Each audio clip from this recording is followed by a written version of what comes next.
I welcome you to a first episode of Power of Style. I have a very special guest here, PRIZ-ONE. Yeah, he's a New York old school. He's a New York old school writer. Yeah, I know about over Instagram, and I think it's going to be good. Yeah. So, what is my goal? My goal is to start a conversation between different generations overseas and in general. This is what I'm trying to do. Yeah, I think Priz is a perfect guest for that. And Thank you.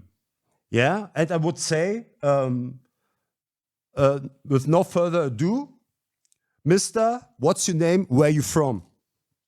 My name is PRIZ-ONE. I'm originally from New York, Manhattan, Uptown. Uh, Started in 1979, and been painting ever since, off and on, for quite a few years. All right.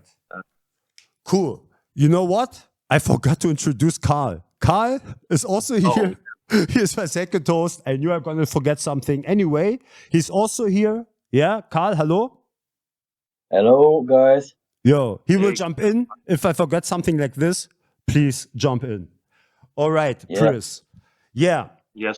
So, first, what I want to know is, first, please paint a picture, especially for the young guys, how it was, you know, in that time, the late 70s, right? 70s, late 70s, early 80s. What I want to, my picture of it, you know, then you can piggyback off it, is my picture was the crack era. But now I know it was a heroin era. It was a very destructive environment in my mind, right? Very destructive, and there you were, the kids. You know, this is what is in my mind. And you had to decide what you're gonna do. Do you gonna continue the circle of violence? You do what you see there, yeah? Or you're gonna decide to make something creative around such a destructive environment. This is what I see. I see burned down houses, war-like zones. This is in my mind. And you can correct me, please, if I see it any different. And you had to decide what you're gonna do. You know, subconsciously. Of course, as a kid, you don't consciously decide it.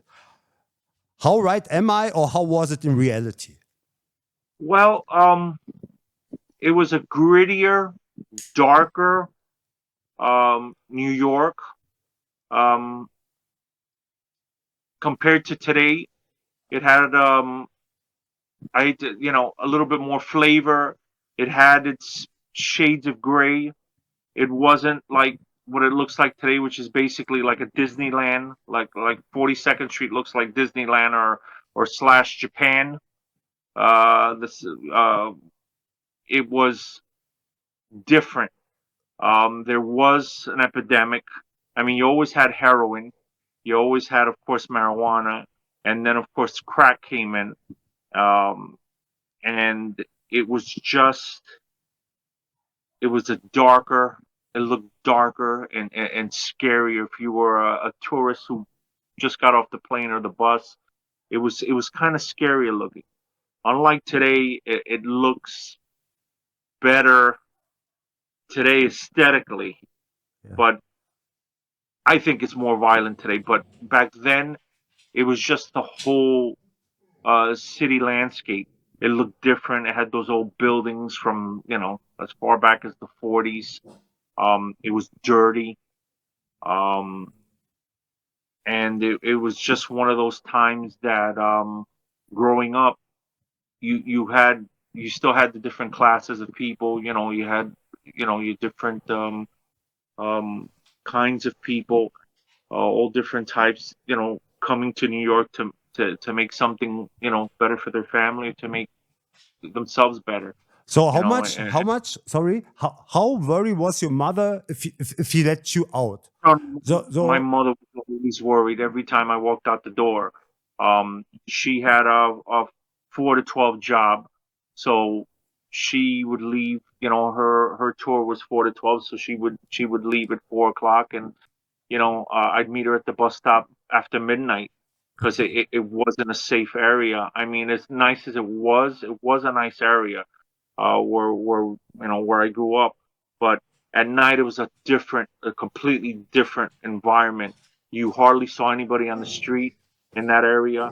Um, it was dark. There was prostitution going on the corner down the block. Then you had Amsterdam, which was further up. That's where you had the gangs, and sometimes some of the people from there would come down to where we were because we were near the park. We had a nice park, but people hung out there after dark. There was no curfew. Um, so there was purse snatchings, which unfortunately my mother had like 4 purse Oh. snatchings. Um, so it wasn't what it is today. It's nicer. That area is nicer. It's more expensive, of course, but at night it was just a whole different environment. Um, so New York was different, and just like somewhat today, it was a 24-hour city. You know, um, the bright lights on 42nd Street or on Broadway. You had the arcades were open. The kids would hang out in there. I mean, it was a place for everybody to meet, whether for good things or for bad things. Um, my mother always worried about me, whether So I was taking the bus to work or the subway. Mm. okay. How do I have to imagine the gangs back in the day? I'm sure they weren't like today, as we know in this rap culture. Yeah, Mhm. and what was there? Were there gangs?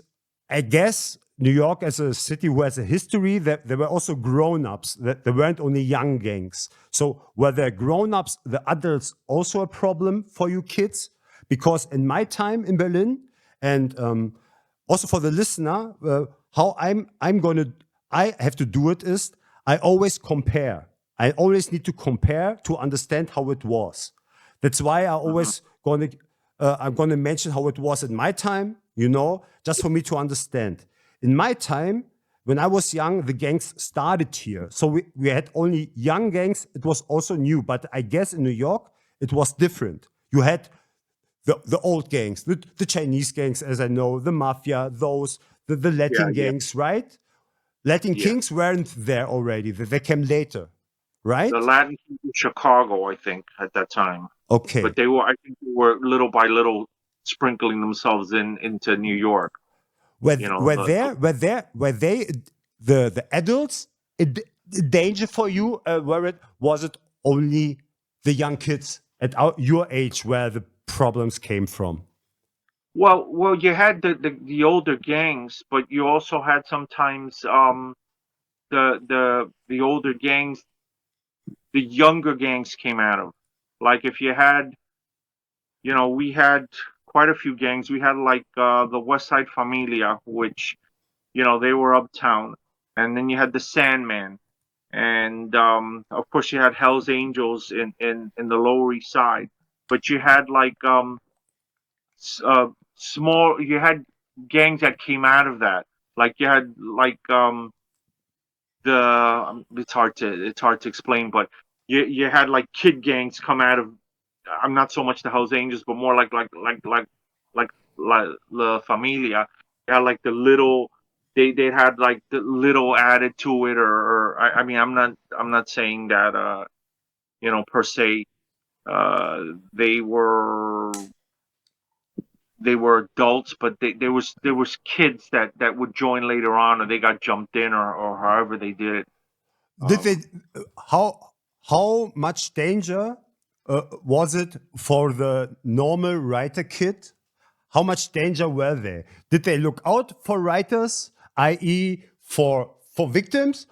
Some kids who won't call the police because they are criminal, And were they looked upon as easy targets, or wasn't it like this? Because in Berlin it was somehow like this in the beginning. Was it the same in New York? Well, you mean like as far as territorial? So territorial and in general, you know, if Well, they if you saw a writer here, they hunted them down. You know, was it well, like if this you in New if York?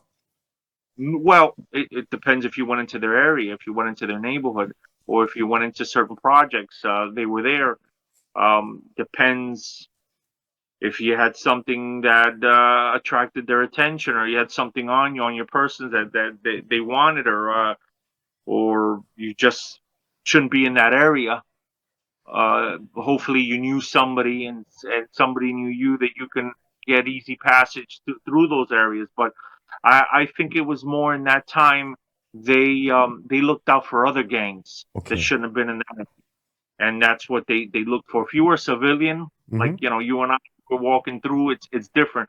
But they had certain areas, or they had certain schoolyards they hung out in.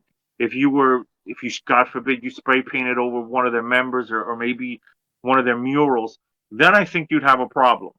I don't think, you know we were, as you say, targets. Okay.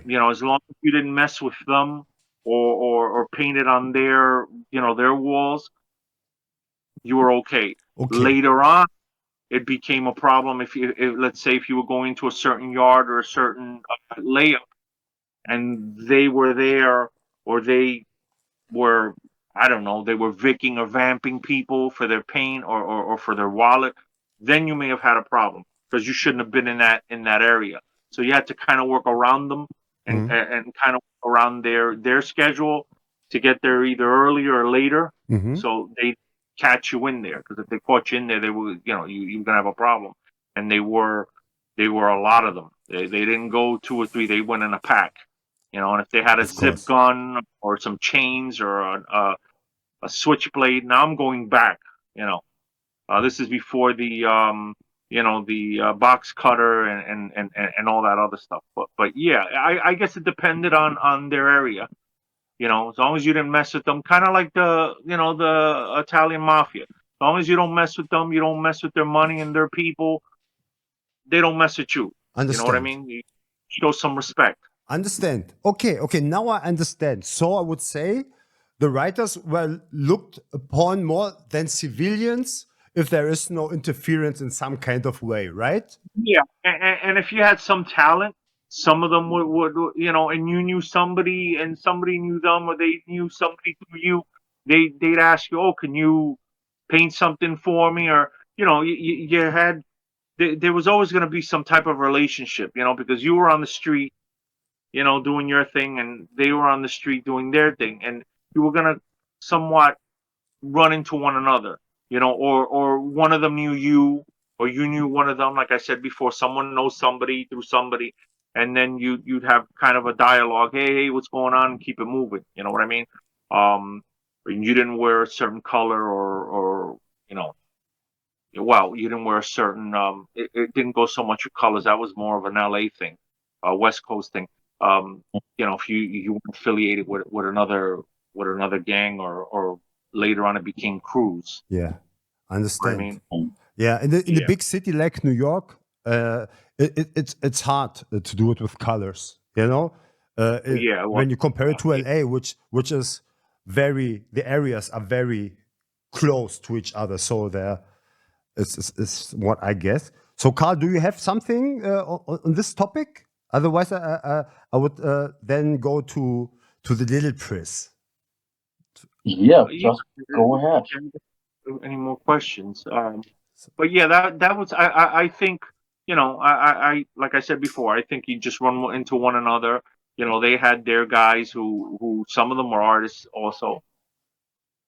You know, so Okay, okay. This very interesting to know because here in Berlin it was a little bit different. It was in the beginning very much more intertwined. So from that we had different problems. Very interesting to know that. Okay, yeah. so now I want to see through the eyes of the young Priz. So you go normally to school, and I know from our pre-talk, you saw graffiti. How was when was the first time where graffiti what you saw consciously? You recognized it. When was the Well, first time? um, I as a 6-year-old, as far as I can remember, we'd take my family, we'd take subway train to Coney Island. So I remember seeing the inside of those trains. What year Um, was it about when you were 6? Around about not 70s, early 70s. 70s.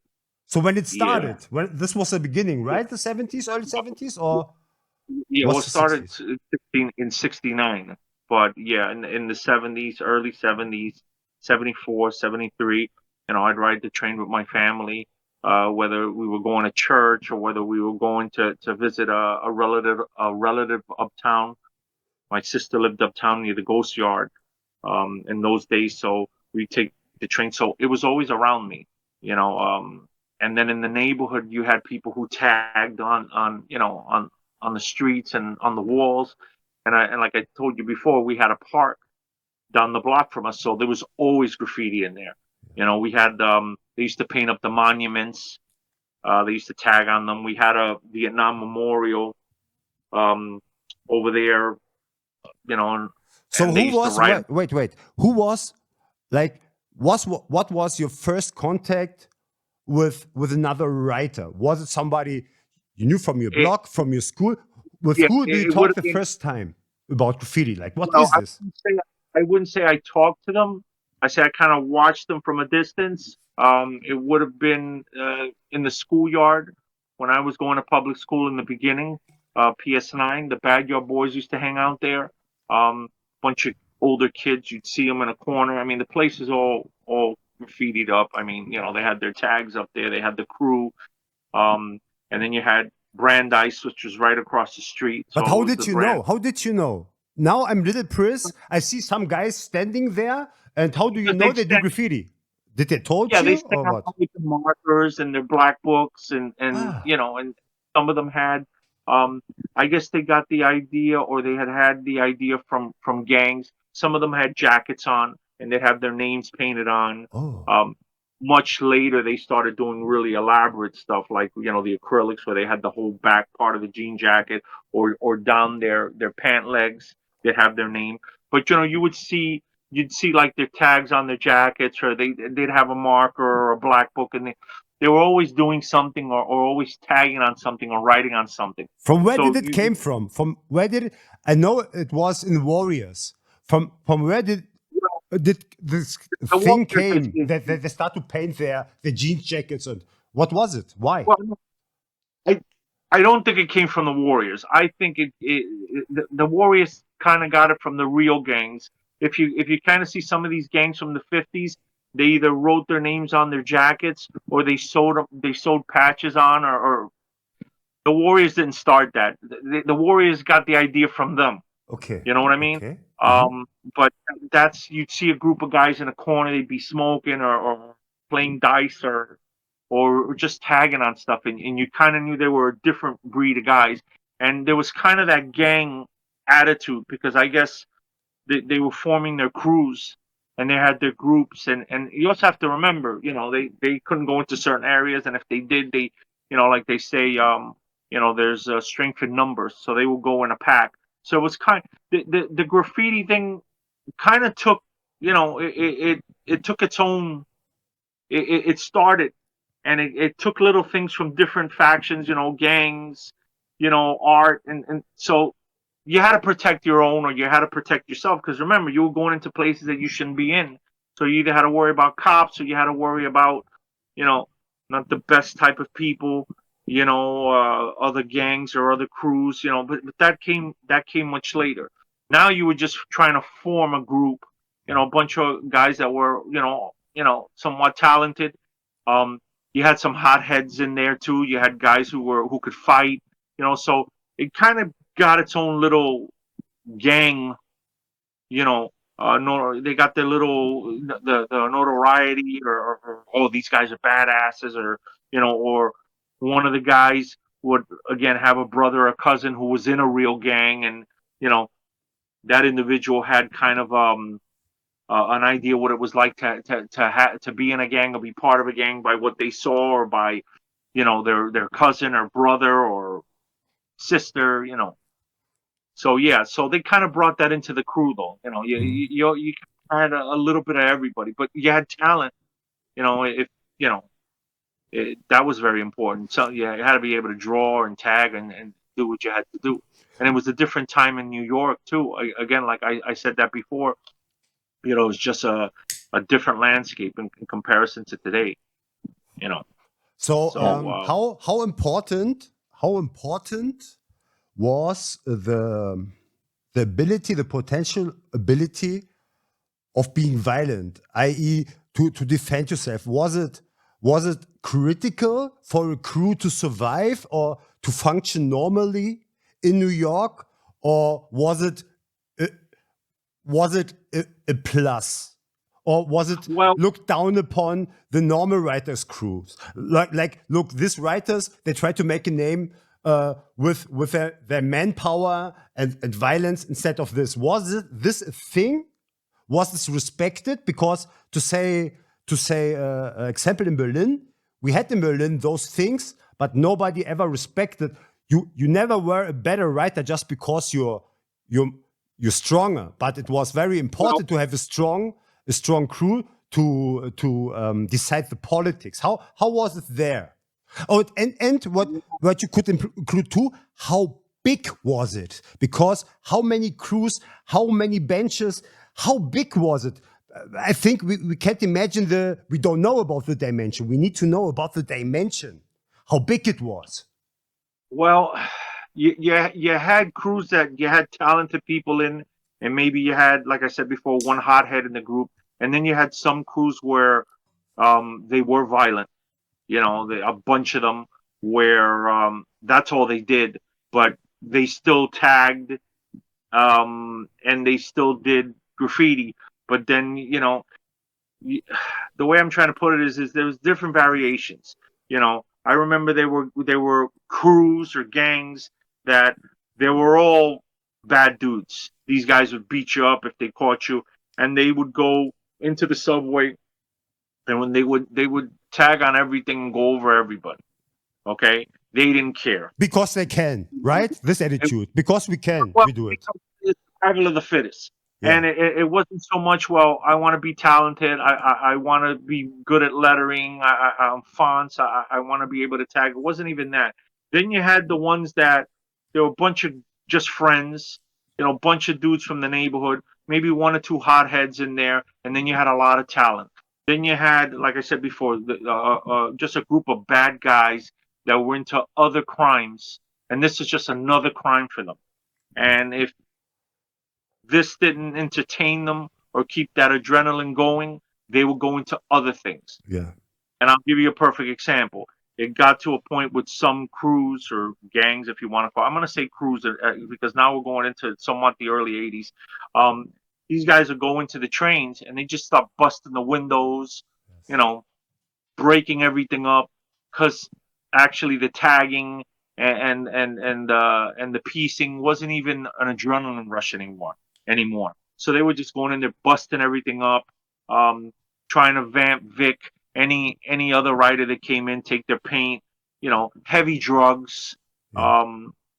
It was just one of those things that it just wasn't fun anymore. But keep in mind, you have different variations. I want to stress that you had people who they did it because they loved the art and it was an excitement. It was a big thing for them, exciting, and the adrenaline was pumping. And then you just had some bad guys out there that you didn't want to run into in the middle of the night.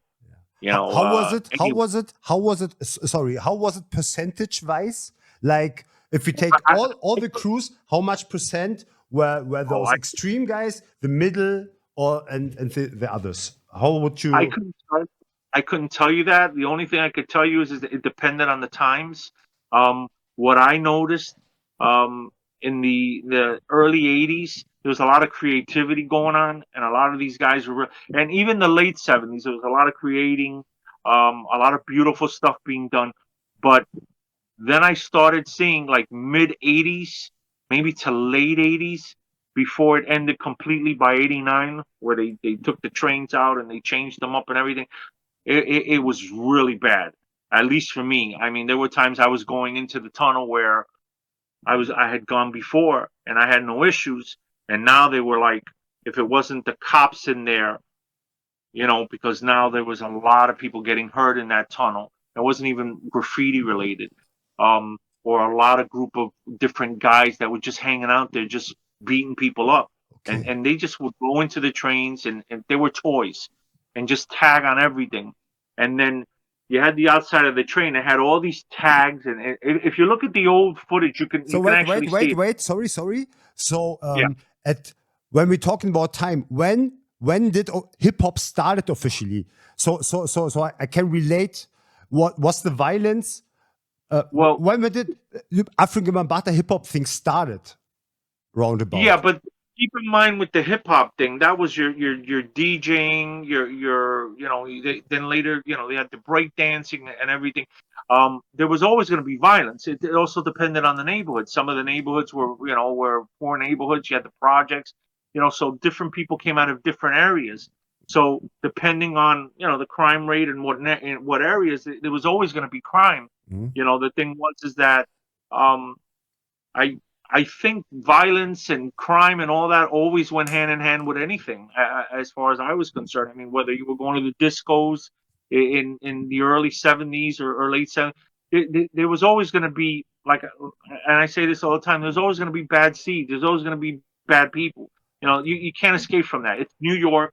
It's different boroughs, different areas that are not safe. Yeah. You're going to run into it. No different than if you're going to run into it today if you were going to a club downtown or maybe up in Queens or Brooklyn. Yeah. Yeah. It just depending on the individuals. You just got bad people sometimes. Okay.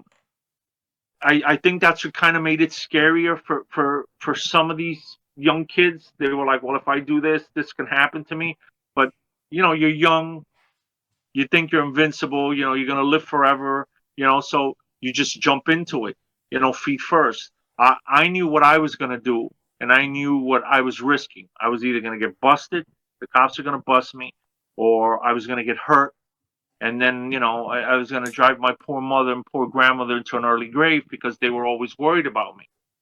So I mean, again, it was bad enough just jumping on a train and or taking a bus to school. There was always going to be some crazy person or some criminal or whatever. Okay. It's just sometimes it's just timing. Okay. You're in a bad place at a bad time. Okay. What I find now interesting, very interesting, is as uh, as I understood it now, it's like if we see the timeline, yeah, from when it began to the end. Yeah. It got in the end much worse, violent wise, as you described. Am I right? Um. Did I understand it I'm, right? That the tendency, just the tendency, the well, environment got more heated, more dangerous, maybe? Was it like this? because of the crack. Now you had the crack. It Okay. was an epidemic. And like I said before, you can actually see it on the trains. The trains are now being painted white, and they were all tagged up with marker tags and pilots, and then you had issues even doing a piece on the train, because if you did a piece on the train, the actual ink would bleed through the piece, and it would Okay. it would ruin it. So you had to sit there sometimes and just try to scrub the tag off so you can put another layer of paint. You could see Interesting. it was out of control. The trains were Interesting. all tacked up. There wasn't much art at that point, at least from what I saw. People were scrambling inside the trains to make space, so they would go over each other. I mean, sometimes you just walk in, it was just black everywhere. Interesting. Black on top of black ink, black on top of it, and I- then people started tagging with silver markers over each other. But yeah, it definitely the landscape changed. It did get more violent.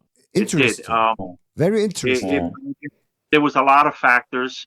You had the Reagan the Reagan, with doing his thing. Republicans. I'm not going to get into politics. Um, then you had of course the crack epidemic in like the worst neighborhoods. Mhm. And then that would trickle through everybody's neighborhood. You either knew somebody who who was a drug addict or not. And then of course AIDS. Now that was that was going all over the place. That Okay. was terrible. So, okay. So, as I understood it now, you said when it ended around 89. But as you're describing it, that was the final blow. But as I understood, it started already to die in terms of de-evolution. Yeah? The nice, cool production stopped. At then one point was, as you said, the crack era, the economic things, all those, some different factors played a role. So instead of better productions, more elaborate productions, it already started to die off, right? Kind of, yeah. And then a lot of people started doing walls. People started doing really fantastic productions on the streets. And then slowly but surely the '90s came and things kind of changed. But at that time, yeah, the subways they look like a nightmare. I mean, a lot worse than you can ever imagine. Why did suddenly the people it should be somewhere a change from the production getting better and better and better and better, and one point was a tipping point. How would you explain this tipping point? I think this is just my opinion. And I when think was it? And when?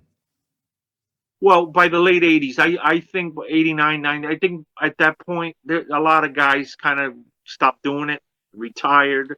Some people like myself went to college. They just didn't. It wasn't fun anymore.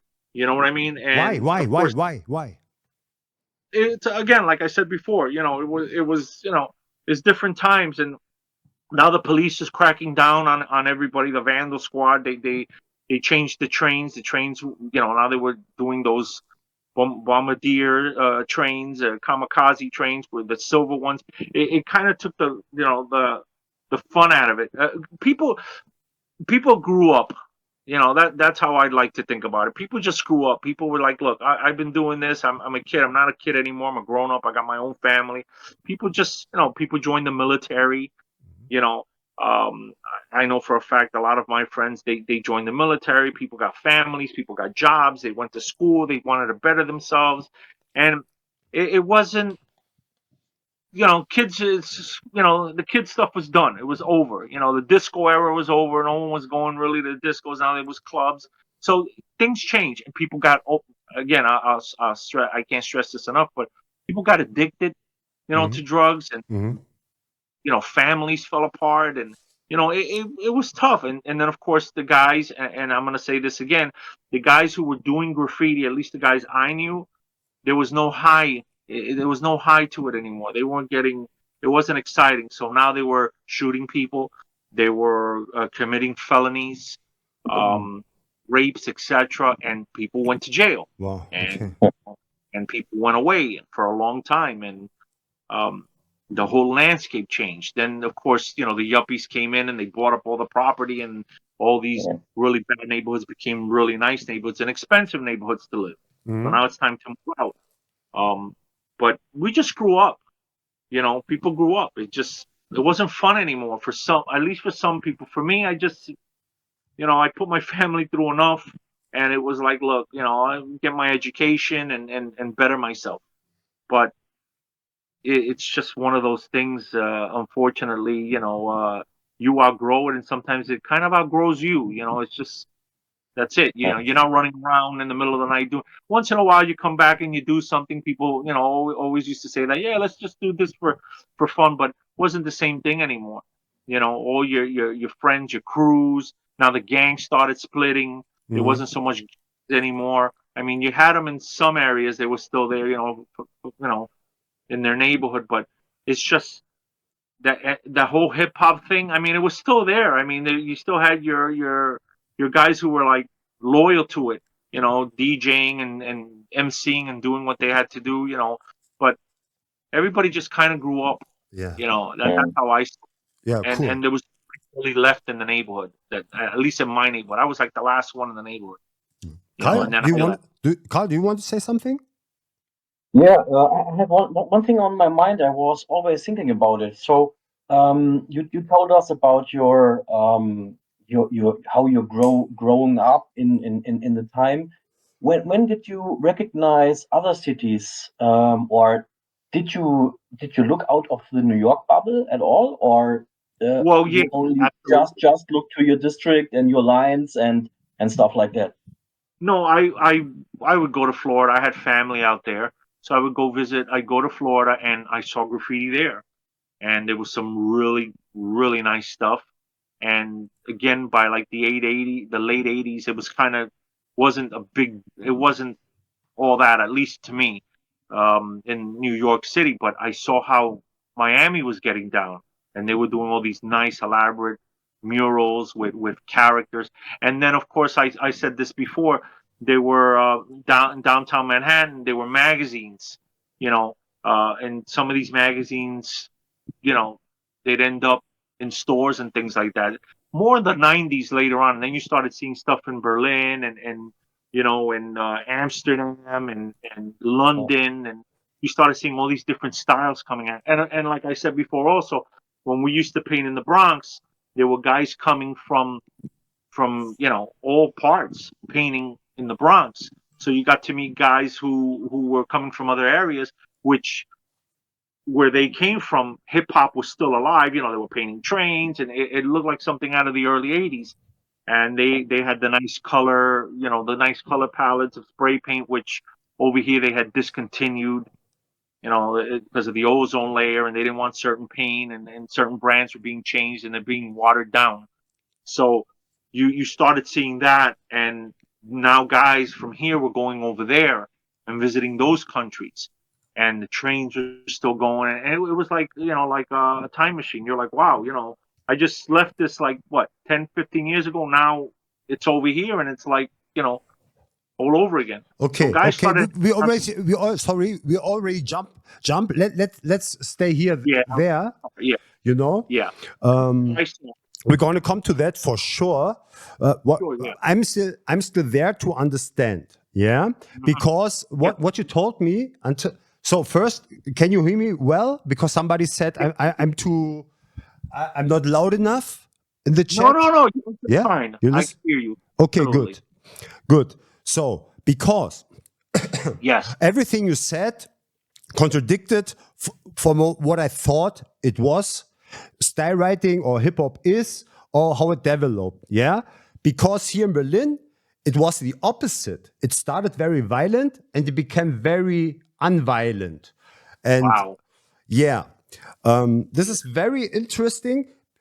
That's why I am such a proponent of writing and the style war in terms of instead of killing each other in the street, it it it took the violence time over the time out of it, and I blamed it on the writing, but in New York it was different. This is very interesting for me to understand it.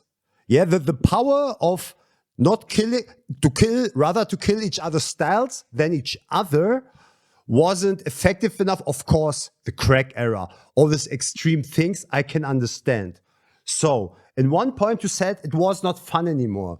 This leads me also to a very big question of mine, which is how much time did you had? Now I'm saying now a theory of mine, how I thought it was. For me, because everything happened on the train, it must have been more or less like a Hall of Fame situation, right? Because this evolution from beginning to the end, for me, it implies to and how I see what styles and what happened on the trains. It means you had time on the trains to develop, which wasn't in Berlin at all like this, right? So and how difficult or how easy it was from the beginning, I can imagine back in the days, New York had no money, they didn't care. So it was like a playground. My question is, was it like that? And if yes, did it got worse and worse? You said at some point the Vendor Squad came, and I want to know how much of a Hall of Fame were the layups back in the days, or were they not? How was it? A very important question. As far as the Hall of Fame of what work was being done As or far as pulling out having of my time, as far, you know. Okay, I tell you how it was in Berlin. In Berlin was the normal time was 20 minutes. If we were Oh, lucky you're talking. to paint the Okay, picture. okay, This time, I heard yeah. one story from a friend of mine. The ticket told him about an end-to-end he did. Please, I don't want to butcher it, but it was something like this. He painted a few hours, then he went to eat something, and then he continued the end-to-end. This True. is unthinkable in Berlin. It is, but So it happened. okay, It's so happened. this is for me Hall of Fame. This is for me Yeah. Hall of Fame environment or potential to develop on the train those elaborate styles. In 20 minutes, you can't do it. That's why I want to know how much time was it, how easy or Oh, difficult was it, and how did it developed? well, it depended on where you were at, what layup, what yard, okay, and it also depended on the type of people, the crew you had, okay, and I'll explain this. That's correct. You could be there. There were times we went in Friday night and we didn't come out till Sunday, and we go upstairs. One of us would go upstairs, or a group of us would make a run, bring down pizza, bring Oh, down soda. We'd be there for 3 days. I'm not lying. It's the truth. oh, We go in, and but this depends on what was going to happen. If there were people going down there, you had different crews for different things. Let's clarify that, okay? You had guys who just went bombing. All right, these guys had the Marshink, the Flowmaster, the spray paint. These guys were you had your talented guys who went bombing. What I'd like to do is I like to bomb everything and then do something nice on the outside. You had guys that would just go through the trains, destroy everything, bomb everything. yes, yes. Okay, they were out there for hours just bombing every car, every set of trains. If there was 4 sets in there that night, they were gonna bomb it. Of If there course. was one set, they'd hit it. Yes. Okay, we established that. Then you had the guys, a crew, of course, go down. All right, we're gonna do a married couple. We're gonna do 2 cars together, end to end, top to bottom. Depends. I depends what you had planned. And you'd be down there. You'd take your time. You'd eat your pizza. You'd eat your Kentucky Fried Chicken. You drink your beers, whatever. And that's what they do. Oh. And then they'd go for breaks. Some guy would go up, or someone would run out of paint and go run upstairs and go rack paint, come back right back down. And this was like, it depended on the place. And Yes. then you'd have other crews that came in, okay, and there was like another crew in there painting, and if they knew each other, they got along, they just go to the next car.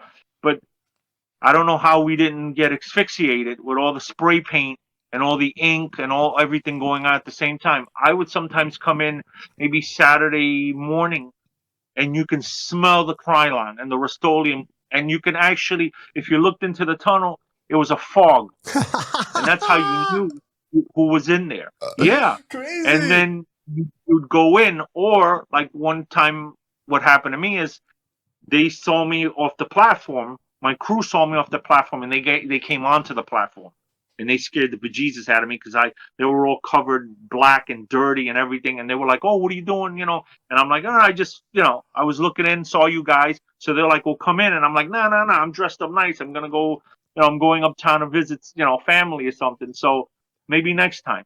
So Shit. you organized, you went in, and you did your thing. But yeah, it was easy. It was easy. But then, much later in the 80s, people got stupid. They started making too much noise. They weren't cleaning up after themselves. Wait. What means too much noise if that what you described before wasn't already noise? So what do Okay. you mean with noise? They bring boom bap boxes with them or what? No, no. Well, I wouldn't put it past people with radios in those days, but no. What I used to notice is when I used to go in, people would slam doors. So we had keys. We used to open up the trains to go inside them. Sometimes they would just slam the doors as they were walking through the trains. So you can hear the slamming of the doors from the platform sometimes. And people got stupid. They played games. They chased each other. They got high in there. They smoked up. They did their drugs. And, some people got loud. They were running up and down the tracks. And, it attracted attention. Yeah. And then you had your nights where the workers would come through. And they come through. I'm sure you've heard the stories. Don't break the windows. They come through, and sometimes they come in the work trains. And No, it was no, like, no. What do you mean? Don't break the windows. I don't understand. well, here's the thing: you break the windows of the train goes out of service. Okay, Now okay. it goes out of service. It's a problem Monday morning. People want to go to work. So when people were painting the trains, sometimes the work bums would come through and say, "Well, don't break the windows," Okay. because like I told you before, you had these idiots that would go through the train smashing the windows. Yeah. So, and the other thing too is that when they used to do the whole cars or the window downs, depending, they didn't want you to cover the numbers of the car, because that would cause a problem. And then if you went over the windows and you did a whole top to bottom, there was a chance that they were going to clean the windows off, and then your piece wasn't going to look too good if it was a top to bottom. They would actually scrape the paint off with a razor, so the whole car didn't look like a whole car. It was it happened, but getting back to what you were saying, yeah, it was a free for all. There was some good nights where you were down there for days painting, tagging, bombing everything that was there. And then there was some nights you went in, there was maybe one set, maybe not even that much trains in there. And, do a few throw-ups, do what you had to do, and keep it moving, or go to another layup after that or another yard. I always like layups. I like the tunnels. I didn't like yards that were too out in the open. Me too, man. But, Me too. yeah, Me too, man. wasn't one of those guys. But the only difference is that at least with the yard, the spray paint and the smell and stuff, the air would you didn't have to choke on any of this stuff. In the tunnels, it got hot. If it was cold, really cold weekends, which I used to love to go when it was like 4 inches of snow outside, we'd open up the cars. We had the keys. We turn on the heat, and we put the paint, and we just nice. were there all day. There were days that I was down there for like 6 hours at least. You know what I mean? Just 6, 7 hours, just hanging out. And then if your crew came in or your friends came in or guys you knew, then you'd hang out and start talking. And you want some pizza, you want some this, and then just hanging out, meeting people coming in, people coming out. And it was funny because for all that back and forth, people coming in, coming out, nothing happened. There were times that you even wondered if there was a police force, if there was even police anywhere. Yeah. That's how bad. I don't want to say how bad the system was, but that's how crazy it was. Today you got cameras and all this other stuff. I mean, things still happen today, but in those days it was just people coming in and out. You'd walk out the platform, up the stairs or off the platform to go get something to eat, and you're covered. You're black. You're covered in soot and dirt, and people are looking at you. And you walk out, you go through the turnstiles, past the token booth, you get some food, you come back and back to work again, And a lot of good stuff was done. There was a lot of good work done, like mid to late 80s. Some of the stuff was pretty good. And then later on, it kind of tapered off. It wasn't what it was supposed to be, but it had a good run. Again, it just depended on the crew. Some guys were hardcore. They were going in there, but then here's the other part. You'd run into people, you had issues with, and some crews didn't get along, and, you had fights.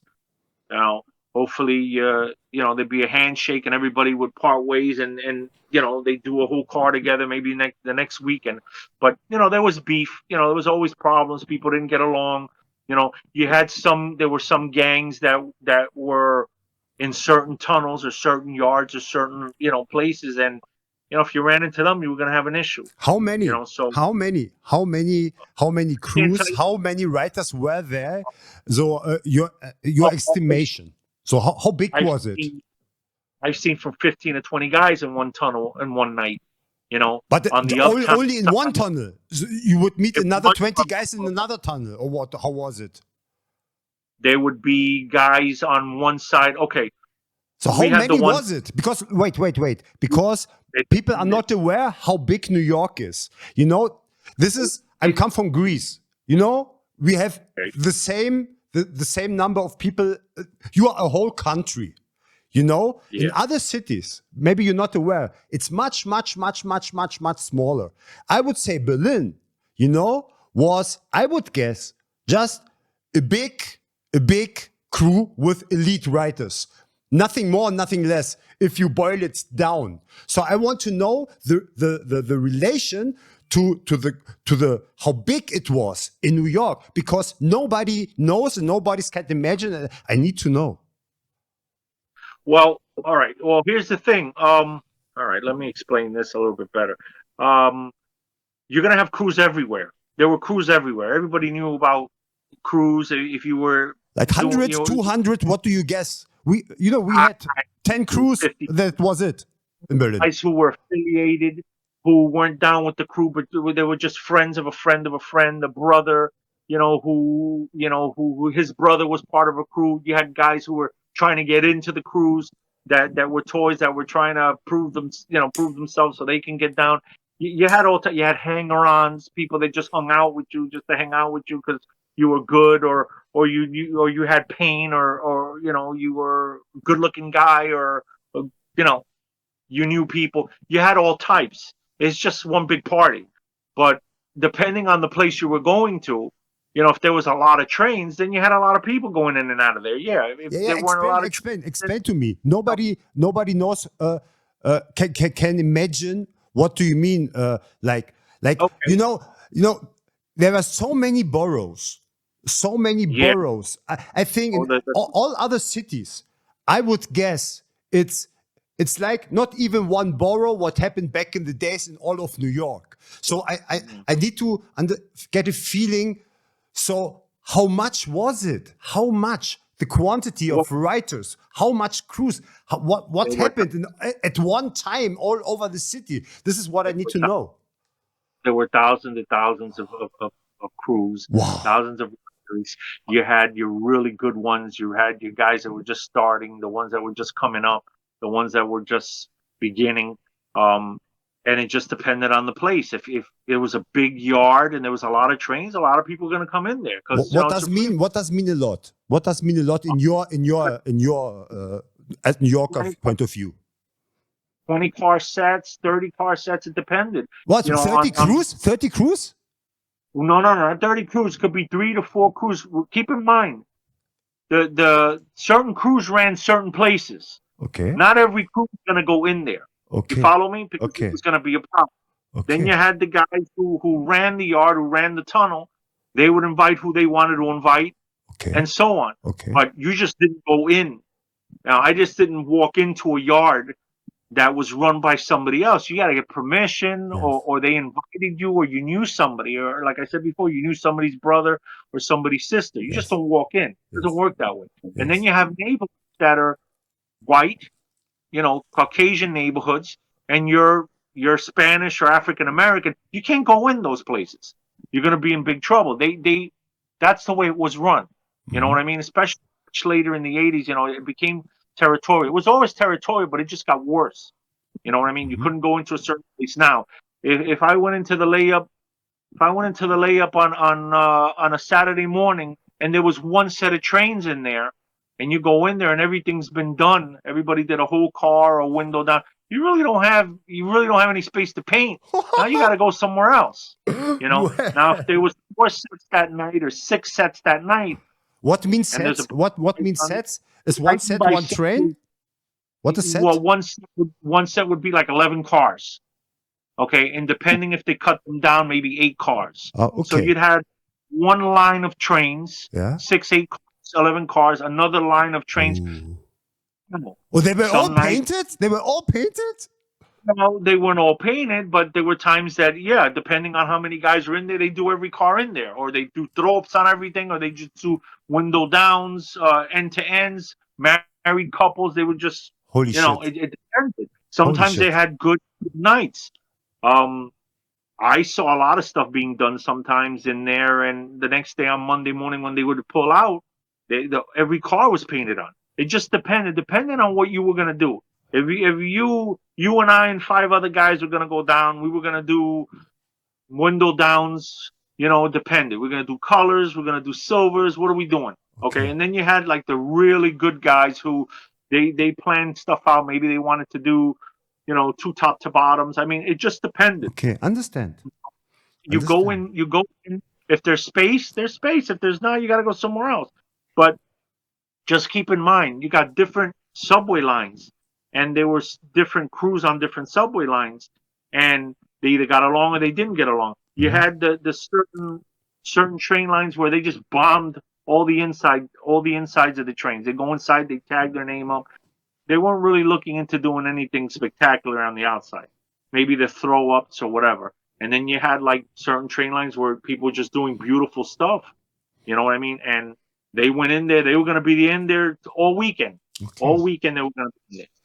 And you know, you can't put a number on the amount of people, the amount of crews. Everybody was doing it. Okay. You have Okay. to keep this in mind. It's like disco. When disco came out, everybody wanted to dance. Everybody thought they can dance. Yeah. You see, for you, it's all very normal, and but believe me, everybody who hears it is thinking it's crazy what you're saying now. For at least for me, how it was. So wait. So so is it fair to say that there were times that there weren't enough yards for all the writers? Was it like this? In whole New York, like it was more writers, more demand than thing? Was it like this? I think there was more writers than trains, as far as I'm concerned. Okay. You know, and I'm not saying good writers, and I'm not saying a great writer. No, the quantity. We're talking now quantity. You had guys that were just starting, that they were just like, first thing they wanted to do was go and tag on a train, and they couldn't even write their name correctly. You know, you had those guys. I knew a lot of them in high school. They figured, oh, I'm going to go tag tonight. I'm going to get famous. Okay. No, it doesn't work. Okay. You know what I mean? But were there enough trains? I don't think there was enough trains. Okay. Different train lines, different boroughs. Then you wander out and you go, and depending on what you wanted to do, you know, you want to bomb insides, you go here. You want to do trains, you go here. This area is a hot spot. There's cops there. They got raided last week. I don't know if I want to go there. This spot over here has got a lot of gang activity, a lot of crews. We don't get along with them. We got to be careful. You know, it's just you have to finagle through everything. You know, you have a schedule too, when the trains are coming in, when they were coming out, depending. You know, what weekend. It seems normal because you're tuned into it. Yeah. But if you're an outsider looking in, it's chaotic. It's tough because it looks chaotic. It looks chaotic. It is always chaotic. Total chaos, right? It was always chaotic, especially if you were new at it. You know, you're coming in, you're looking at these trains. They're being done Monday morning. Some of the stuff's incredible, and you're like, how did they do that? You know, did they get permission to do that? It's the first thing you ask yourself. Did they get permission? You know, how long did it take them to do it? You know, and it's just it blows you apart. And then when you start getting into it, and you become more attuned to what's going on, and you meet people, and people start talking, and they like your stuff, they invite you, then you kind of get used to, you know, the whole vibe of it. You know what to do, and it comes almost naturally. You know, don't step on the third rail. Watch yourself. You know, trains going by. You know, don't jump in front of it. You know, you just learn the lay of the land. You pretty much know this is what I got to do. But as an innocent individual, or, I mean, an innocent child, or someone that has no experience in any of that, they're like, it's so much information. Yes. It's like, well, you can't do this, you can't do this, you know, and they have these unwritten rules, and you know, you abide by it. You don't go over people unless, of course, you got a war. That's a whole nother story. But, you know, you learn to just, you know, do your thing and make sure you don't get hurt, or God forbid your people don't get hurt. You know, or you'll usually have an older guy that'll show you the ropes. Yeah. You know, I have a lot of guys around me, you know, so I would listen carefully. I take notes. They'd say this, they'd say that. And then as you went in more and more, and you painted more, or you just hung out in there and just hung out and watched everybody else, which I did too. You know, you pick up the little things here and there. You knew that you had to do this, you knew you had to do that, and that's it, you know, basically. Yes. But if you're not good at something, and you want to get good at it, you just keep practicing. and you get better at it. And that's no different than back then. Disco dance, people dancing and then getting better at dancing and going in there and doing their thing and Yeah. looking good while they did it. But like from what you're saying, from your standpoint, yeah, it's chaotic, and Okay. that's why I think it kind of worked more with the young kids because Yeah. we had all that adrenaline, all that energy, and as you get older, you become more methodical. Mhm. You think out like I do today. Even though it's a wall we're painting, this is what I'm going to do. This is what I know I have to do. This is what I'm prepared to do. Back then, it's just, I'm grabbing this, I'm grabbing that. I'm trying to plan things out, but my mind is in 3 or 4 or 5 different directions. I want to do this. I want to do that. I need to rack paint. I need to do this. So, I got to make sure that we don't go here because, 2 days ago, the cops were there. There's a lot going on. And Okay. that's why you have that time frame that we were discussing about. You got an hour to 2 hours, depending on certain places. If the place is hot and there has been police activity, you got maybe 2 or 3 hours, may knock out a window down real quick. Other places, I'll be there 3 days. Other places, you just take your time, but it depends on the place. It's Okay. it's a lot different today. Okay. Cool. All right. Now it's good. It's very much infos I didn't know. Yeah, it's very interesting for me. Many things fall into place for me, Yeah. especially here in Berlin. To compare it, it's very valuable for me at least. I hope for the rest too. So now enough talk about everybody else. Now I want to hear your hero's journey, right? Because nobody does it till his as old as you and as I would say, without without uh, without it without it it is an adventure. It keeps you there.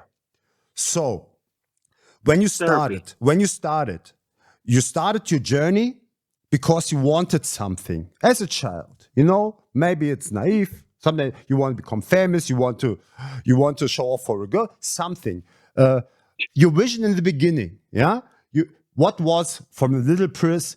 I want to become this and this, or what was it that drew you to your hero's journey? What's the Well, beginning? I was a good dancer in the discotheques. I was pretty good at that, but I couldn't do that forever. Mhm.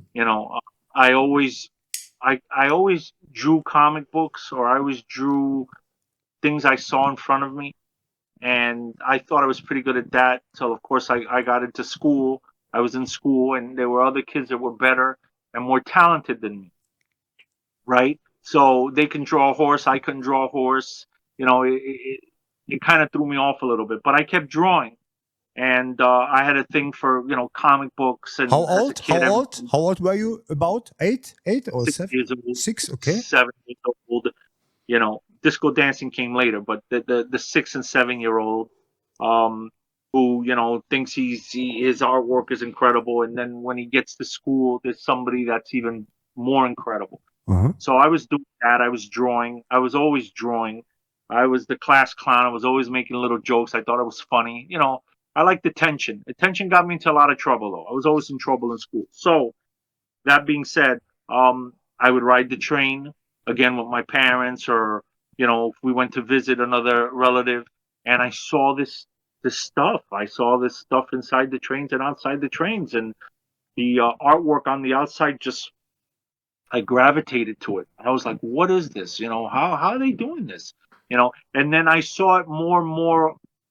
It became more and more obvious that it was also being done um, everywhere else, not just the trains. I saw it on the streets. I saw it in alleyways, off the beaten path, in the dark areas of the park where we used to play ball as kids and stuff like that. So I was like, what is this? And you start looking at it, you start analyzing it. And Mhm. then one day I just took a piece of paper and a pencil and I started drawing what I saw. Mhm. And at my uncle's house, he had a park across the street, and there was stuff there. So I sat there and I drew there. Mhm. And then I used to go to the park to the sprinklers where they made the Warriors, where they Mhm. actually filmed the Warriors, the beginning. I used to go there and play in the sprinklers in the water. And I'd sit there as I got older and start drawing things I saw. And I did the same thing with the trains. And then I started playing with names, which of course is what comes to you. But again, it was of one of these type of Alone? Were you things. alone by yourself? Was it a loner thing, or were you already connected and talking to other young guys? Cousin who he thought I was crazy. My cousin thought I was crazy, but he was also a really good artist. He was much better than I was. And then I had a brother-in-law who was really talented. He can draw anything. So he used to draw Batman for me, and I love Batman. And then my sister, she had this beautiful handwriting. This is when people had to learn how to write script. She had this beautiful handwriting, and she would put clouds around her signatures. You know, like, well, not her signature, but her name with my brother-in-law's name, because they were dating, boyfriend and girlfriend. And I would see this, and then he would write her name and his name with a little heart on it. And I saw this, and I was like, okay. But I was gravitated to this, her handwriting, which she wrote script. It was beautiful, and we used to write script in school. So I was like, wow, this is really nice. And then I got on the train again, or the schoolyard would have new graffiti or new handwriting on it, and I started gravitating to writing my name, you know. And that's how I started, basic, which is the way you're supposed to start. You're writing your name, then you try to find names that You're match. talking now tagging. When you say writing your name, you'd be talking pure text or also styles? Just tagging, tagging. Okay. And then later on, as I grabbed the letter here, I grabbed the letter here, I try to put things together. Now, I was lucky that I had a neighbor next door. He was an older guy. He was older than me, and he was part of a gang. And the gang used to hang out up in the school I went to, and they were kind of part of, like, the area. They didn't do a lot of crime, but they were just a bunch of guys. They were gang members, and they didn't bother nobody. They were more of the, like, community guys. But anyway, one of them used to write. He used to tag. He had this really nice hand style. So he started giving me ideas, and he would say, "Well, look at this letter. Look at that." And me, I don't know anything. So I'm sitting there watching this guy, and then he started passing black books around. The black books started coming through, and as the books are being passed in front of me, and again, I'm the younger kid, Yes. I saw these books and I saw this stuff inside them, and I was just like blown away. Yeah. Blown away. And I was like, wait, sorry. For the young listeners, please remember, there was no social media. This was the way how you educated and how you saw things. You couldn't see many things because they were in the books in someone's room, right? So people have to realize this, right? Yeah. And at the time, like I said it before, it was a bad yard boys, Brandeis Yard boys. Okay, they were all over the schoolyard. Okay, and the books would go through, and this crew was very popular. It was on the letter lines. It was on the number lines. It was on the subway system. So these guys were hanging around. The books were being passed in front of me. I, of course, was a toy. We all start off like that. And I would watch it, and it was just, it just blew me apart, And to this day, I still remember it. And it was just, I just couldn't put it together. I was just like, how do you do this? Yes. And like, no one would sit there and do it in front of me because it was like a secret. It was like, hey, listen, kid, stay there quietly, don't make any noise, And they had their own language, they had their own the way they walked, their own mannerisms, the way they talked, and I was just floored by it. And then as I got older, I go to the barber shop, some of them would come through and get a haircut or something, and you hear them talking, and I just picked up things here and there. Yeah. And then when I got to high school, okay, I don't want to jump too far, but grammar school, we had handball courts around the school, and the guys that would actually paint them, the writers, they would hang out, look at their artwork, and so you'd hear them talking, and you kind of knew by the tags on the jackets, on the back of the jackets, or on their what you call their pant legs. You kind of started putting names and faces together. Yeah. But it was so secretive. Like I'm still like that. I like my anonymity. Yes. I don't want to show my face. I'm not one of these guys. I want to do my thing and I want to get out of there and I want to go home. It's the Yes. same thing, same attitude. Do your thing, get out, get in, get out, done. And they would talk and you'd hear them talking and yeah, you picked it up. And then by the time I think I got to about high school already, I started meeting guys who were actually painting the trains. And they were older guys. They were seniors. I was a freshman. How So did they you were meet like, them? How did you meet them in school? Right, in school. I was drawing. I was always drawing. Keep Hmm. that in mind.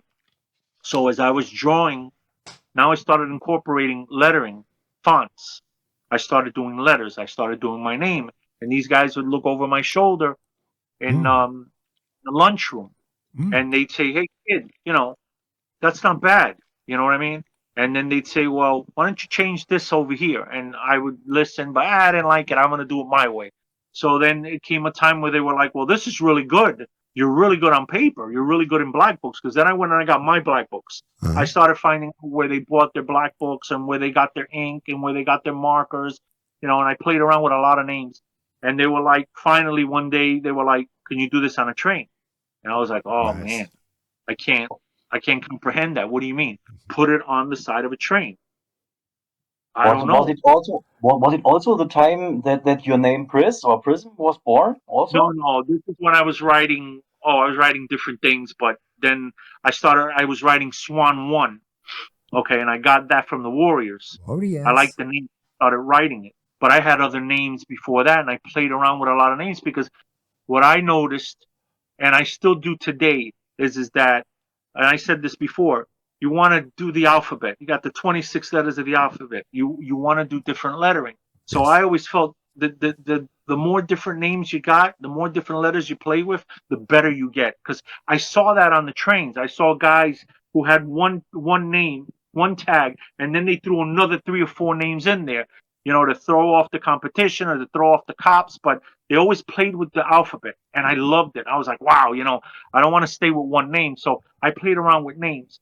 And then later on, it just became problematic to do a lot of different names, um, long names, and that's when one of the Problematic guys in terms of that others used their names, like they were already there, or what was problematic?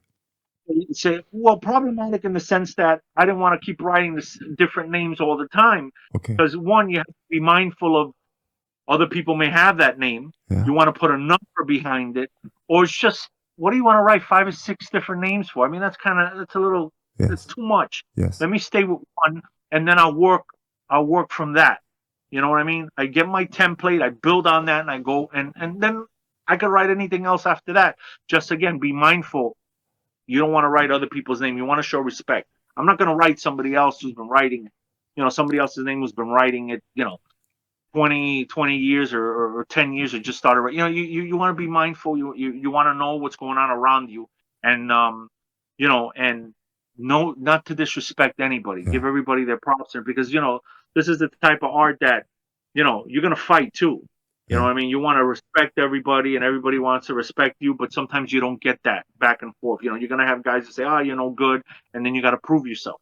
So you want to stay with one name, and that's what I did. I finally just brought it down to one name and one tag, and I started doing it. Did And you had any situations in that matter, like somebody had the same name and there were some kind of conflict it had to be solved? Did you had such things? yeah, I had there was a guy writing Priz when I was in high school, Little Priz. That's what he wrote, and his black book ended up on my lap, and pretty much that was the end of that book. And then word was passed on that no, you can't write that no more. This guy is with us. He's part of our crew. You can't write it. And then the guy stopped writing it. But the guy wasn't really serious. The guy was more one of those guys that was just doing it in black books, kind of like the way I started. He Mm. wasn't really doing anything. So when I started like tagging on the trains and on the walls and all that, it was kind of pretty much done. No, the guy figured I can't do this, and he moved on to I guess something else, maybe creative writing or literature, who knows what, but he didn't write it no more. But it's gonna happen. You're gonna run into people like that. I mean, I still run into people who tell me, "Oh, I know a Priz over here, and I know it." And I'm like, "Yeah, okay, that's cool. Whatever." You know what I mean? You don't give it a second thought because again, you've already put so much time and effort into this. It doesn't really. All right, cool. You know, but at that time, you're trying to establish yourself. You're trying to make a name for yourself. You're trying to build a rep, Yeah. and so you got to do what you got to do. And sometimes you have to fight. It's just one of those things. Even if it's among your own crew members, your own friends, you're gonna fight. You gotta fight. You're either gonna fight with your fist or you're gonna battle each other. But it's a give and take. It's like it's a bunch of guys. Whether it's a softball team, like I said before, or a bowling team. You always got the best guy in there. He wants to talk smack to the other guys, and then you got the other guys who are trying to be better by learning from the older guy, watching. Like I said before, nobody sat there and gave me outlines. I sat there and I had my work critiqued, and oh, this sucks. Oh, you need to fix this. I either took the advice or I didn't take the advice. Later on, I learned, from the whole experience. So looking But back, no, looking back on that advices now, from your point now, from what you know, whether advice is good or not so good. it depended because if I followed all the advice, Yeah. I would have been doing something like them. I didn't want to be like them. You follow me? They had their own style. I wanted my own style. Some guys they learn from other guys, and then they kind of have the style of the guy who mentored them, Mhm. and then they got away from that later on because then they get pigeonholed into that. Okay, well you're rocking that style. It's the same style, so and so. I didn't want that, Mhm. so I started doing my own thing. As weird as it looked, Mhm. and as it looked, and I caught a lot of heat for it because they were like, "Oh, this is weird," Yeah. I already had an idea. This is what I'm gonna do. I want to do Yeah. something different. I I want feel to you. do. I don't want to do this guy, but I want to do something this guy did. Maybe in the way he turns his arrow around a little bit, but maybe I'll just change it. You take it in and then you form it like clay and you make it into what you want to make it into. But Yes. I don't want to be put in one spot where this is this guy. Oh, you can tell this guy is friends with this guy. He's doing the same letter and the same style. I started early. And it was a lot of trial and error. I mean, I Yes. messed up a lot. I'm not Yes. gonna lie, I messed up a lot. And I think from that is what made you better. Because then you would sit there the next day and you'd start over again. Well, all right, this didn't work for me. Let me change this up a little bit. But you're getting. Remember, you're getting bombarded from all different directions. You got this guy telling you this guy telling you that. It's up to you. You want to take advice? You take it. You don't. You don't. I was a little more hard headed. I mean, you can ask anybody that. I was just like, look, I'm doing my own thing. I'm gonna do my own thing. I'm gonna change this letter around. As long as the letter looks like an R or a P, I'm doing it like that. I'm not gonna. I'm not going out of that. Well, it's good to come sometimes get out of your comfort zone, but I don't want to go out too much because I don't want to make a P look like a B or an S, and then nobody would understand it. So I kind of played with the letters. I switched them up, and then whatever was more comfortable for me, that's what I work with. Why? But Why? I always got people telling me different things because that's just the way it is when you're around a group of people. So Yeah. why was it so important for you to let the letter to keep the letter structure intact or keep the letter structure alive, as I say it? Like Because why was it important for you? What was the reason for you? Did you heard it from somebody, or did you came on your own, or was it a mix of it? Why did you have this principle? Because many people well, nowadays don't have this principle anymore and want to understand the thought process, how it came in your mind to go by that principle. well, one, I didn't want to be like anybody else, and two, you had the alphabet, and I said this before, 26 letters. It's a lot of letters you Mhm. can play with, and Mhm. you can mold them, switch them up, and do. And I didn't want to be like anybody else. I wanted to do an a B, and a C different than someone else, or at least keep it in a format that was the subway, the subway alphabet or the subway fonts. I wanted, like I said before, I wanted to be able to, when I did a letter, that letter by itself can rock by itself. There wasn't going to be like leaning over on another letter to make it look better, or like we agreed a crutch. I Mhm. wanted I wanted that letter to rock. I wanted it to stand alone. I wanted to sway. You know what I mean? As much as I put a lot of time and effort into those letters. I wanted to put I wanted it to like be alive. I wanted Mhm. those letters to basically be alive and and flash, or just show its intensity. You know what I mean? I just didn't want it. Ah, there's a B, there's a D. But I didn't want to fall into that style, the style of the time, because there were styles at that time, and if you fell into that style, then you were a student of that style. And again, I had no teachers, I had no mentors, so I didn't want to be anybody's student. So I took a little bit here, a little bit there, and I just like a ball of clay, I just started molding it out. I wanted to do my own thing. I didn't want to get caught up in the middle of, you know, well, he's got this crew style and this crew style, and then a mishmash of all this. I don't want that. I just Pris, wanted to speak for myself. Pris, Yes. I have to tell you, you say so many things. I'm saying, after our first talk, Hmm. I talked with Carl about it because he knows what I'm talking about, and he Yeah. said listening to you, it was like listening to my bigger brother. And Oh, really? hey, I'm telling you, it's really like that. You said so many things. It's Well, I what? apologize if I said too much, but go No, ahead. no, no, no, no. You said so many things, which I'm saying too, and this is crazy for me. We don't know each other. And you're saying the same, I would say crazy things because I feel sometimes crazy because I'm the only one saying it. And you say the same things like nuances. Like I feel you say the same, your attitude towards being everything you said basically. This is crazy, man. But I just want to say it. This is crazy, man. Okay, keep talking, please.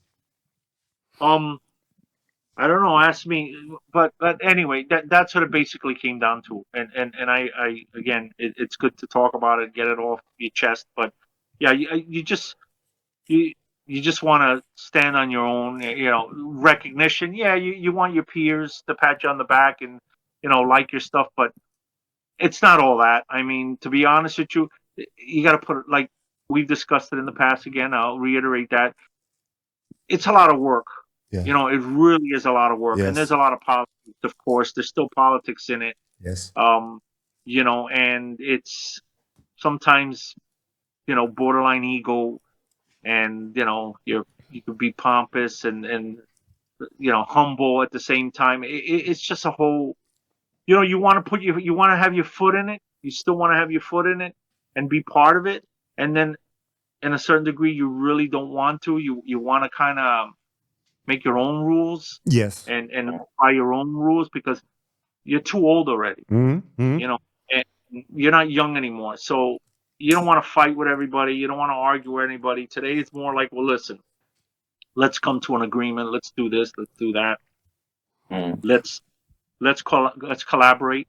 Yeah. But it's a big listen. It's a big difference between now and when you're a young 17-year-old. You got all this adrenaline and all this attitude, and it's loud in your head. Yes. It's loud. It's like a concert going on, or a party in your head, and you're doing all these things. You got to go to school, get your grades, do the right thing, but you're doing this stuff at night, or which is illegal and it's dangerous. You can get killed, or you can get hurt, you can get arrested. Um, and then now it's quieter. You can think clearly. You know what you have Yes. to do. I don't want to say you master it, because I don't think we master anything in our lifetime. You got to live many lifetimes to master something. At least that's how I feel. But you got it to a point where you don't have all that noise going on in your head. Now you pack your paint, you go and you do what you got to do, and that's it. And then you get your high from it. I come home, I drive everybody crazy because I'm talking about it. I feel better. It's therapy.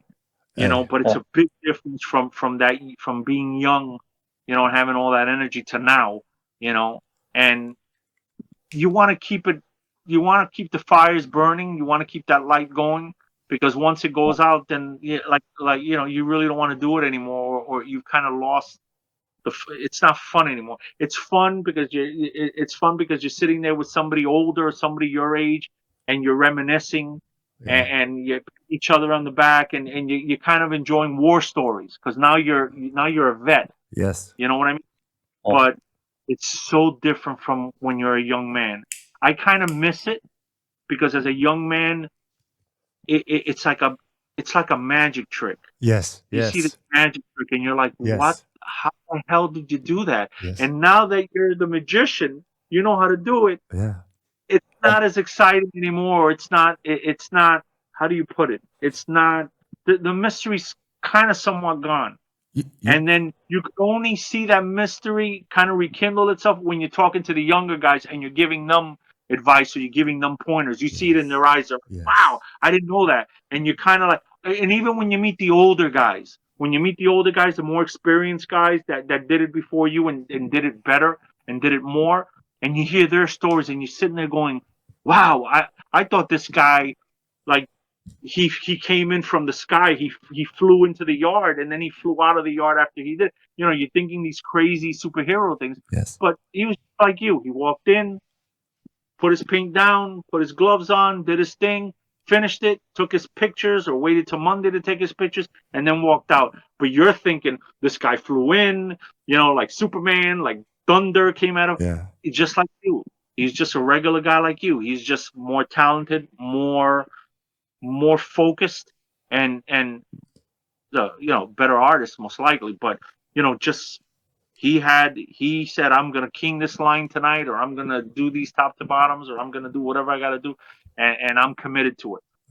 When it's just everybody's different perspective of it. But then when you get the different sides of the stories from everybody and you put it together, you actually realize, wow, I'm no different than they are. And they're no Okay. different than I am. Let me stop you, please, because Sure, go ahead. I wanted to say a few things to what Sure. you said.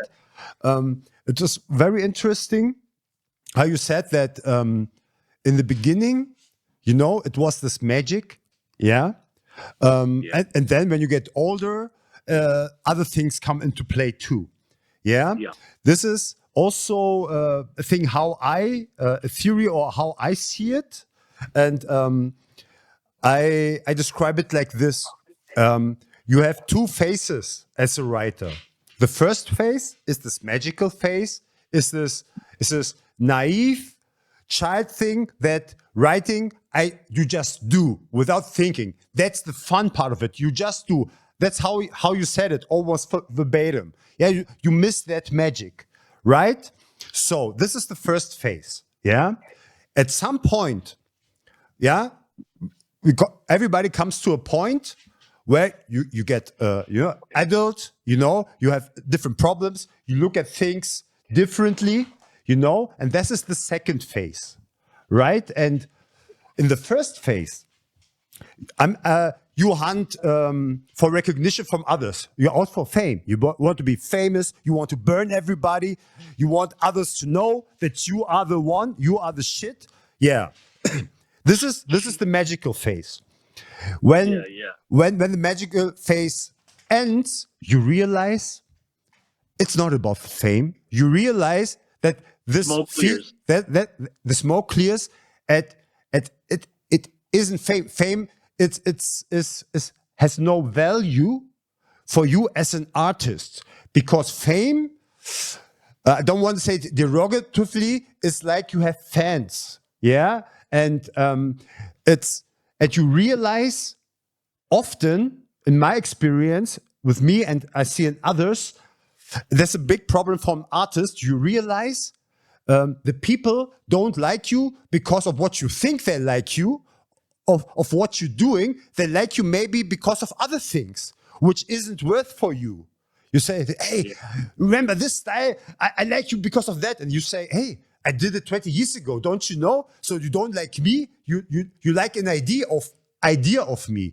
And then this fame thing starts to crumble, and then you stand there and say, why do I do it?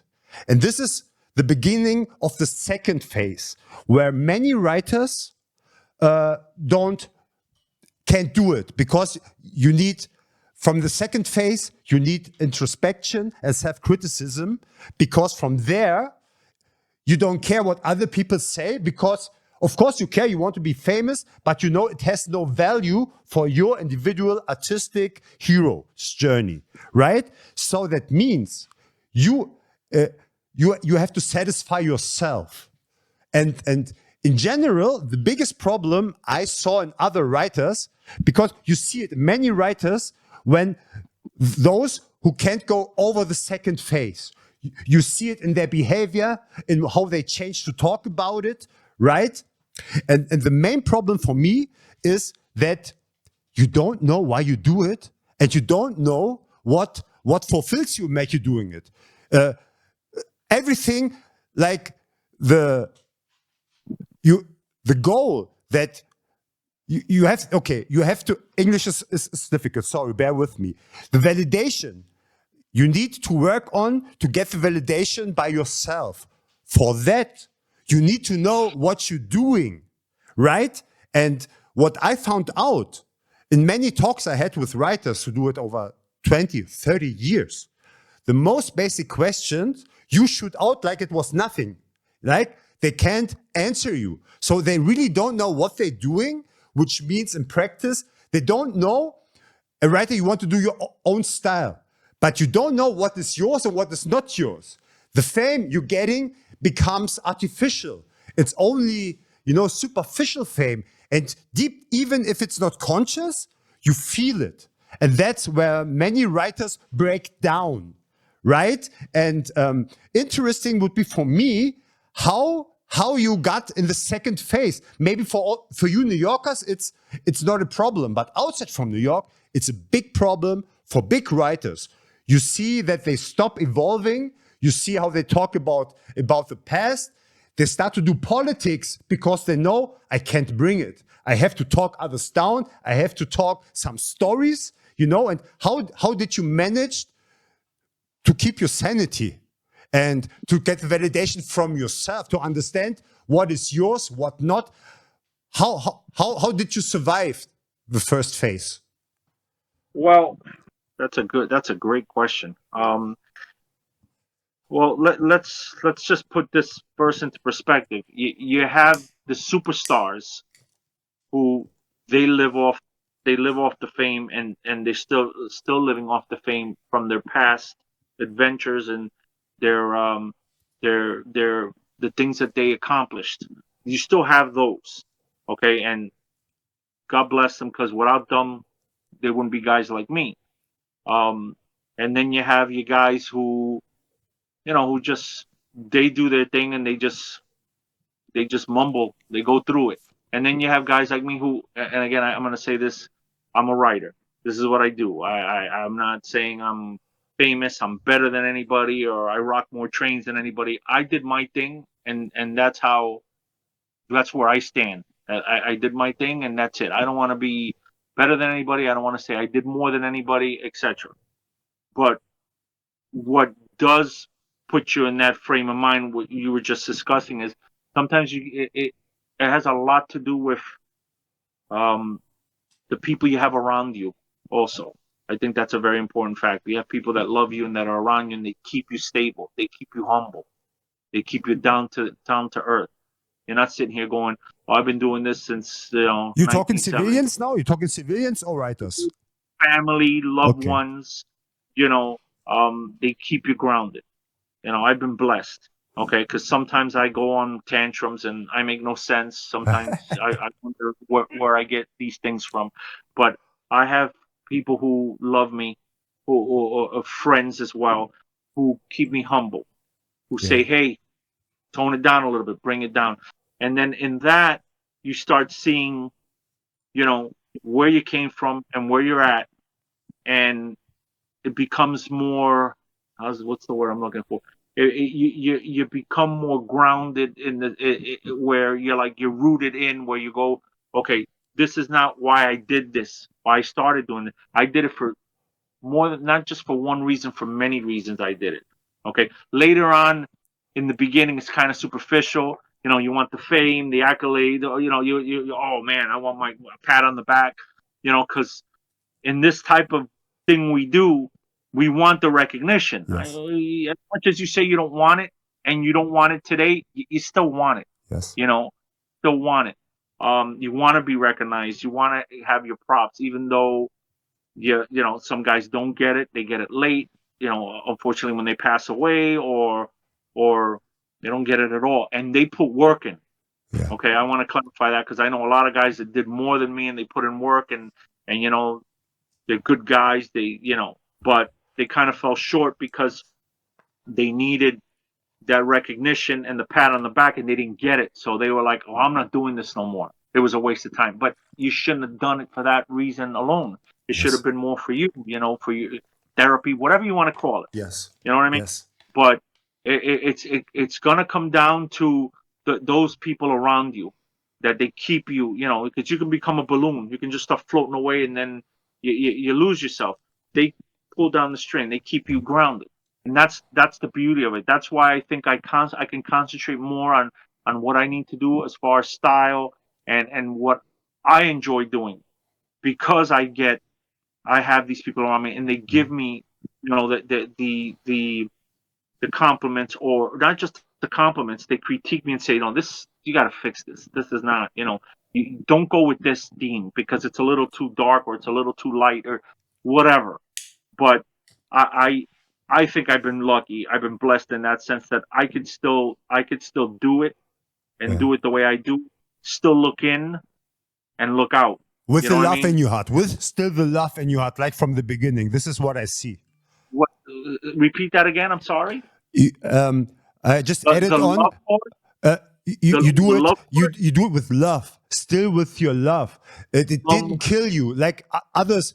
They got the love That's it. killed from other different reason, and you had the luck or the strength or the discipline to defend the love you had, and you can feel it still from the beginning. You know, this is something precious, I think. Because you know what, I think I still see it from the eyes of a child. Yes. My innocence, when I was younger, when I saw things, you know, more colorful. I didn't see things as sometimes as sardonic and as dark as I see them today as a grown man, because I've seen a lot. I've done a lot. Other people have been through worse. But my part is what made me, and what's molded me and made me who I am. But I think I still see it in the eyes of a child at times, and Yeah. it's innocent. But now I have more mastery of the alphabet, so now I know how this has to move, or this has to appear, and how I want it to appear. You know, Yes. or how I want it, Yes. how I want it to finally be executed and put together. Yes. But I think I still see it as a child, and there are things that remind me, you know, of my youth, or you know, my family, you know, where my family came from, where I came from, and it's just a whole innocence about it. Yeah, but You this know, this is something, not something normal. I don't know if you're aware of it. I see Right. too many examples where the It's people couldn't keep this child alive to the second phase, let's say. So, and Well, this is a sad thing to see. Like, it really saddens me to see this, because I don't know if people are aware of it. Such kind of things, to lose the child in you, you know, in this passing, you know, it can destroy you. It can destroy your soul. It can destroy your life. If it's Yeah. something you did from your heart, it was everything. And if this flames somehow goes off, it can destroy you, like, until physically it can end you, right? So this is a very, very serious thing we're talking about, in my opinion, for an artist. well, then that means you have to then find something else you can do that'll fill that void. Because really, think about it. The boxer, he can't box forever because he loses his speed. The power is the last thing to go, and you're gonna get murdered if you go up against the younger fighter. So now you got to find something else to do. You know, like they say, the will is strong, but the body is weak. I mean, your body starts giving out. You're older. You can't do the stuff you used to do. You can't sit there and paint for 6 hours straight because now your back gives out. So you got to find something else. That's the sad part. You have these guys who are singers, who have beautiful voices when they were young.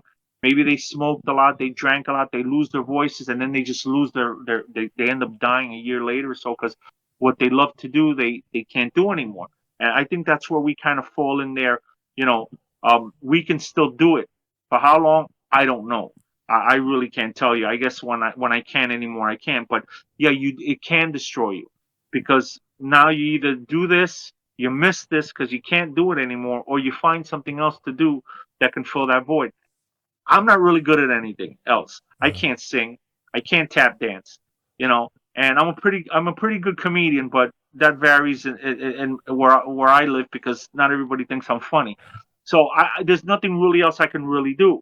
You know, besides be a parent and do what I have to do as an adult and my responsibilities. So this is probably the only thing at this point, you know, because I put so much time into it and I enjoy doing it.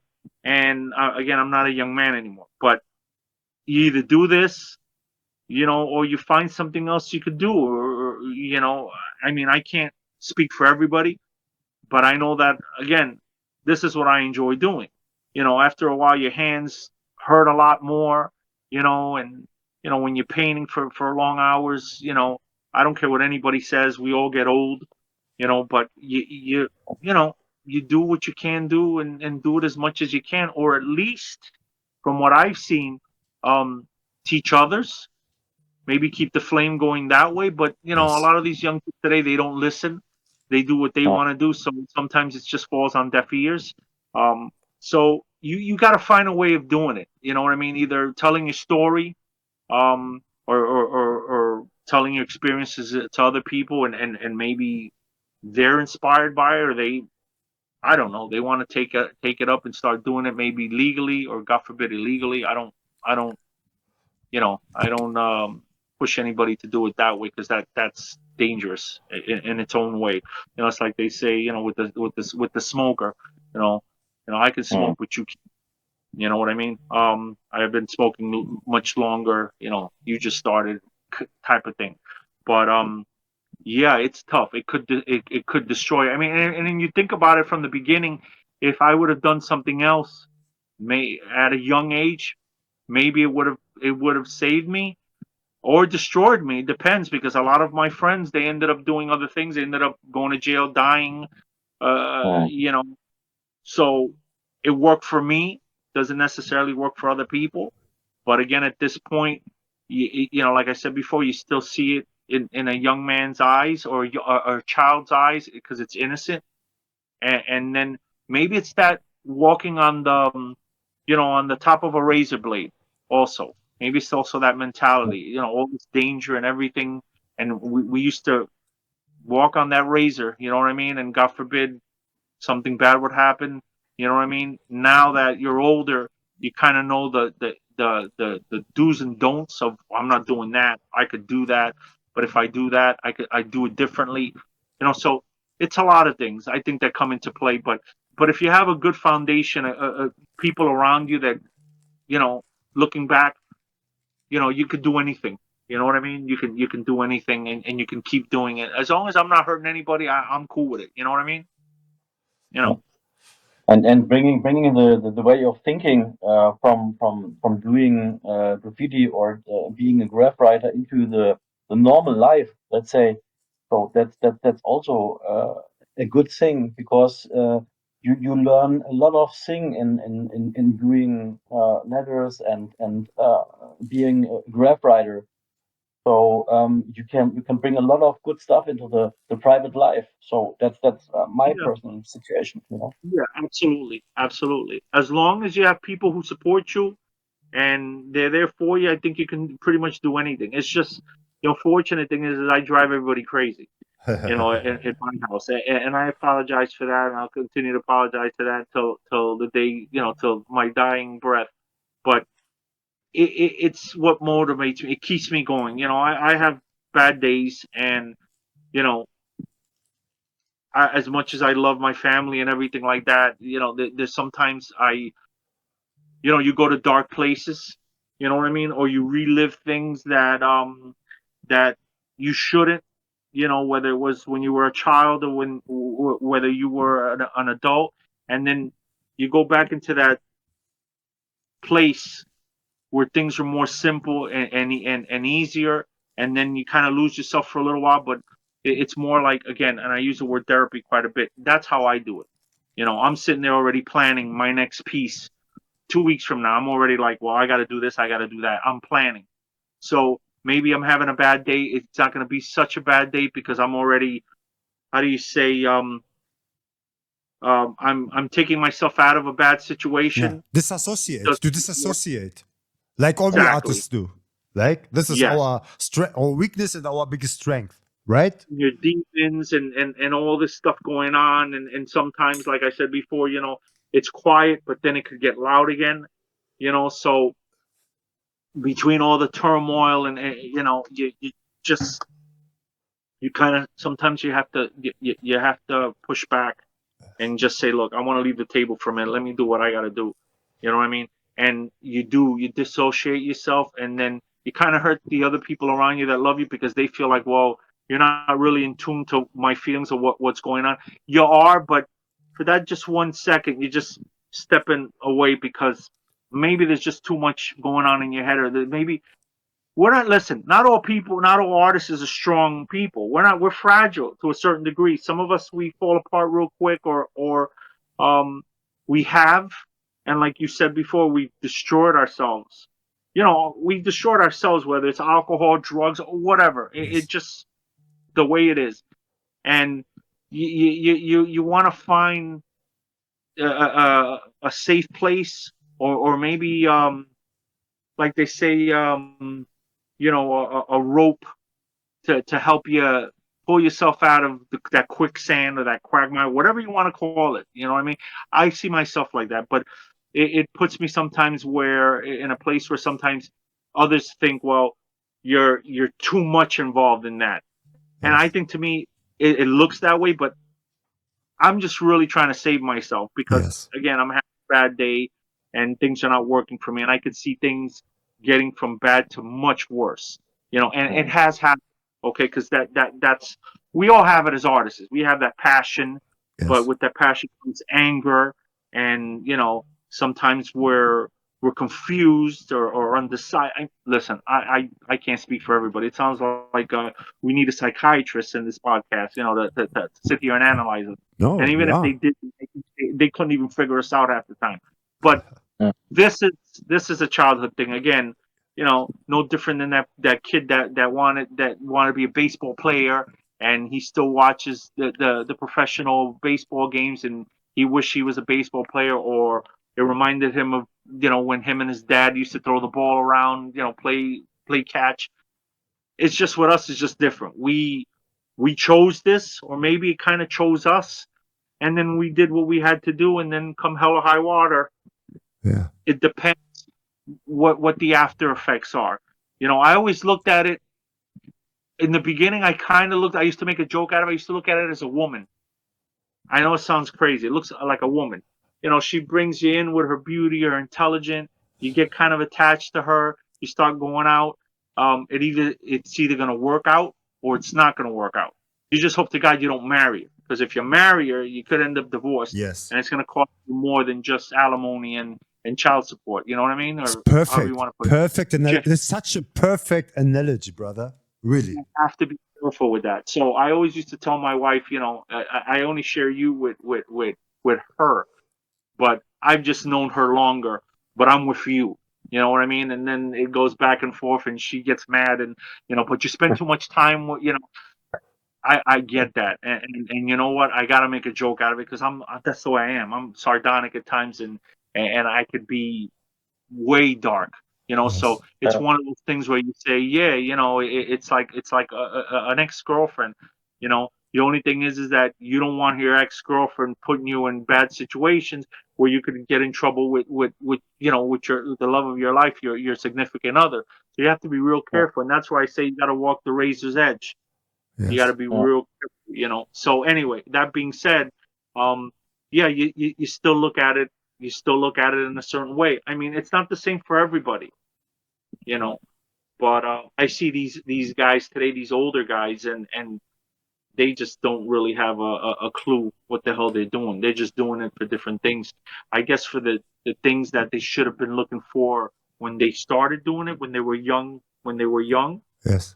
and maybe it's not today.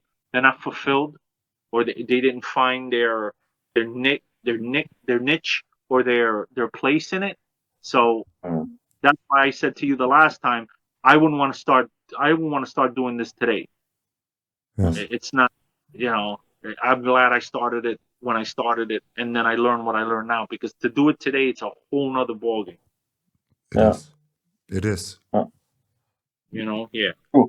I think it isn't almost the same, right? So it changed. It changed very much, and it's very interesting. Let alone to listen to your things and to compare it. I always compare it. That's my way to understand.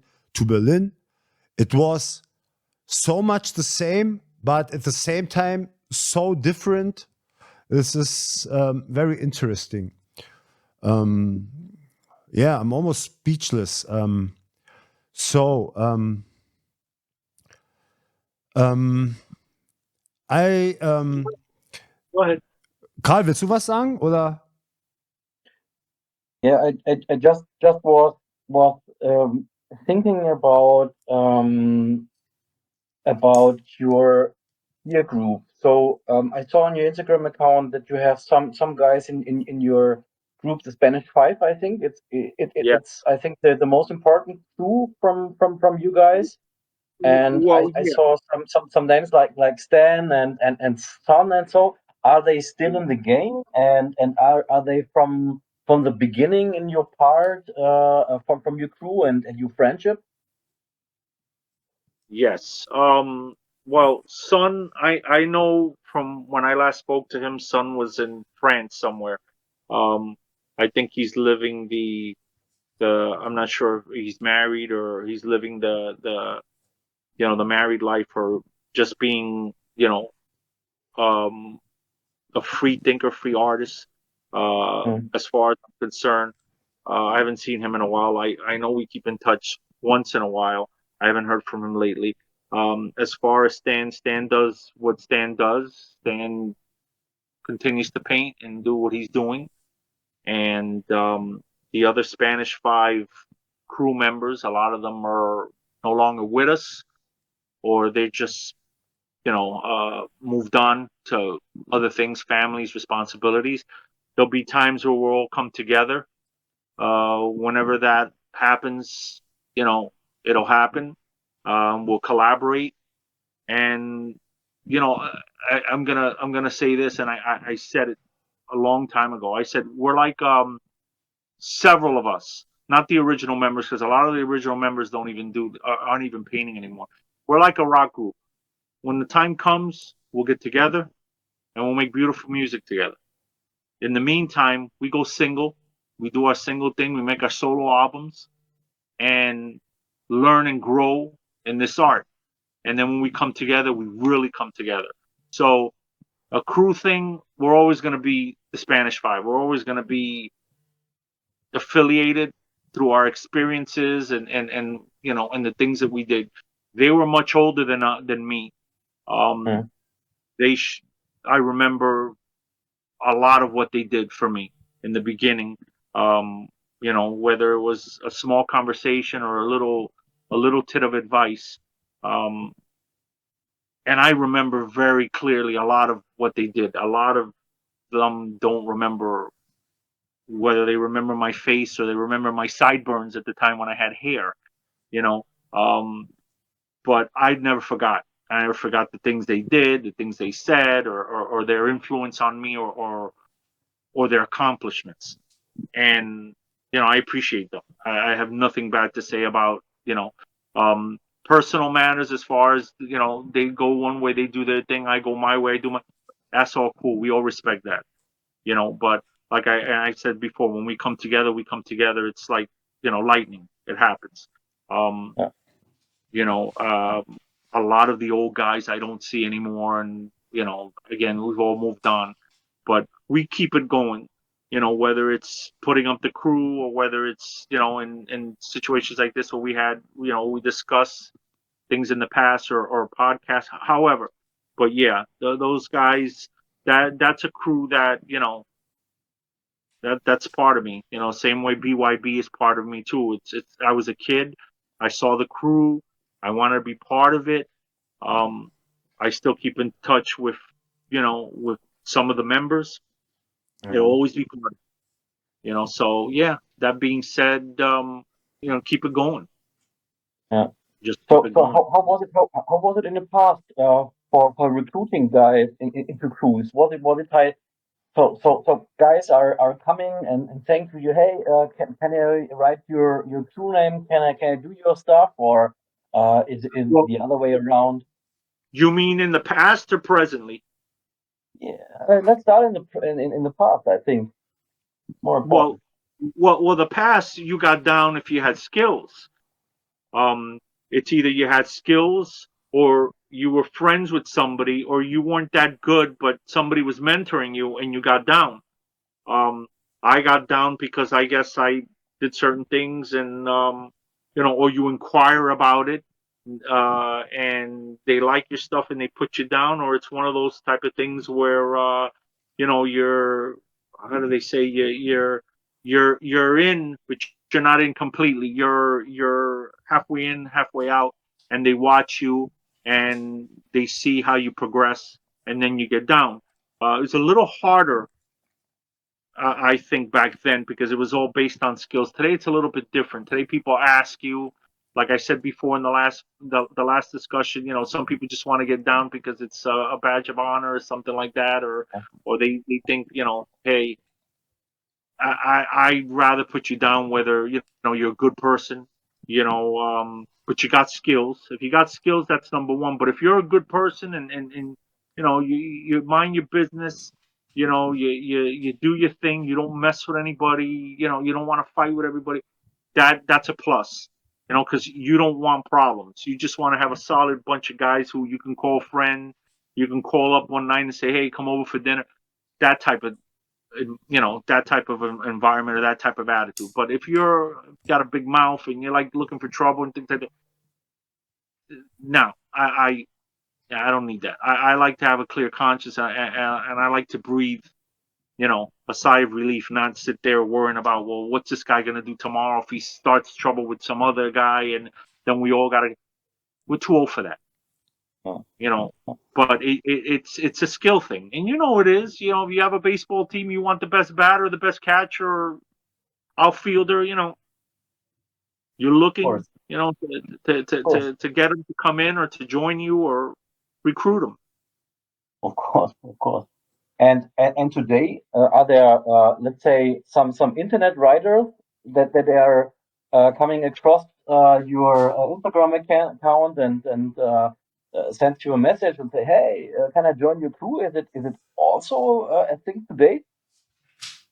That's a problem. That's always a problem, Really? because you don't want to say no, because maybe the guy has a little bit of talent, but just because you sit there and you draw and you post it on the internet, I mean, I could say this about a lot of people.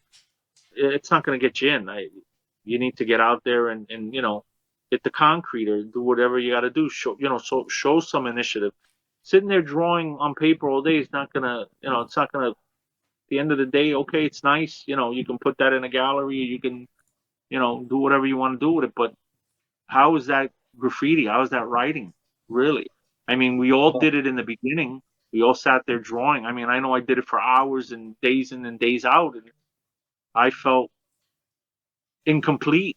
I was like, well, this is not going outside and tagging, or so I would go and tag on the walls outside and make a mess and stuff like that. But at least I felt, that electricity, that adrenaline. You could only do so much on paper. I'm sorry. I mean, I don't mind a drawing here or there, but that's just not what I think it was meant to be. It was meant to go out there and be shown everybody to see it. Yeah, Put yourself out there. You know what I mean? yeah, That's just me again. That's just my opinion. yeah. Luca, you also have to say something to that? Um, No. The crew thing? What? The crew stuff? The crew thing? No. It's one thing that stood out for me is which we didn't have it so official is the president and vice president, right? This is already like some kind of gang structure Well, yeah, but yeah. for us. I don't want to say that it's a gang, but because you said it's not anymore like gangs, and we never had here such terms as president and vice president. It's just interesting to hear that you use this kind of lingo and to I put still do. Yeah. this putting on. Me as a on YouTube, in US YouTube, I only heard it from gang culture, from this part of YouTube. It's just interesting that you used it, Yeah, we still use it. yeah, We yeah, still yeah, use it. yeah. That's Well, that's interesting. you can have three guys, or maybe the 4 or 5 guys in the crew, and they can all vote you in. I've heard Yes. that before. You can do that too. Me, I kind of liked it the old way, which was pres, vice pres. Then you had guys who they had juice or they had power, Huh? which some crews I know still do that. And you got to run it past them, Yeah. or they feel that you have enough skills or enough good judge of character to choose and pick who gets down, Yeah. but just keep them informed. You know what I mean? But the vice president pres thing, I always had that, or I always ran into that. It was something that I don't know. It's a structural thing. Yes. It wasn't like the American mafia or anything like that, where you had your capos and things. It was just you had a bunch of guys, and that's how it went. Because you really want to keep control sometimes of what's going on, because there are crews out there that have like thousands of members Yes. that some people don't know anything about. Yes. And later on, when they show up, the unfortunate part is that the crew gets taken over by somebody else, or they vote somebody in as a new pres or a new vice pres, and then half those guys get thrown out, Mhm. or the whole crew gets restructured. And then now you got some guys who are like, yo, I've been down with this crew 20 some years. You're throwing me out. And then there's a friction, there's a back and forth. I don't want any part of that. If I'm down, I'm down. If I'm not, I'm not. I don't push the issue, but there is a lot of that going on now, especially with the older guys, because some of the older guys have passed away. So Yeah. now different crews end up on people's different laps. So you're either gonna raise your hand and say, "Hey, I was part of it," or, it's a new generation. It's structured differently. I don't want to be part of that. You know what I mean? Okay. So it depends on what you want to do, how you want to do it. Do you want to be part of that, the new regime, or whatever? But I've always liked it, because we did keep that in mind. We did take little things and ideas and structural things from gangs. We did. I mean, a lot of graffiti writers that I grew up with were part of gangs, Mhm. and then when they left the gang, they made their crews, and they kind of brought some of that structure over, like you were just saying. So you take a little of whatever, then you just build on that. But yeah, a lot of them were gang members. I had my own little crew growing up, and we learned little things and stuff like that. And then as we broke off and we became crews, we took that with us. Mhm. Who was big? Who were the guys that were the tough guys that were the muscle, the stronger, the guys that could fight? Who were those? Where were we putting them in the crew? If they can tag, we could use them. If they couldn't, we would teach them. Everyone served the purpose. Mhm. You know what I mean? Whether it was the guy who stole the paint, racked the paint, or the guy who was really good, who would actually do the pieces for everybody else. Listen, there's a lot of different things that a lot of people don't know about. You had guys who they were doing all the pieces for some of the guys in the crew, because some of the guys in the crew weren't that good, and you had one really good guy. Then you had two really good guys. Then maybe you had one guy that was just a really good tagger, and he would just tag up on everything. So it's a whole different dynamic. Yeah. Whatever you think could have happened probably did happen. Wow. It's just listen, it's romanticized, but you can't fit a book, you can't fill a book up with half the stuff that actually took place when I was growing up Yeah, and when tell other us, tell people. us, tell us, tell us Oh, a few things you which think you're take place, like really things, extreme things, let's say, or so we get the feeling how it was, because now everybody makes something out in his head. But tell us, what was it? How was it? Like, tell us some. It's just a big adventure, a big scary adventure, with a lot of adrenaline, no popcorn, and you weren't sitting there in front of a screen watching a movie. You know what I mean? Rated PG or rated R. It was just a big scary adventure. You know what I mean? You were like from one adventure to another. You go from one tunnel to another, or 1 yard to another. You didn't know who you were gonna meet. You made friendships along the way. You made bonds. You had some strong bonds with people. Sometimes the guys you had to fight, that you had beef with, became your best friends. You shook hands at the end of it, and you became writing partners. It was a beautiful thing. It had it. Listen, everything has its bad and it has its good. Look at the good. Look at the positive, not the negative. I get a lot of guys that ask me the questions all about the beef and about fighting and who did you hit, who did you kill, and I don't want to talk about that. That happened.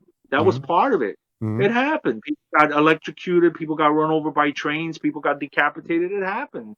It's just part. It's part of it. You know what I mean? It's war stories. I don't really get into that too much because I don't want to show the negative. Graffiti writing, it has enough negativity. When it becomes commercial and it's on television, it's in movies and commercials. Oh, it's beautiful. Every kid wants to do it. Every kid wants to grab a spray can. Every kid wants to go out there and do it. But you know what? When that kid gets run over by a train, and now his family has to figure out what the hell made that kid do that, or why that kid went out there and did that, you know, it's not fun anymore. It's not pretty. Now all of a sudden, you're a bad guy. You know what I mean? Yes. Oh, you're this, you're a vandal, you're a creep. When I was in high school, it was funny. The other kids who were part of gangs or just punks, they look down on you. Oh, you writing on the cemeteries, the tombstones. You're writing on churches. I never did any of that. I don't write on churches. I don't write on cemetery walls or mausoleums or none of that. And I never did. I never will. That's disrespectful. Okay. I wrote on walls in parks. I didn't write on monuments either. I never did that. I wrote where I wrote, on the subway, on the train station walls. I did what I had to do, but I never disrespected or did anything like that. A lot of these people, they look down on us. Oh, you're writing on people's walls, and they used to mess with you.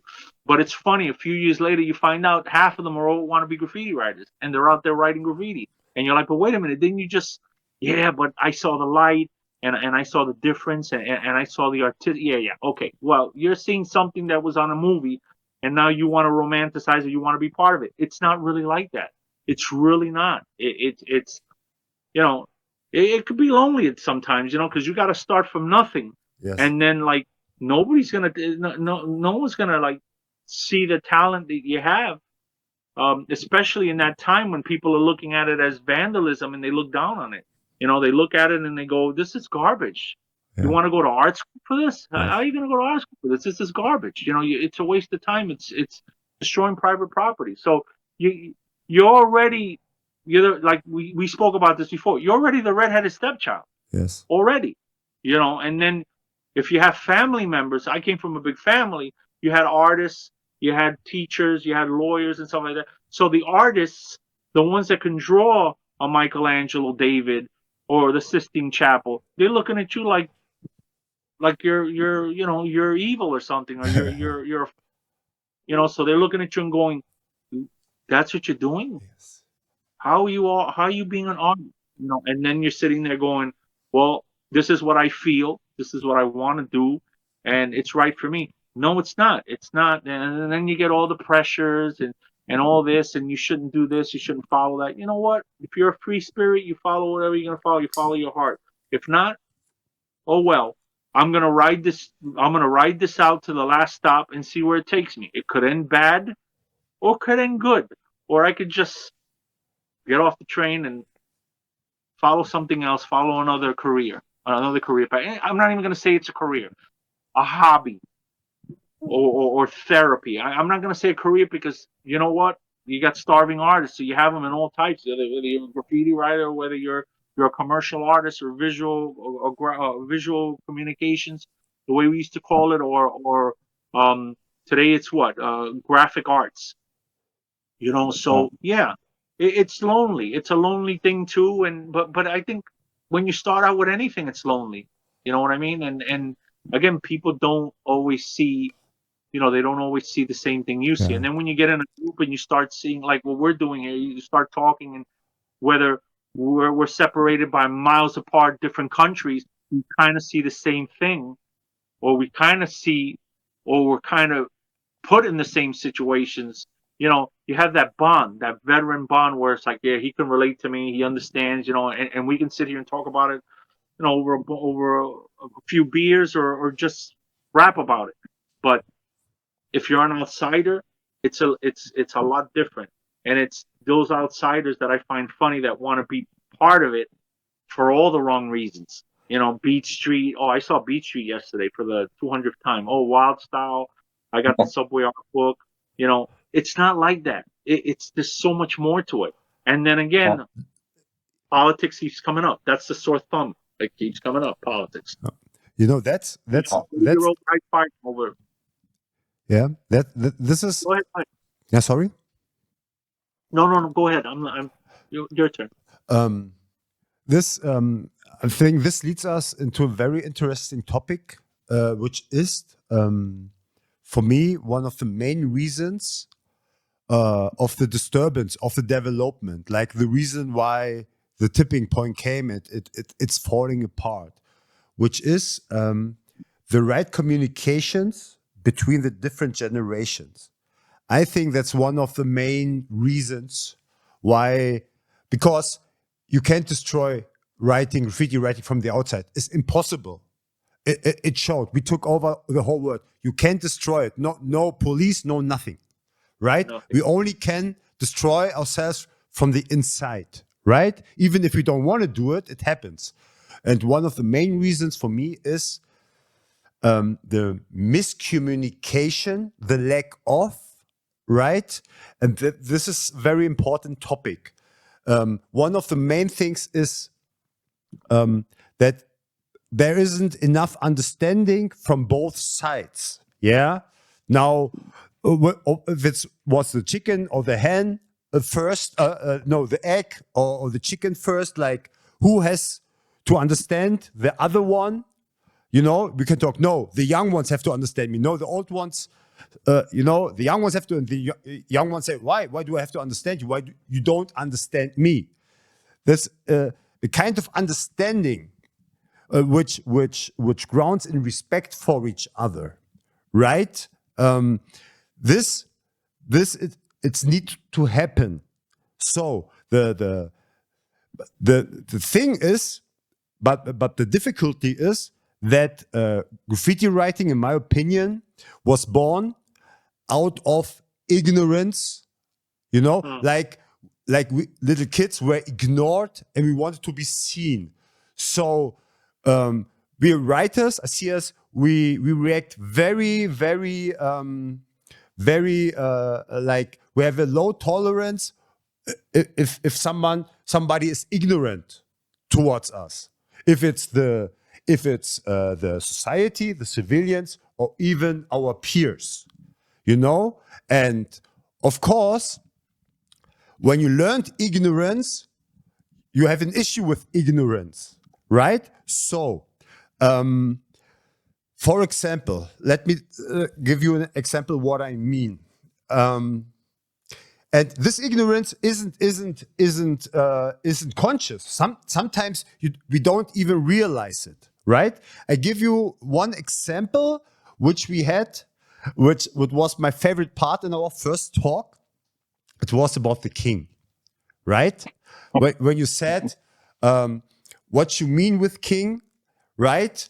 Just to repeat for the listeners, like in a nutshell, you talked about that when you see people doing crowns on their pieces, yes, this you don't like it because of what it means to you from where you come from. You take it very serious. in how you looked at it. What is a king? Who can call themselves a king? And this is your point of view, how you're judging others. In that case, it was me, because I like to do crowns, right? And this is a perfect example where the disconnect normally happens. You know, I would say 99%.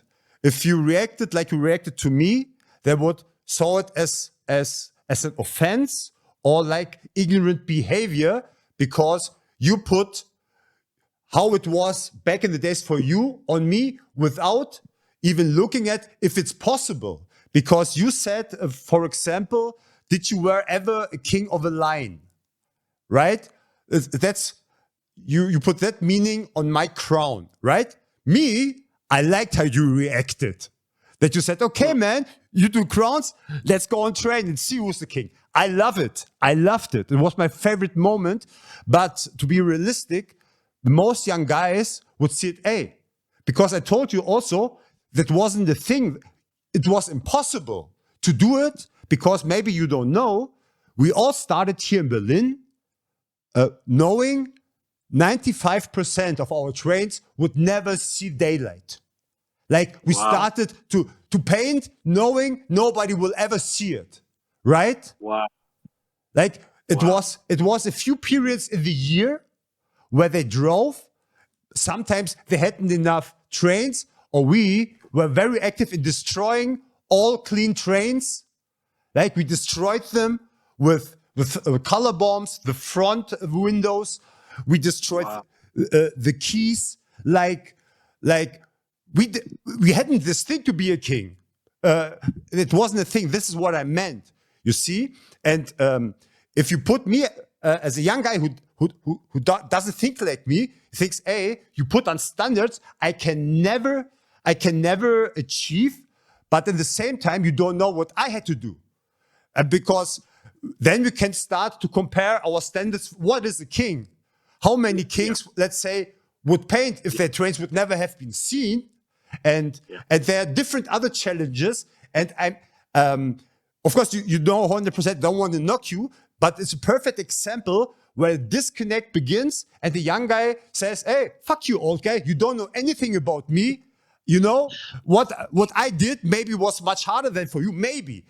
But then the self-talk begins and the normal reaction for a writer or towards ignorance starts. Say, fuck you. I do my own thing and I don't care. And then I don't listen to the good things you have to say. If you don't show this ground respect level of try to understand from where I'm coming from. You know what I mean? Absolutely. Well said. Good points. Good questions. Absolutely. You're right. You're absolutely right. But you know, you got to look at it too as a legacy and what you leave behind or what you want to leave behind. It depends on the individual. Let's not look at everybody, just individuals. If I want to tell you this and this and this and that, this is how I do it or how I did it, and you want to take that and you want to run with it and you want to do it that way or similar or just change it around, that's on you. You want to do it, you do it. That's the problem today. Maybe the young kids don't want to listen. They got it easier, or some individuals, depending on the situation, their status, they have it harder. So they don't want to listen. You know what I mean? Wait. I have to correct you. I think Go ahead. I think every up-and-coming young guy, it's the wet dream to talk to his idol and to get some knowledge. I would say you can say it general. So the thing is, from there on, it's our responsibility as old guys to meet them somewhere, to pick them up where they are. And I've made very much positive experiences with that, right? Like to try to understand where they're coming from. I tell you an example. I hope it's good. For example, to explain them, I have the theory that the product on the train is a product of all the circumstances around them. One factor, for example, is the time limit and the pressure. you know, or to rack caps, to establish to be there. All those steps, all those challenges play a role to the quality of your style, right? So, and for example, we have many wall writers here, but who try to develop their style, you know, on their desk, on their wall. And for example, what I'm telling them, I'm just proposing them that examples how they can emulate those type of pressures I experienced. So when I stood on the train, it gave my style something. For example, very simple, put a time limit. You know, you have to keep somehow artificial pressure or those challenges. You have to translate them as good as you can to get better results. And I explain them why, for example, it's important to overcome those pressures. Overcoming those fears brings you on a place of Zen. You know, you told me too, when you're on the train, it's like a drug. This drug is you overcome fear of death, basically. Fear of your parents, fear of getting caught. Underlying of it is always the fear of death. You have to overcome that fear of death. So with the first line I drew on the train, I forgot everything. I was too high. Like you, I didn't take drugs, and my friends had to pull me on my jacket to not get overrun by trains. I was high as a high kite, like me. And I found out it was this overcoming. So I give them examples how they could overcome those kind of pressures on their desk, just to give them a little bit of aggressiveness. All the things that the train writer included in this style to rock, to be alive. You know, this helps. All these factors around train writing help that style. And I try to, this is one example, like how I like to pick them up. You know what I mean? Yeah, but let's just, you made all good points. But remember, keep in mind, they want to listen. If they listen, and depends who you're telling it to. Some kids listen, some kids don't. Yes. I mean, it's good to put the word out there and give them advice. But like I said before, it all depends on the individual. And getting back to what you said about pressure, you got to make pressure to make a diamond, to make a beautiful thing like that. So yeah, there's, out of all that pressure, beauty comes out of it. You got a perfect example of diamond. You know, I don't knock. I'm not knocking anybody in you know, specifically, but if the individual wants to hear what the old schooler is preaching or saying, fantastic. Maybe sometimes what that old schooler is saying, it doesn't apply to them, or it makes no sense, because you know, everybody talks differently, everybody speaks differently. Sometimes they're asked the same question 100 million times, they get tired of answering the same thing. So in that sense, I agree with you. But again, there is sometimes a backlash. The young guys don't want to hear what the old guy says, because the old guy's probably said something he's heard 100 times already. And maybe he just doesn't want to do it that way. He wants to do it his own way, you know? And then you have the ones that take it to heart, and they learn, and they take it apart, analyze it, and do it to their best of their knowledge. Mm-hmm. But again, I've always said this, it's a give and take. Mm-hmm. And it's what's being presented up there, you know, when you're making, whether you're going to make a speech, or you're going to make a small story, or just make good points. You know, it depends on the old schooler, or the teacher, or the philosopher, however you want to put it. You know, you can take what they say, or you don't have to take what you say. Sometimes you talk to these old guys today, they don't make any sense. Yes. Fine. You see these guys on television and on these documentaries, and you want to meet them, and you finally meet them, and you know what they say about sometimes meeting your heroes. Yes. Yes. Yeah. So true. And you're completely blown apart, and you're like, wow. And it completely messes you up and changes your whole aspect on things. You either walk away angry, or you walk away happy, or you walk away with some type of knowledge that I don't want to be like that guy, or I don't want to sound like that guy. So you got to take everything, like I said before, it's all individual, depending on the individual. I sit around with some of these old guys that I used to watch, and they tell me things, and I'm like, wow, you know. And then sometimes they just don't say anything. They're talking and they're not saying anything. Yes. So like, okay, so then you ask a question or you ask several questions, like what you just finished saying, and maybe you get a little bit of feedback, maybe you don't, but you just keep your ears open and just take it all in, and then again, put it together the way you want to put it together. Yes. Take it apart, put it together, however you want to put it together. But just be mindful, and always remember this as older guys. Again, I'm not a king, I'm not a legend, I'm not any of that. I'm just a regular writer. If you want to hear what I gotta say, fine. I'll continue to speak. If you don't, that's cool too. You know, you take whatever you take. As long as you take it, as long as you take what I tell you, and it's a good experience, and it's not a negative experience. Oh, Priz, he's a this and he's a. Listen, I'll give you the time of day. You want to hear something, I tell you. If you don't, you don't. But again, we shouldn't have to sit there and because we're your heroes or whatever we are, you know, somebody that you just ran up on or you heard about him, you know, you shouldn't have to put that much pressure on us, okay? Where, well, he should know everything. He should know this. That's not, because we all have different experiences. We all did different things. Again, graffiti spanned from different nationalities to different people, different status. You know, poor people, middle class, rich. It doesn't matter. Everyone has their own experience. It's just what you take and you bring to the table, and what you want to tell these young guys or what these young guys want to hear. Because again, some will listen, some won't, and they just go on their own way. But saying, "Well, this is what he said," is gospel. Yes. Or I mean, that's bullcrap in my book. Because you know what? You had this experience here, and I had this experience here. Your experience wasn't maybe positive in my eyes, and vice versa. You like train yards? Good. I'm not a big fan. You like tunnels? You don't like tunnel? I did, I didn't, whatever. But you take all of that, and that's how you put it together, and you walk away either smarter or just learning a little bit more about the craft that you're supposedly embarking on. You know what I mean? But what bothers me, okay, and you made a lot of great points. You know what I mean?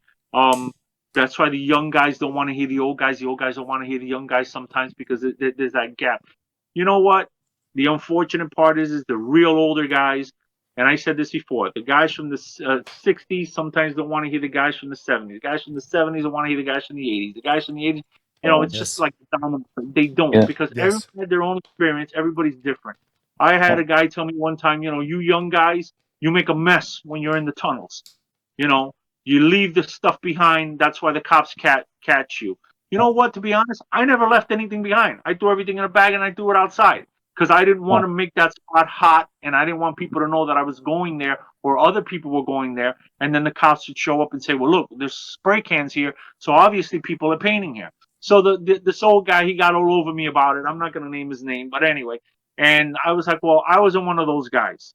Okay, I cleaned up after myself. But most of you guys, well, that's the other guys. You can't put me in there in that same equation, because I was a little bit more careful. And to this day, I clean up after myself. There's no reason to leave stuff laying around. It just makes the neighborhood look bad, and it just, you know, it lowers the value of everything. You know, so just pick up your stuff, put it in a bag, and throw it out.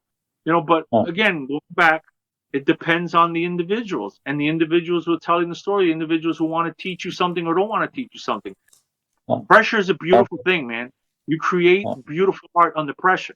We did it. You guys did it. You know, you're doing it now. You know, so I love that you know, that window of time that you have to do something. It's almost like a bank robbery, or I hate to use that term, but you know, you got this window. This window's open. You got this amount of time to do something beautiful, or do something, or accomplish something, and you get the hell out of there. And that's it. And that's the beauty of it. That's what I enjoyed. What I didn't enjoy is when I was chased by the cops. Just being alive. I think it's that the Man hört dich voll basic schlecht. thing. Man hört dich voll schlecht, Großer. That's the basic thing. Being alive, feeling being alive. I think there's no difference between generations and old school and new school. I think it's just to tell about that feeling, being alive. But it depends on what makes you alive. Think about it. Another kid, another individual, they'll do drugs for a certain reason to get a high. Maybe they're escaping, or maybe they just want to throw up. They're having a party. The girls there, the music is playing, and then you have other people who are doing it, to escape. It's a darker thing.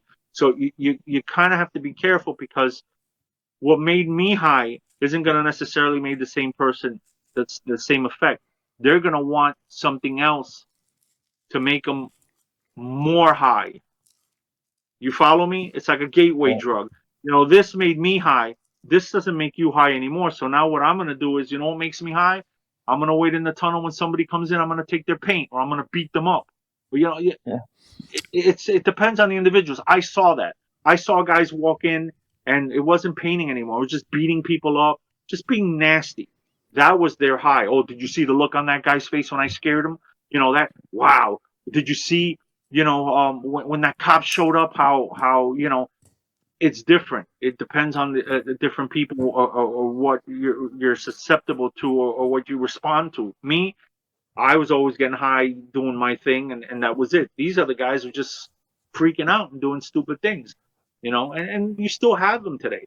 But by sitting here and telling these younger guys, or maybe the guys your age, no, that's a bad thing. You shouldn't do that. Maybe you should do that. They're not gonna listen. They can do what they're gonna do, but what works for them. The fact that you have a legacy, and you wanna spread that, and you wanna tell these young kids, don't do this, don't do it. And maybe they want to listen, maybe they don't. It's a beautiful thing, because you're willing to tell your story. Whether they take it to heart or not, that's on them. That again, individual, depends on the individual. You know, what I mean? You will not get high doing that. I see it a little bit differently. Yeah. Go ahead, go. I see it like this, that in the end, in the ground level, we all seek the same. Like he said, Absolutely. Call it freedom, or for me, your journey, your styles are documentation of your journey to your true self. Because there where your true self is, you produce the most authentic style. We try to right? So this is yeah. Go ahead. And this is what attracts us, right? Writing came out of a rebellion to make something out of us that we not are, and rebelled against the circumstances that want to kill our soul, right? So, and our true self. And what I would say is, when you say they try to get another high, the thing is that the way to your true self, to be truthful to yourself, a true style is always better than a false style. We have this journey, but these are the biggest demons we have to face. These are the greatest battles inside of us. So for that, you need luck, you need the willpower, you need, good circumstances, and it's hard. And as I see it is to see where I can help the other. And it doesn't work always, and not with the most, it doesn't work. But sometimes you can show them that what is the important battle. That the battle he's doing with drugs, for example, who is doing with telling bullshit to himself. No, concentrate on your style.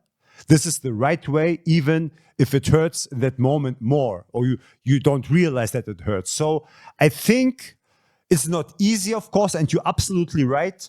It's not for everyone, but I think this is the right direction to bring us together on our way, because this style war, this try to destroy each other's style, in reality is to help each other to find our true selves. So I see what you help me to be more original by inspiring me on your way, and so on. Well, you destroy to rebuild. Remember that. But let me ask you this: Do you look at the guy who has style, does burners and pieces, the same way you look at the guy who just does throw-ups? You don't. No. That you see the same. But this is what I'm trying to point out to you. You can't. They're doing two different things. If you tell the kid who just does throw-ups because he can't do pieces and he's just learning. Okay? Learn your style. Here's a letter structure. Throw him an outline here and there. That's a little bit different. That individual can sit here and probably do that because he wants to learn more in comparison to the guy who just does throw-ups. We got guys out here that just do throw-ups. They can't do a straight letter. They don't do pieces, nothing. And they get a high over just bombing throw-ups over everybody's stuff. And that's where I was trying to explain to you where the difference, where the line is different. Because you're telling the kid, well, this is all you're doing, is throw-ups. You're just doing all over people's buildings and houses. Okay, what about doing something more creative? Style master, style monster, however you want to call it, style messiah, whatever.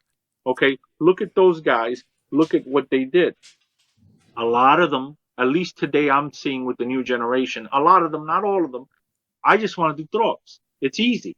It's, they try to make their throw-ups more creative, more pretty. That's nice. But we used to do throw-ups just to get our names on the train, or sometimes I would do my throw-ups to mark the first car. So I knew that if I marked the first car, my piece was on the third car. I knew that that was the train that my piece was on, and I had my camera ready. That's how we did it. Yeah. And then they started doing all these throw-ups, going over people, started doing stuff. It's just basically paint left over that you had that you just either bomb the insides or bomb the outsides with. But today, you go over a kid with a throw-up, he's going to go to war with you. He wants to go over all stuff. And meanwhile, you're doing burners, pieces, and they're going over you. So it's kind of funny. It's history repeating itself. You kind of look at Star Wars and you see that happening, but that's what came out of it.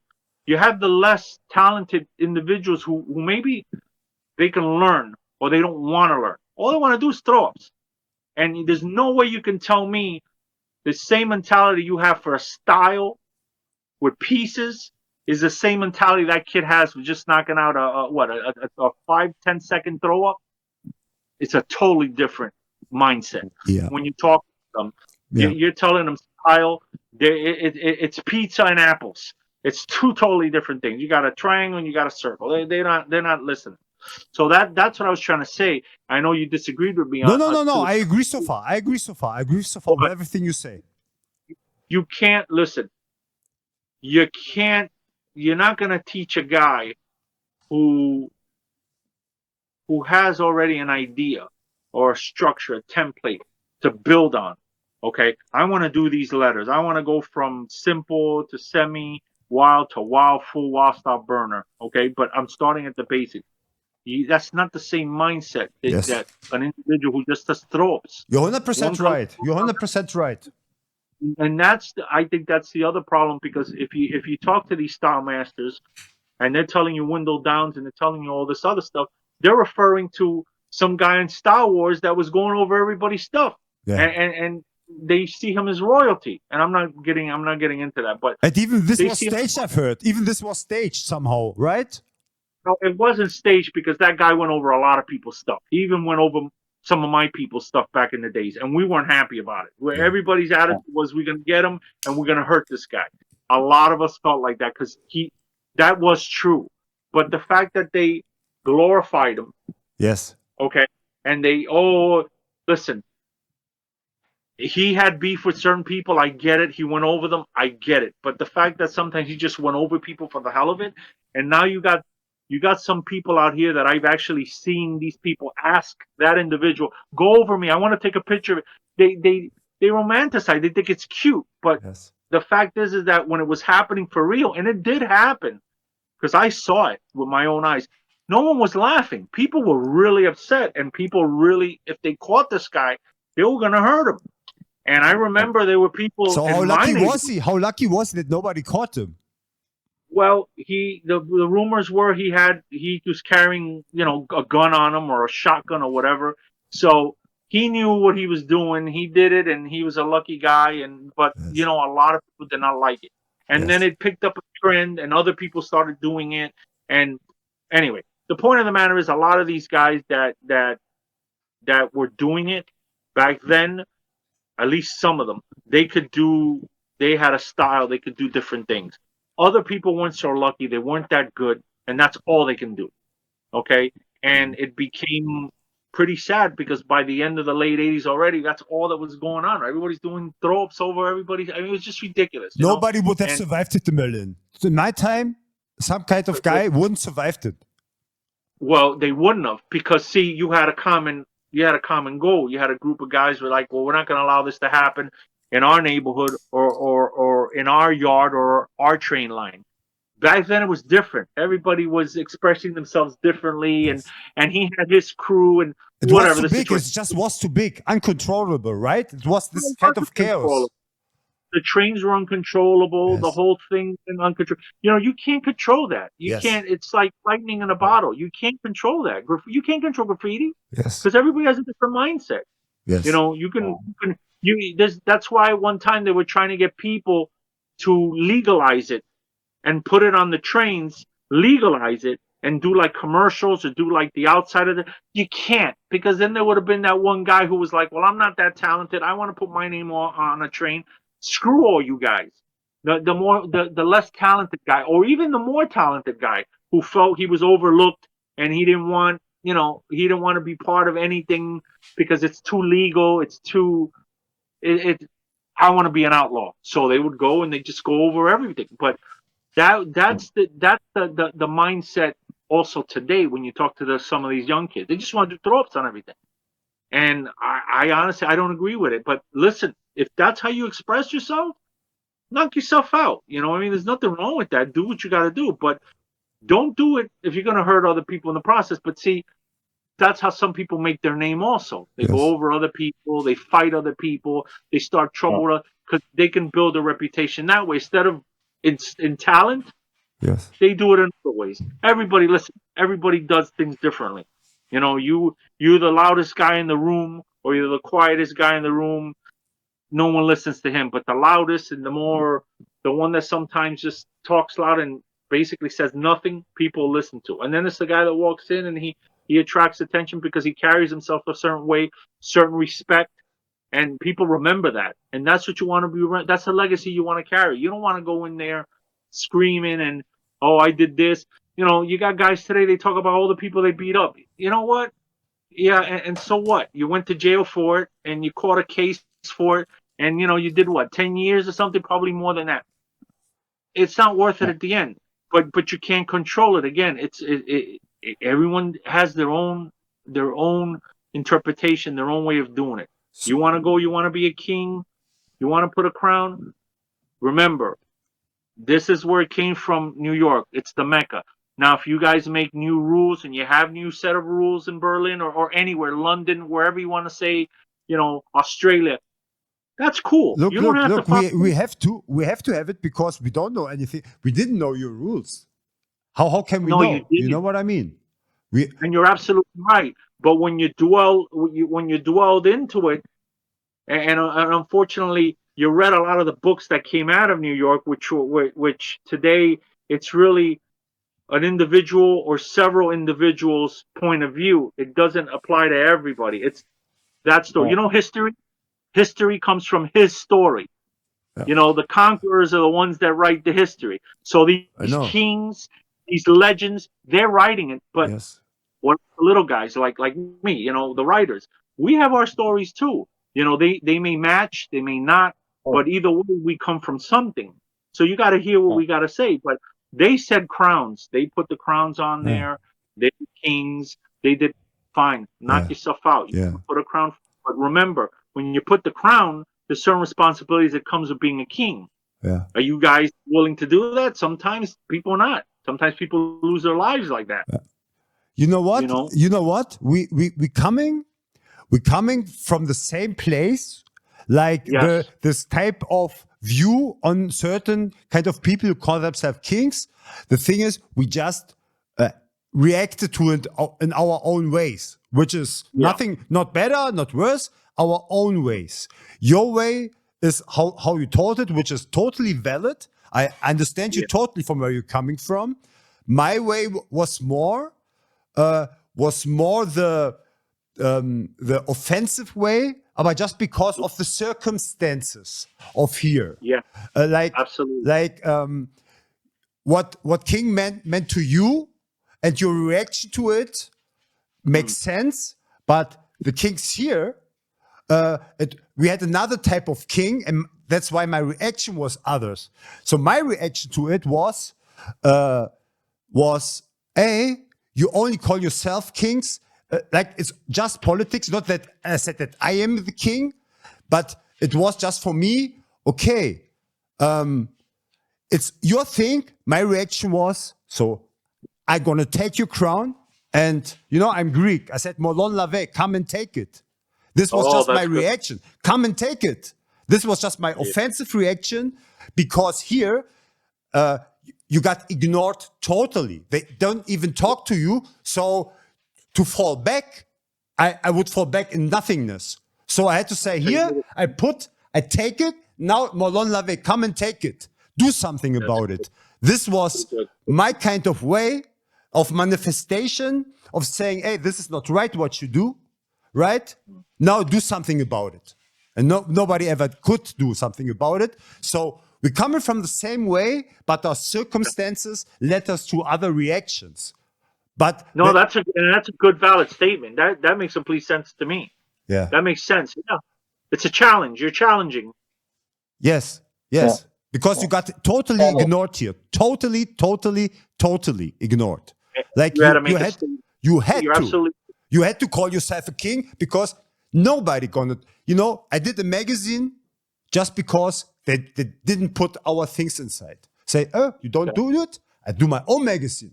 And then sometimes I put very much of me in my book, for example. And they said, hey, you doing self-pushing. I said, yes, I do. If you have a problem, do your own book. So this was the mindset, you know? I had to. Respect that. Yeah, but I respect that, because you're challenging. I respect that.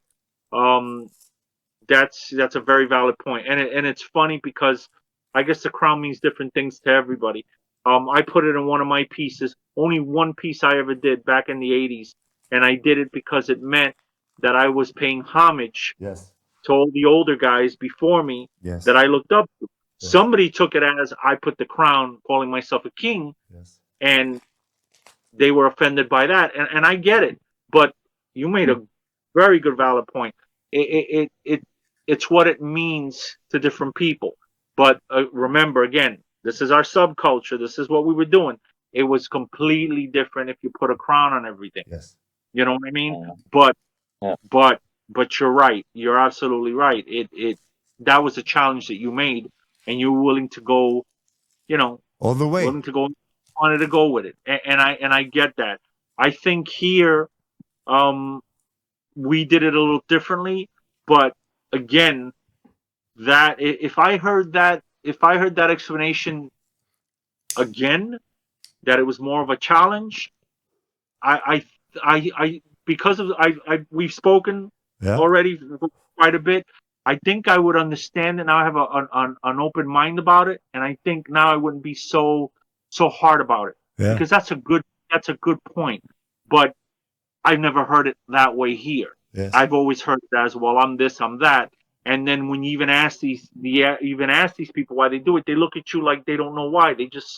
It's part of doing, whether you do a heart inside your letters or something, it's one of those things. But if they were to tell me that it was more of a challenge type of thing, like what you said, I think I'd be a little bit more, now more than before, more open-minded.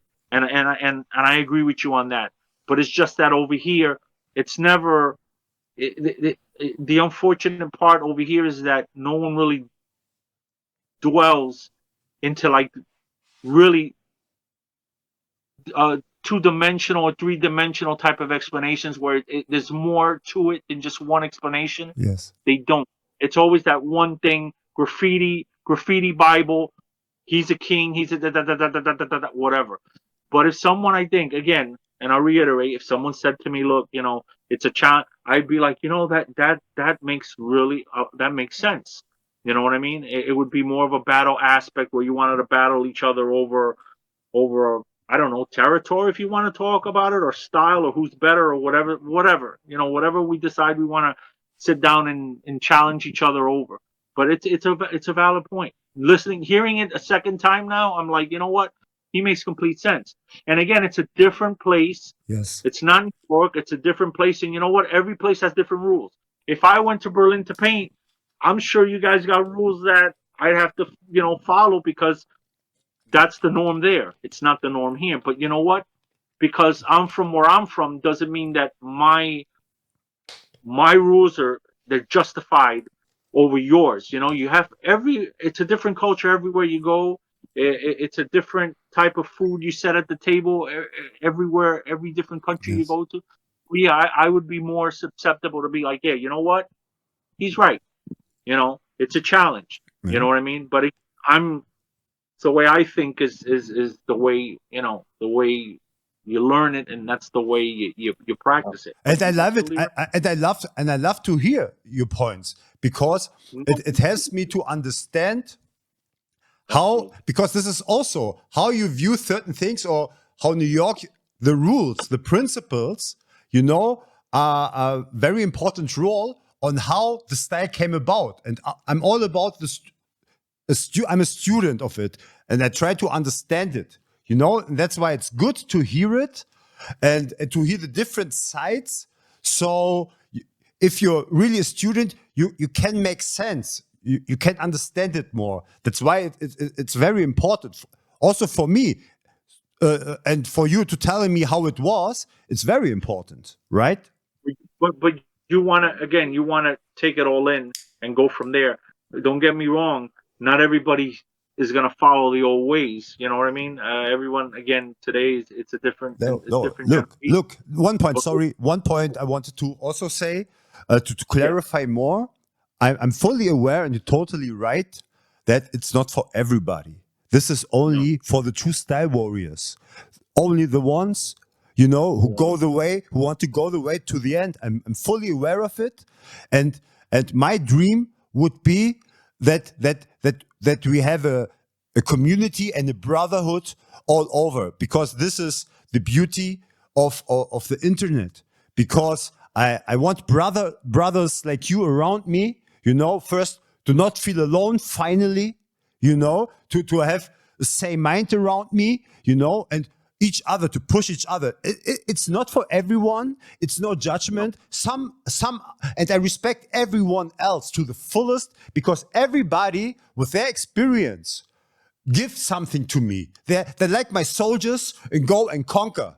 I can learn from those soldiers. The throw-up artists, those, go to war and bring me the good stuff. I see it like that. I see us as all together. We can learn from each other because we are specialists. And my dream is to form a brotherhood and a connection on basis on what we love. And our love is so strong that this love for this thing took the whole world over. And I'm trying to build this kind of brotherhood. And keep it alive and keep it going. Yes. Maybe for the next generation after that. Yes. Because it saved our lives, as I understood you, it saved my life too, the pursuit to style, this and my two dogs were in one point in my life, the only real things. The only real things. I didn't know what is right and what is wrong, what is real, what's not. I knew my dogs who love me unconditionally. I sadly don't have a family like you. And I knew my style is real. I know because from day one, I looked out to be authentic. I know what is real in my style. I looked at my style and could relax to see something that is real, Makes you happy, which is what counts. It gives me peace. It's no, fuck happiness. It gives me peace. Fuck happiness. It never was about happiness. It was about peace. Peace of mind. Find peace. Well, that's more important than anything sometimes. You know that, right? Yes. Yeah, peace of mind, peace of heart, absolutely. Writing, it was never fun for me. Like you say too. When you ask me, it was never fun for me. It was always that serious, but it doesn't make fun if it's not that serious. At least for me. This is what I went, the hero's journey, he goes to find what he wants. I wanted to find a family, a brotherhood, and what I found was the opposite. And what I needed, that was what I needed. This was what I needed to make me that what I become now. I wanted strength. No, I'm sorry. Go ahead, but go ahead. No, please, no. So you. No, I was going to say that you had a journey, You came back from the journey a different person. It's either negative or positive, but it's what you got out of it that hopefully down the road you make it positive. You know Yes. what I mean? Yes. It's not always going to be a good thing. It wasn't a good thing for a lot of people. It wasn't a good thing for me at times. I mean, people put you down. There's a lot of politics, etc., etc. It's what like I said before, when the smoke clears, you figure out where you're standing. You're either standing or you're not. You're on your knees. It just depends how you get yourself up. You clean yourself off. You either want to go that way, you don't want to go that way. It's all experience. It's all how it makes you, molds you. Yeah. A lot of people, it's a negative thing. And at the end of the day, they really don't want to pursue it anymore. And they're kind of sick of it. I know guys who they don't want to go out and hang out with groups of people because there's always a lot of negativity. Yes. And all they want to do is create. So they create by themselves Yes.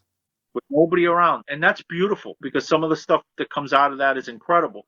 But sometimes you can't, like they say, you just can't be an island. You can't be by yourself. Sometimes you need the outside to make you a better or worse, unfortunately.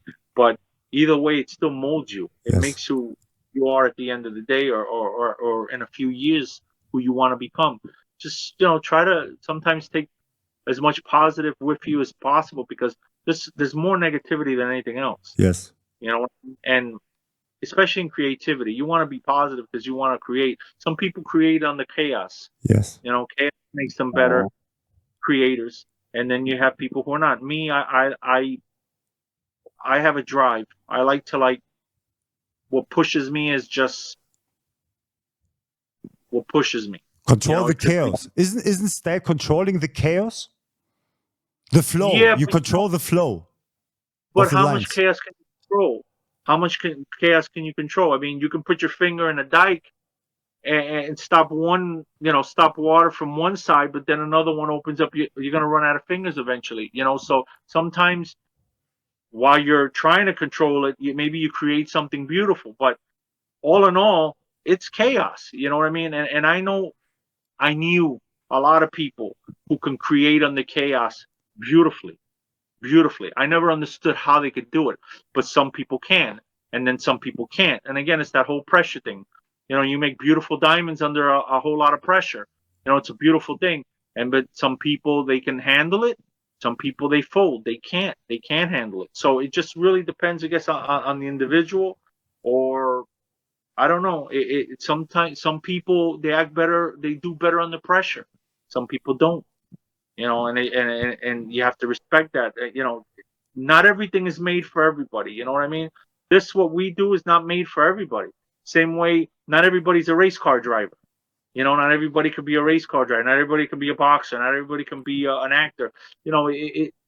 Sometimes you face that challenge, and it's either you want to keep going, you want to go over it, under it, to achieve the goal, or you just stop and turn around and walk away and say, I'm not doing this. It's not for me. Yeah. And sometimes it's too late. Sometimes it's an early wake up call, or sometimes you just have to walk away and then come back another time when you're more prepared. I mean, you're gonna meet challenges. Everything is just you know that better than I do. It's a way of life, and then it's our inner demons who make us sometimes who we are.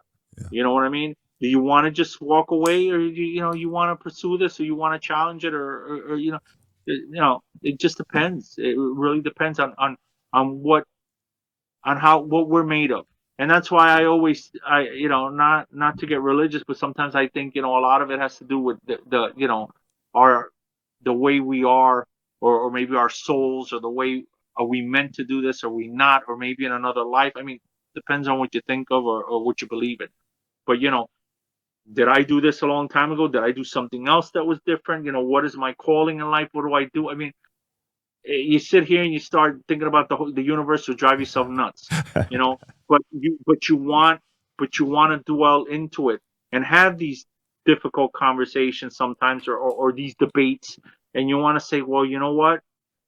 It started off a little slow, but I picked up a little steam, and then I got my thoughts together, and he made a good point, and now we're jiving, and things are coming together. And that's all it basically is. You're just bringing something to the table, and we're discussing it. How you do it, I do it. How we should do it. What's a better way of improving? We can always improve. We can always get better. I always say, there's no. I don't believe in I'm at my best right now. It always get better. It just depends. You know on what I fall back when it's getting too much thoughtful and too complicated. I fall back on. I just want to burn everybody. Full stop. Yeah, but then, you know what? I'm relaxed again. That's a hell of a responsibility to burn everybody. That's like a martial artist almost, or a boxer. You got one guy. After you fight one guy, you beat him. Then you got another group of guys challenging you for the championship. Yes. So you got to take on all comers. Yes. Yeah. The way you're thinking is yes. Okay. That's people do that, and it makes them better, makes them stronger. I love the style war. I love style war. I'm a style warrior. Yeah. That's all I am. I want to be the last Highlander. This is my film, the last one. Listen, we all have roads to walk on and places to go and things to challenge and things that make us who we are. And if that's your call to arms or your call in life, my friend, you have my blessing and more power to you. But this is fun. This is my fun. This is what makes me fun. This is what makes me smile. This is little child. I want to be the best. I want to be the last style warrior. This is what makes me smile. That makes me happy. There's nothing wrong with that. As long as you're not hurting anybody, you have my 100% backing. There's a lot of ways of doing things. You can do things positive or negative. If you listen, there's nothing wrong with challenging anybody, or there's nothing wrong in little challenges in life, because it betters us and it betters the people around us. But there's going to be challenges, and again, as long as you're not hurting anybody, again, you're good to go in my book. It's just I don't like what I don't like today, and it does still happen today, is people are putting other people down. Oh no. I don't agree with that. And I've noticed that, and it's happening a lot now with a lot of older guys, and that's not cool, because people were best friends, in the past. Mm-hmm. You know what? If you're not friends anymore, that's cool. You know what I mean? But don't go over there and kind of knock each other down because you and I don't agree on something. You don't agree on something, I don't agree with you. That's cool. Keep it moving. Yeah. You know what I mean? To sit there and start questioning other people and their motives and their identities, I don't want no part of that. I don't want to be around people like that, and I definitely don't want to paint around people like that. Yeah, I agree. But I agree. You can challenge people indirectly and directly.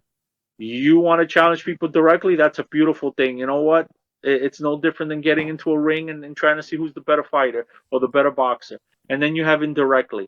You do something nice next to the next guy. Maybe the next guy looks at your stuff and says, next time I come over here, I'm going to do something better. And then maybe after that, you're influencing and you're helping and you're assisting that person's growth to be probably a better artist. Yes. You know what? Yes. You don't even realize you're doing it half the time. Sometimes it just takes form, and it's like the snowball.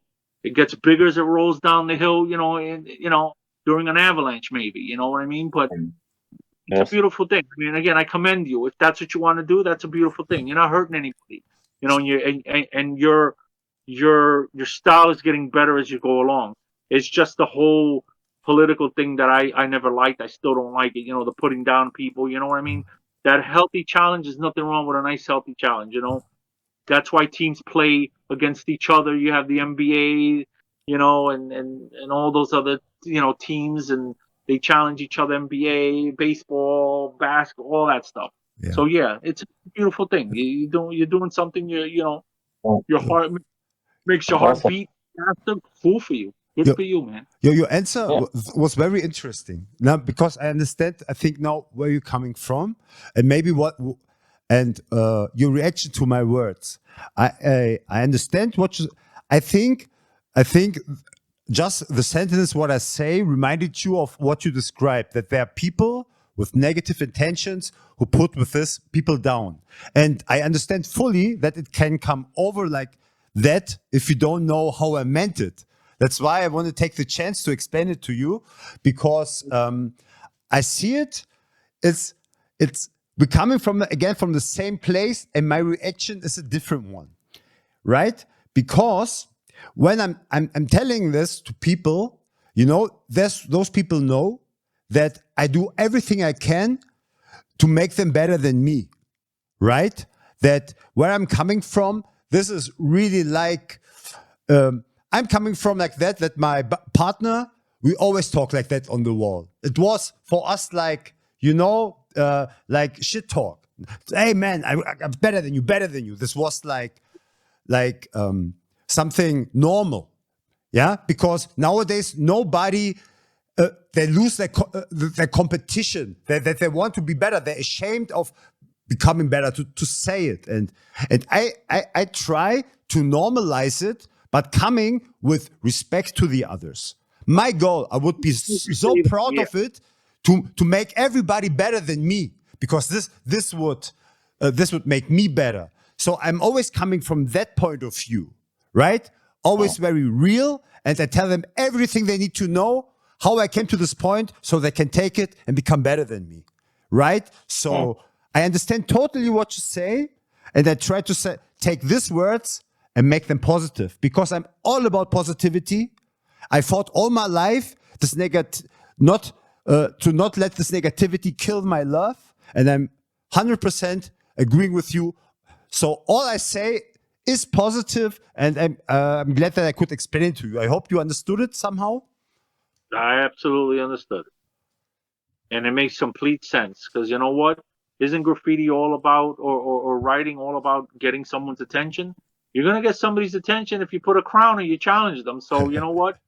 You're doing stuff, you're basically advertising yourself and saying, hey, whether it's an exclamatory or a question mark, either way, you're trying to get a reaction out of somebody, or somebody to look over and think and say, hey, why did he do that? You know, so in that respect, I commend you. You know, I was coming from where I was coming from, Yeah. old school, where, you know, this is like royalty, this is respect. You know, you don't do that. You don't do that, and you don't write the other person's name, especially if they were a king. Yeah. You don't write the name, you know, and say, oh, I'm going to tag that. Or you don't write something that sounds like that, because that's disrespectful, you know. Yeah. And again, if you notice on my when we're talking, I don't mention other writers, because I'm not one of those people that likes to bring up writers Yes. to bring myself up. Okay, Same, if you ask me a yes. question, so I don't bring up writers, I don't mention names. A lot of people like to mention names because it's more credibility, and it makes them look good standing. I'm not one of those. He was a writer, he was a writer, he did this, he that. If you know who I'm talking about, cool. If you know me, you know who I'm talking about, you know, Yes. because you've talked to me.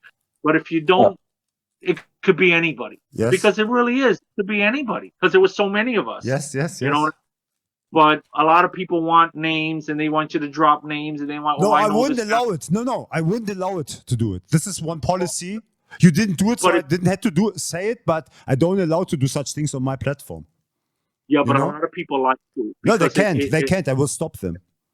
it's a credibility thing, or it's more of a, well, I knew him and I grew up with him, and you know. Okay, And- that's okay. That's okay. I meant more putting other people down, or you know, this is what I meant. This I don't allow. You know. I don't do that either. I don't mention either way, whether it's negative or positive. If it's a direct question, yeah, absolutely. But you know, they listen. The guys know who I'm talking about. My people know who I'm talking about, and you know, I don't have to mention them to give them props. They know who they are, and they know what they did and what they're still doing today. Yes, But yes. I know. just They're everywhere. Everybody knows those guys, and how you're handling it is perfect. It's perfect. You know. well, I appreciate the time, and you guys giving me this platform to express myself and speak my, I don't know, my philosophy, or my my way of thinking. Awesome. Awesome. Thank you. Okay. Do we already have further questions or? Hey, man, billions. So, well, do you have any questions, my friend? Any question that came up, maybe? Wow, you had so many better questions than I'd ever think of asking. Wow, yeah, that's um. Hold on. Someone has a question. Yeah, Can I ask? ask a Yes, question. Go ahead. of course. Hi, Hi, how are you? hello, Mrs. Priz. Did I say it right, Mrs. Yeah. Mrs. Priz, Yeah, yeah. it's Okay. okay. Um, how is the paint quality in Germany compared to if you have tried the paint quality of like American paint? I can't say too much. I was one time in New York, '97. I bought. I don't remember. I think it was some classical brand. It wasn't so good. But maybe I chose the wrong colors.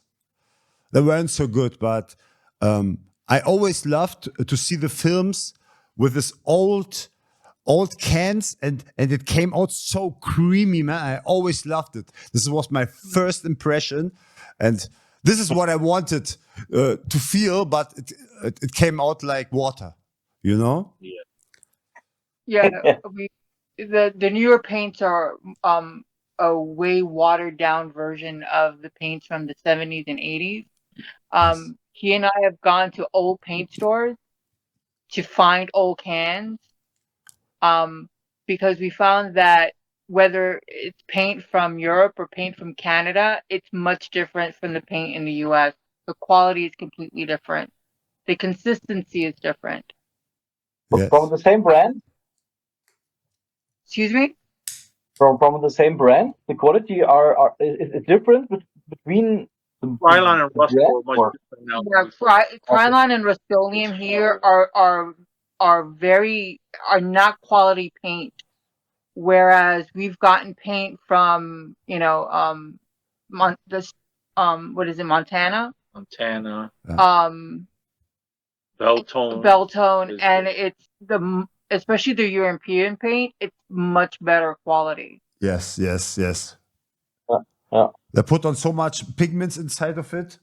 But I think the old ones, the Krylons, they were thick, right? This creamy, quick A long line you could make. a long time ago, not anymore though. Not anymore. I mean, Rust was okay, but like it doesn't have the consistency or the chemicals that it used to have. It was a whole thing with the ozone layer one time, so Yeah. you know. Oh man. But it's the same though. It's really not. Do you guys use more caps there? Caps you buy in comparison to caps that you make, or do you still make the caps, or you just buy the caps now? I mean, for what I see, there are so many caps. There's so many different caps, you know, Yeah, for everything. hundreds, you know, for everything, you know. So, And I th- how is? Let me ask you one more question. yes. How is the transit? The transit system there? How does that work there? Do you have a vandal squad? Well, that's a easy question, but do you have more like more cameras, more do they investigate you? Is it more of a felony over there in comparison to here? Or is it you get a desk ticket and they keep you moving? Or are you fined Are if you you're caught? fined? Yeah, because back then we used to get desk tickets. We got a ticket, we had to pay a fine, and that was it. But that was in the '80s. That was a long time ago. Now you do jail time for that. You hadn't to pay for the cleaning or something like this, or what did you have to pay? Like, what was the Well, number? Yeah, you have to pay.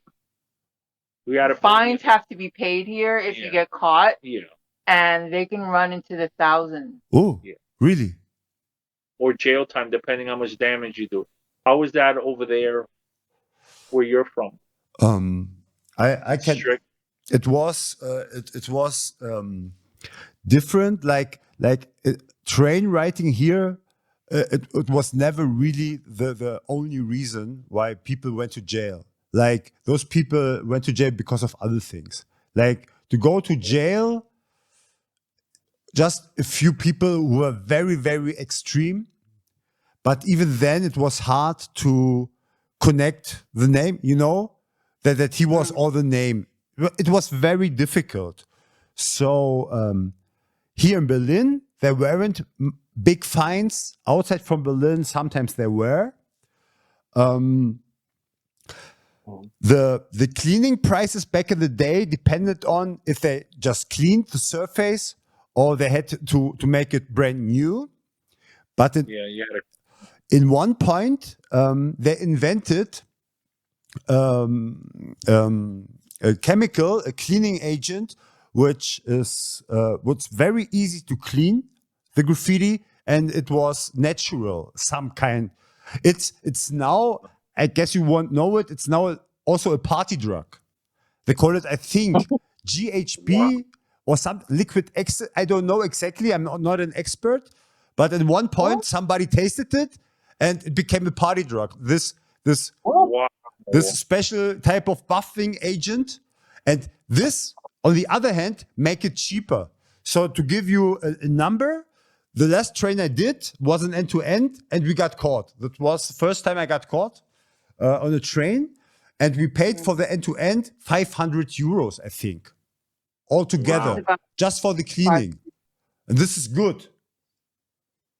And that's it. You didn't do any jail time. No. They didn't get you to the trains or anything. They used to do that a long time ago.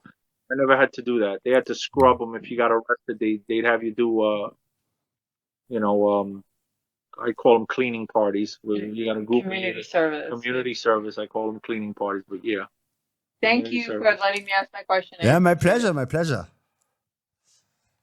Yeah. But I think nowadays it's harder because of the technical environment, because of camera sensors and stuff like that.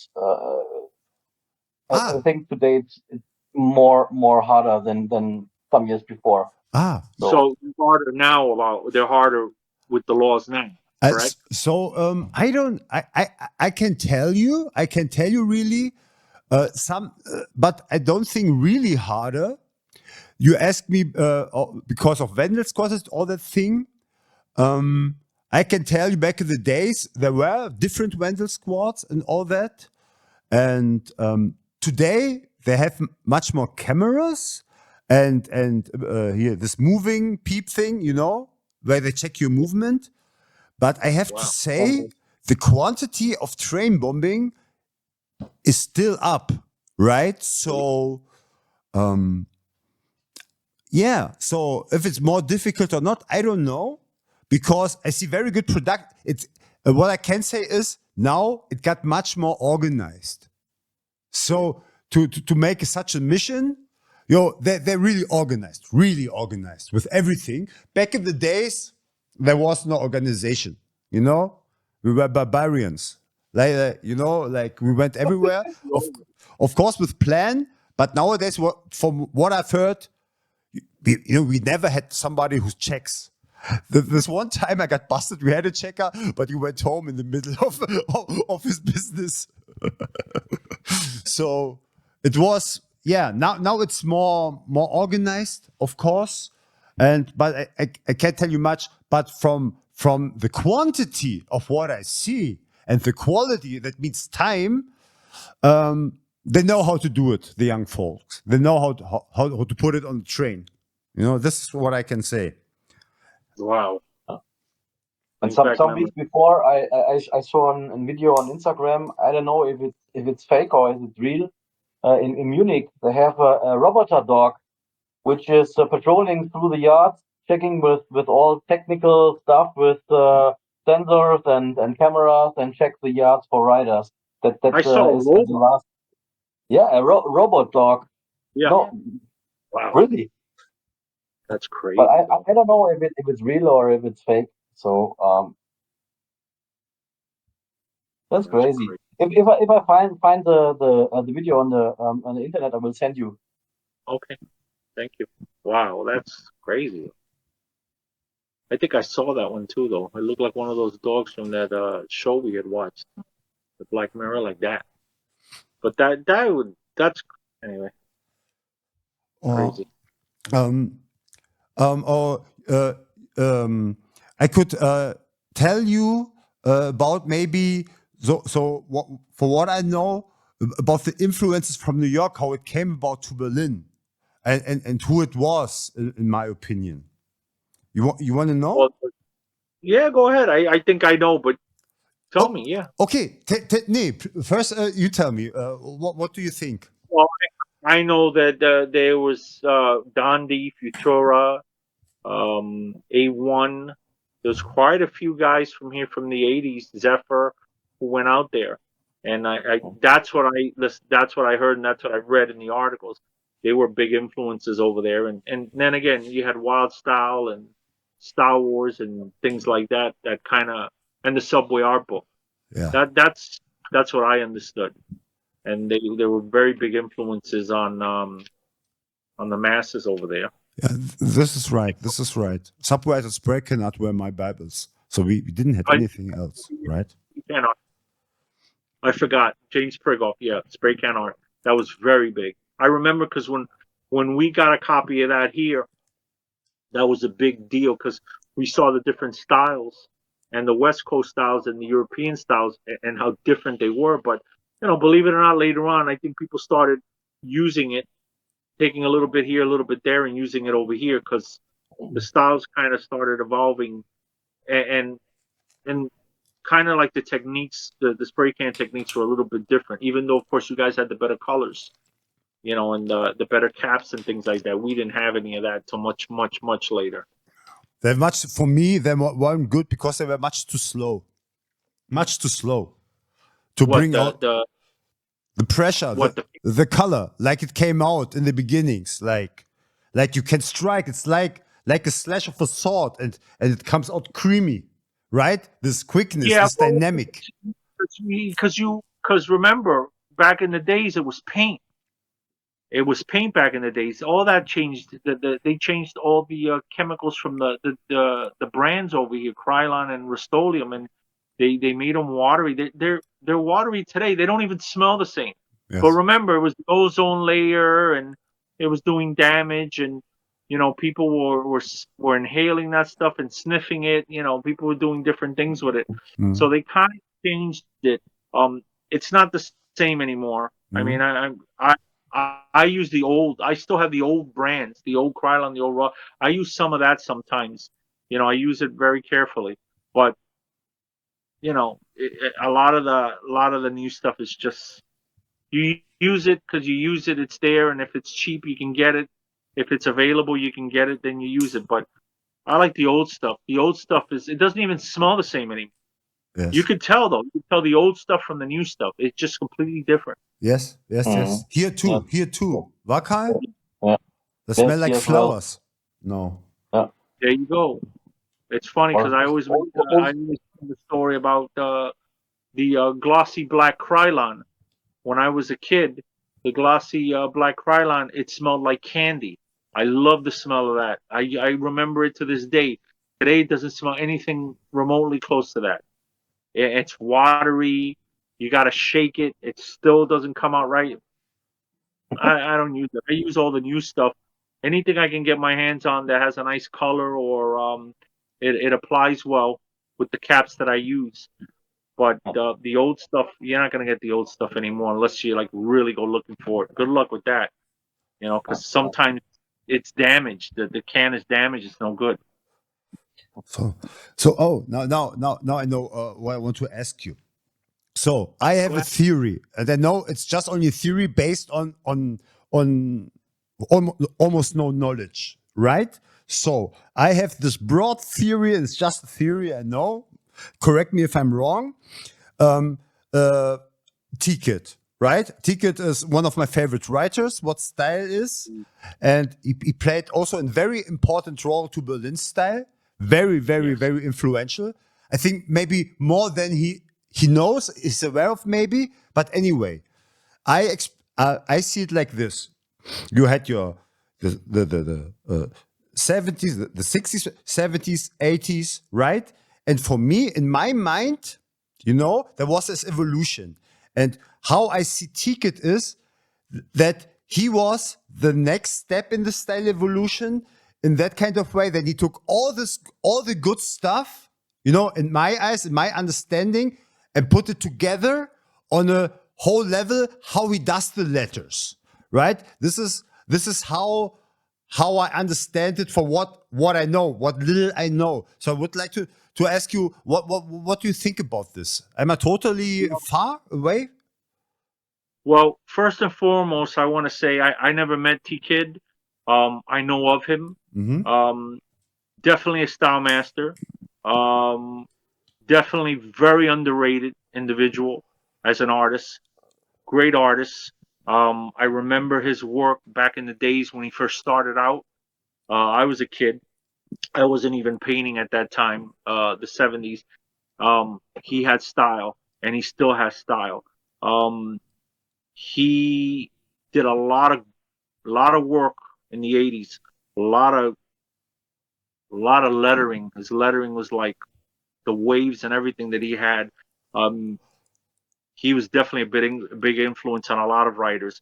I Was it enjoyed something new? Was it was it really, did he took it. something in this kind of way on the next level, like I said it?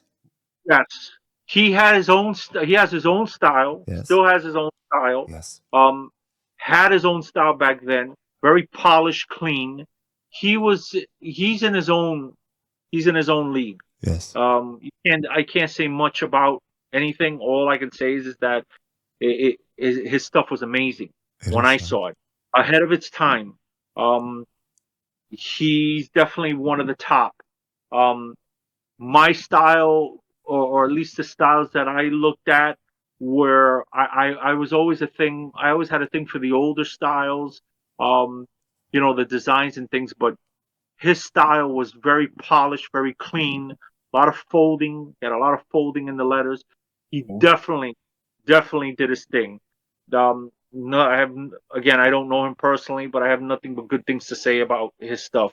Um, Big influence, and he did bring it up a notch, because now a lot of guys started seeing that polished look, and they try to create from what he had done.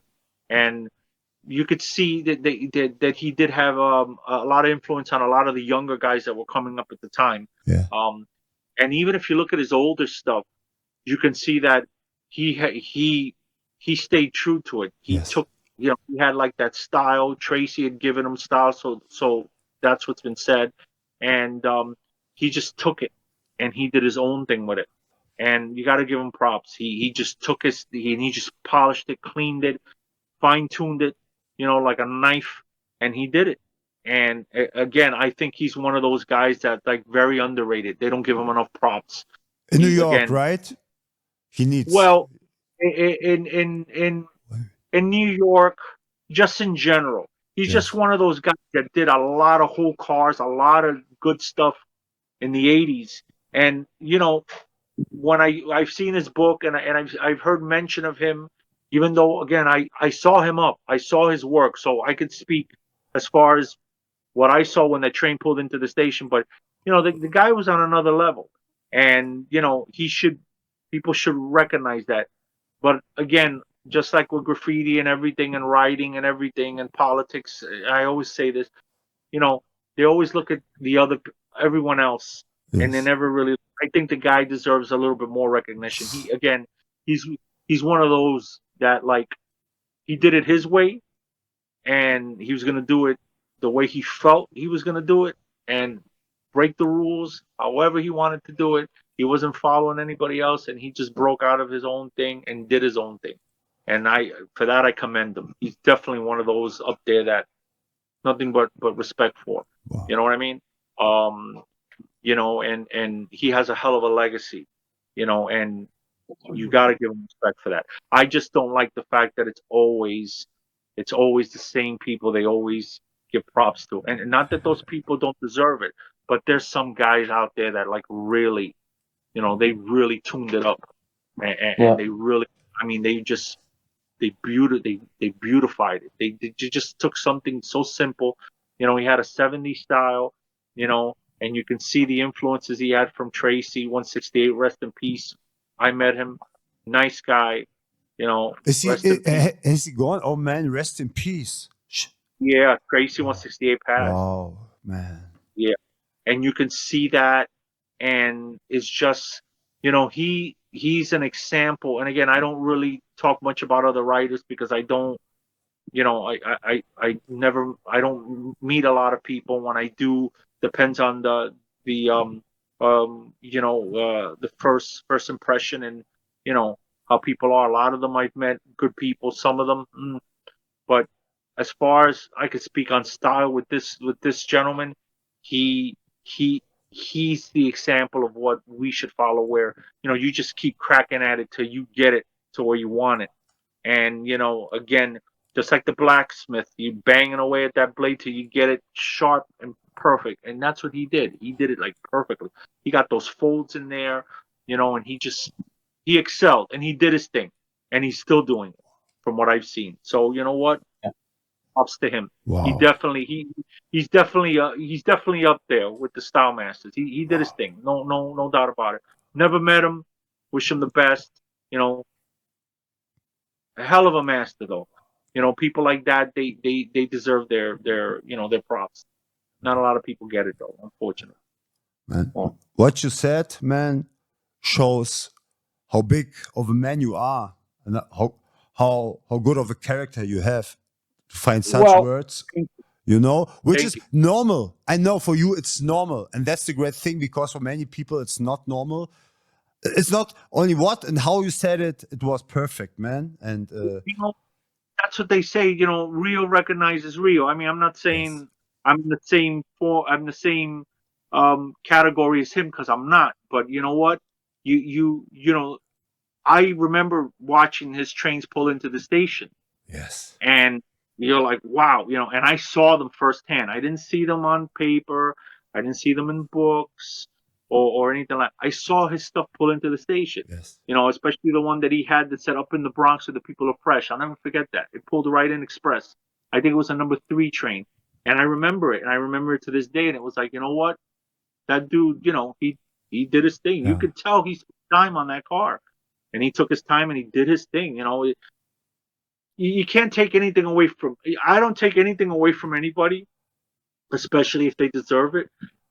You know, whether I met them or I didn't meet them, or whether it was a good experience or not. But you know what, you got to put that to the side and just say, you know, the guy did work. You know, this guy did work. This guy did work. You know what I mean?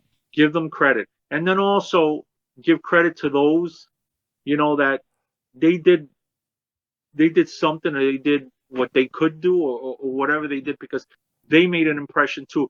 Even if it was a little thing, they still added to the culture, and they yes, still put in, you know, they put in their blood, sweat, and tears.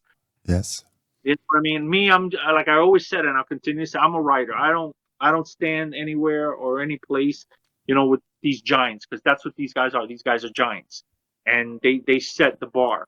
You know what I mean? But man, I tell you, it's there's nothing like it to sit there and you know, and see something like that you know, pull into the station on a Monday morning. It's just it's nothing like it, and it's not. But you know what? I'm You sorry. know what? I have to stop you. You know, it's not about giants and not giants for me. For me, it's about a certain mindset. You know, this is what you know what is important. You know, and we are. I always say we are just toys who never gave up. You know, and Wow. in that moment, no matter if, like you say, someone achieved from your point of view more or not, in that moment, we are all brothers. You can be a toy with this mindset or not. In that moment, we meet all on the same level, you know, and the one who maybe has more experience gets as much from the one with less experience, but there's always something to gain. From that, we are equals and help each other, you know, and your words, you know, show this, you know, and this is what's all Well, about. I feel I agree with you 100%. Um, Not everybody would agree with that because you again you have certain categories. You have the guys up here and you guys here, and that's fine. But all in all, if you look at it and you look at it in its purest form, the way you just exactly said it, we're all brothers. We all did the same thing. You know what I mean? And I think we all kind of push each other by either our words or by our actions, it, our talent, or what we put out there. Again, Monday morning, what you saw on Monday morning, it's just one of those things. I think we all just help one another, consciously or subconsciously, whether we realized it or not. Oh, he was an influence, he wasn't an influence, but his influenced that guy or influenced that young lady. Because I'm gonna throw, you just can't say it's just all guys. There are women out there that did their thing too. I cannot say, I can't say no. I can't look away from that because it's true. There were female writers out there when I was growing up too, and they did their thing. And Pro women. We are pro women. So. Exactly.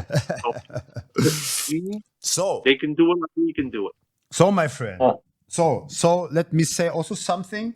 You don't see the stream when you talked on the other corner. On the one side, I show pieces from you and style from you. So okay, very nice. So now, for example, yeah, okay, it's hard to tell, but anyway, I show them, and there are mainly sketches, which I found have a very high quality, like Instagram. Yes, of Instagram, and I'm scrolling through it and I'm showing it to people, and let's find some sketches. And what I would say, it's a testament of your mindset, because what you are doing is still up to date.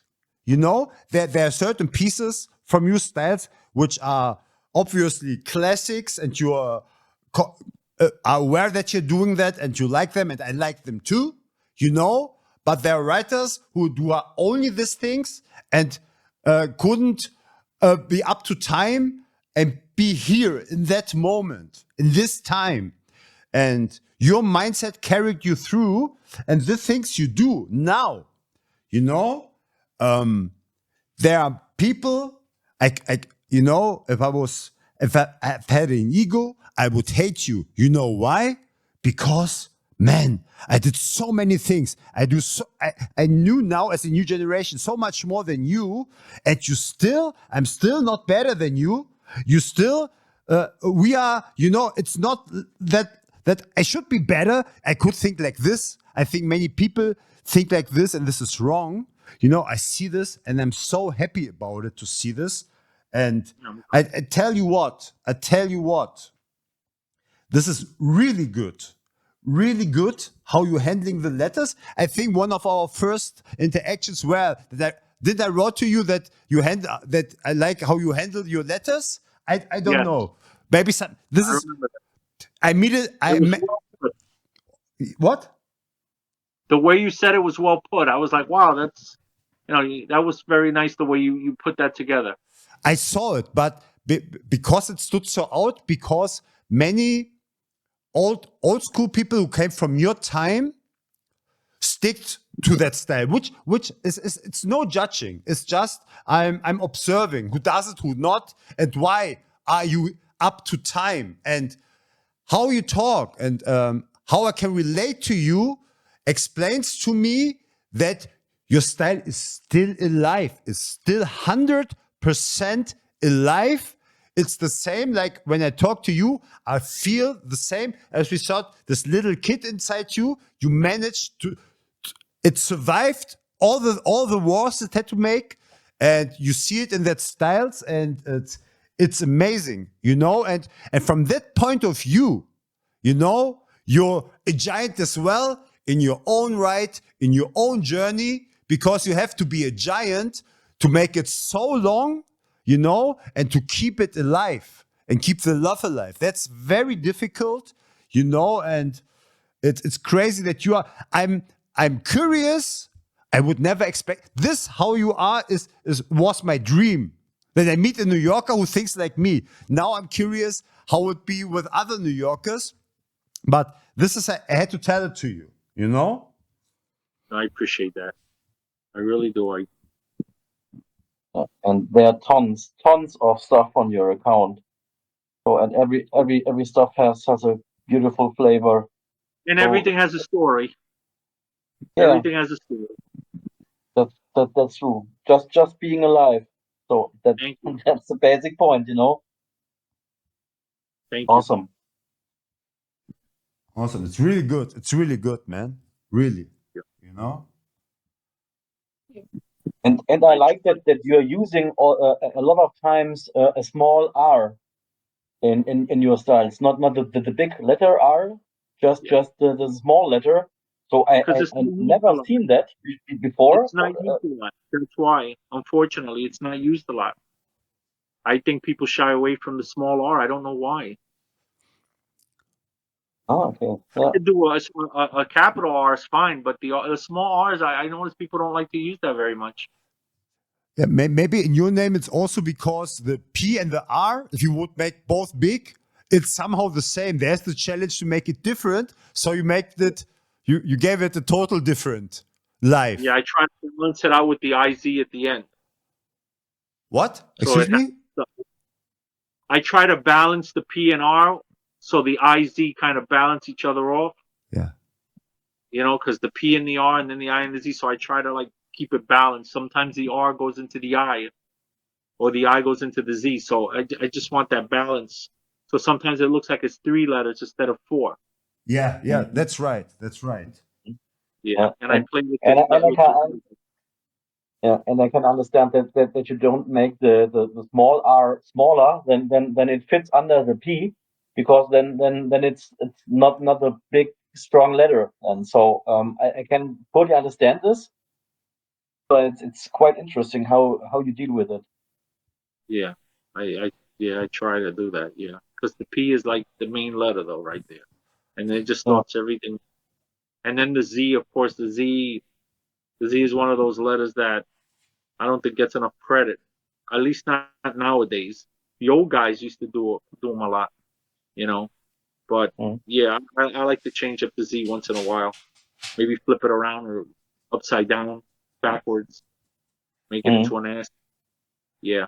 I have one question. Maybe you heard that before. You make certain styles on paper you don't do on wall. Why is it? Is it because to do it on the wall you have to have more practice? This is what I would guess. No. Or is there a certain reason? I don't have the time.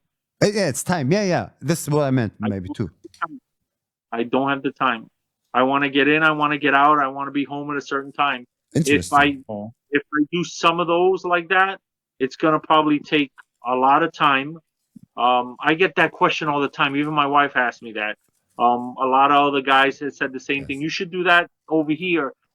I don't have the time. Is number one. Hey, Priz, take the time. Sorry, you should take the time at least once. At least once you have to. You have to. Yeah, I should. I know. I hear it all the time. And then maybe it would take me 2 days to do it because then I want to do a background with it. So what I basically do is I get there, I have an outline, and I kind of either do it off the paper or I just don't use the outline anymore. I just do whatever. Because also you have to understand, it depends on the space of the wall or the surface. Yesterday, I was supposed to do this really big burner yesterday, but there were so many people at the wall, and the wall got smaller and smaller. So I just ended up making it smaller and then completely changing it. So sometimes it has to do with time and the surface. You know what I mean? If I had more time and probably a bigger surface, I could probably do it. And also the other thing is that I mean I'm not making excuses. Well, Sometimes it's also a little bit like that. It's also a little bit like it. Yeah. So it's a lot of factors. Sometimes I just go in there and it's I'm not feeling it. I'm not feeling the spot. I'm not feeling the atmosphere. or I won't say karma, but like the energy in the air. And then I just go, okay, I'm gonna do this right now, and then I'll do this another time. Yeah, I do that. It used to happen with me on the trains too. Sometimes I would go, I had a nice outline, I wouldn't do it. And luckily for some of those trains, the trains never left, or they got buffed, and I never saw the train leave. I never even got pictures of it. But it was never like the outline. Okay. You know, it was just like my wife says that I kind of shorten myself, or shorten everything down, or break it down, you know, to a simpler form when I should just bring it up more. It happens. Yeah. Okay. Then I'm going to try something new. Negative psychology. I want never to do a piece like a sketch. Never. It's forbidden. If you do it, you're a bad person, my friend. I don't like you anymore. Don't do it, okay? Promise? Promise? I promise. No, please. No, Well, you should do it, here's the man. funny thing. You as a younger man, I used to try to. I followed the outline down to like the best that I could, probably to the T. But now, I guess since I gotten older, I see sometimes that if I sketched it out, I'm not gonna like it too much, because again, it also depends on the surface, and then I'll switch it up. So yeah, I don't follow my outlines too much. I don't have to promise you that.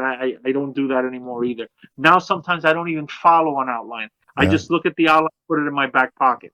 I had Yeah. a nice outline yesterday I was gonna do, and I didn't even do it. I didn't have the space, and I didn't have the time, and everyone was like, "Wow," you know. But you gotta understand, there's like 8 people on the wall. You don't have, there's no space.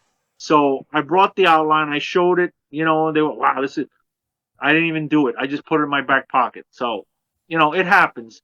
But I think that adds to the creativity. But you know, you're absolutely right, because I painted with a gentleman some years ago, and this guy, he had these styles that were incredible. And every time we painted, he never did them. He always did like a block letter. Yeah. And I get it. We understood, because he was the type of guy that you take 2 or 3 days to paint something. Even back in the days, okay? We're not going to be there 2 or 3 days in that area. So I think he did the block letters more to kind of just put his name out there so you can read it and you knew it was him. And I respected that, but I always said, man, he never did anything like what he used to do. Yes. And then I remembered as a kid, this guy used to sit there 3 days, come back to the same wall, and the wall was illegal. It wasn't permission. Well, at least not all the walls were permission. And he'd come back and he'd finish it up 2 days later. And it was like, wow, you know, but when my mind frame being like, I paint like I'm painting on the trains, I want to do a certain amount of time, do certain things, get my pictures and get out of there, because I don't know whether they're going to cross it out, it's going to get buffed, or it's going to go out of service. So I have that mentality, which is kind of messed up, because even the guys who painted trains, the old timers, the true school, I call them, they don't paint like that anymore. They just take their time, they sit there, they talk. Me, I'm like, it's like, I got to do this. I got to knock this out, you know. So I got to do the next one. I got to plan for the next one. So it's kind of up here more. It's basically up here. It's more, I guess, my psychology. For You know sure. what I mean? For sure. Yeah. I try to give you the best argument. Let's see. Argument. Let's see if you Really see what good. to say. So, It's a what do you think about my theory? I think this is an untold thing. We all think that it's not real until you put it on the wall or on the train. Let's say a style isn't real until at least one you give them life. Like so.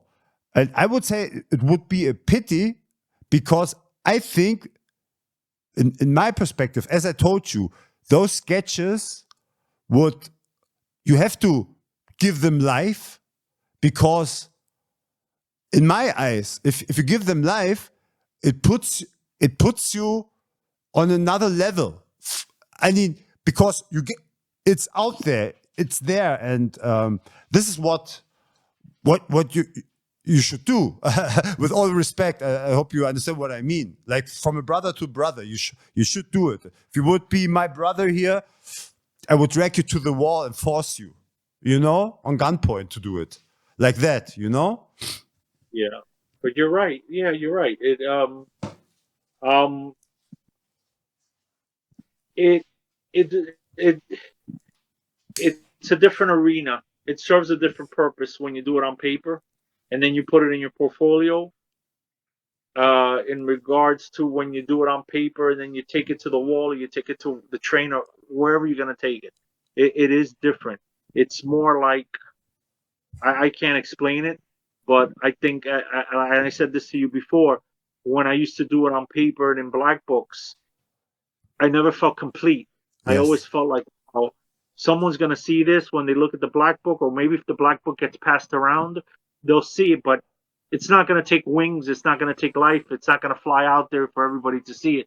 So in a way, I kind of felt, um, I don't know how would I say it, but I felt like a lost opportunity. Yes. And that's why I like the old black books, that have old stuff in it, or somebody may show me a black book that I did like 10 years ago, and I look at it and I go, wow.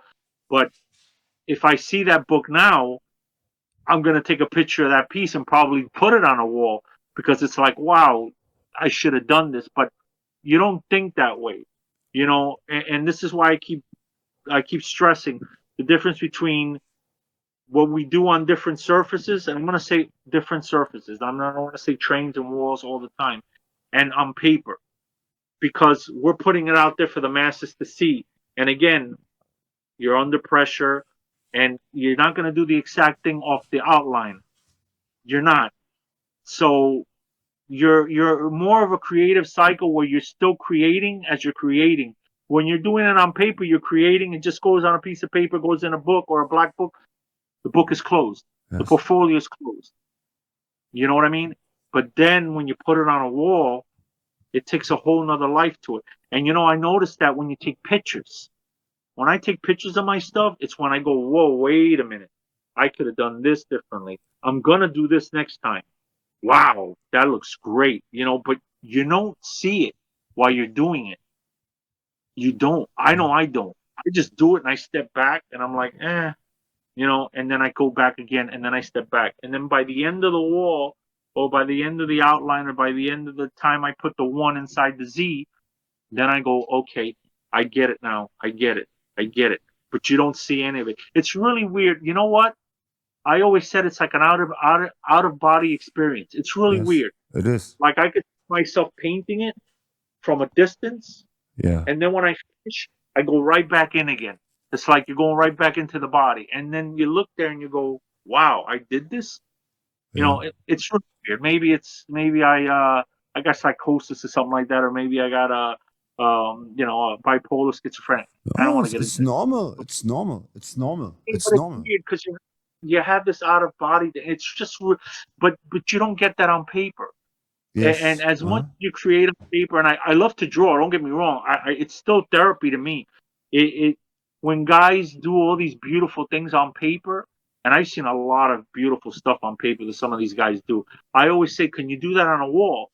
And if you do it on a wall, and you do it exactly like that piece of paper, okay, are we going to lose something? Or are we going to gain something? Because I always say this. I say this to everybody. In your mistakes is the beauty. And sometimes I make these mistakes and I step back and I go, that actually works pretty good. I think I'm going to leave that. And then people are like, whoa, what did you do there? And they think I planned it. I didn't plan it. I just screwed it up, but I went with it because I liked the way it came together. I did this silver piece, and I did it with colors, and I did a color background, right?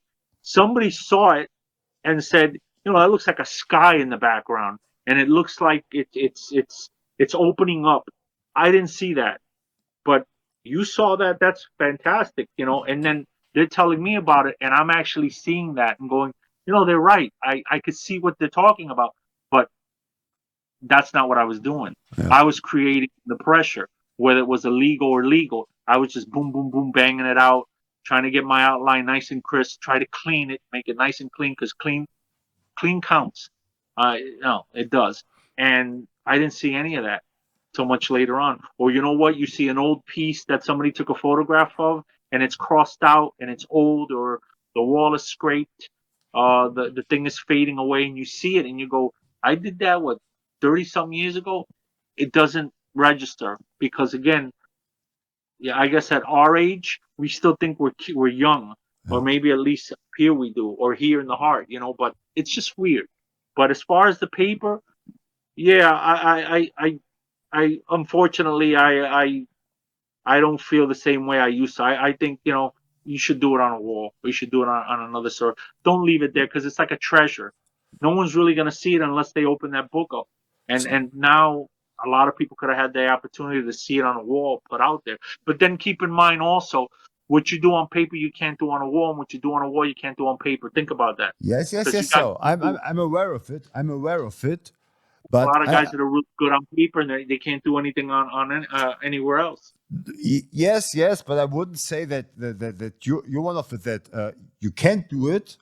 I can do it. But I ask myself if you aware. Now I can't show you which sketches I mean, right? No, Maybe one of I'm the not. beginning, so you know what I mean. For example, this.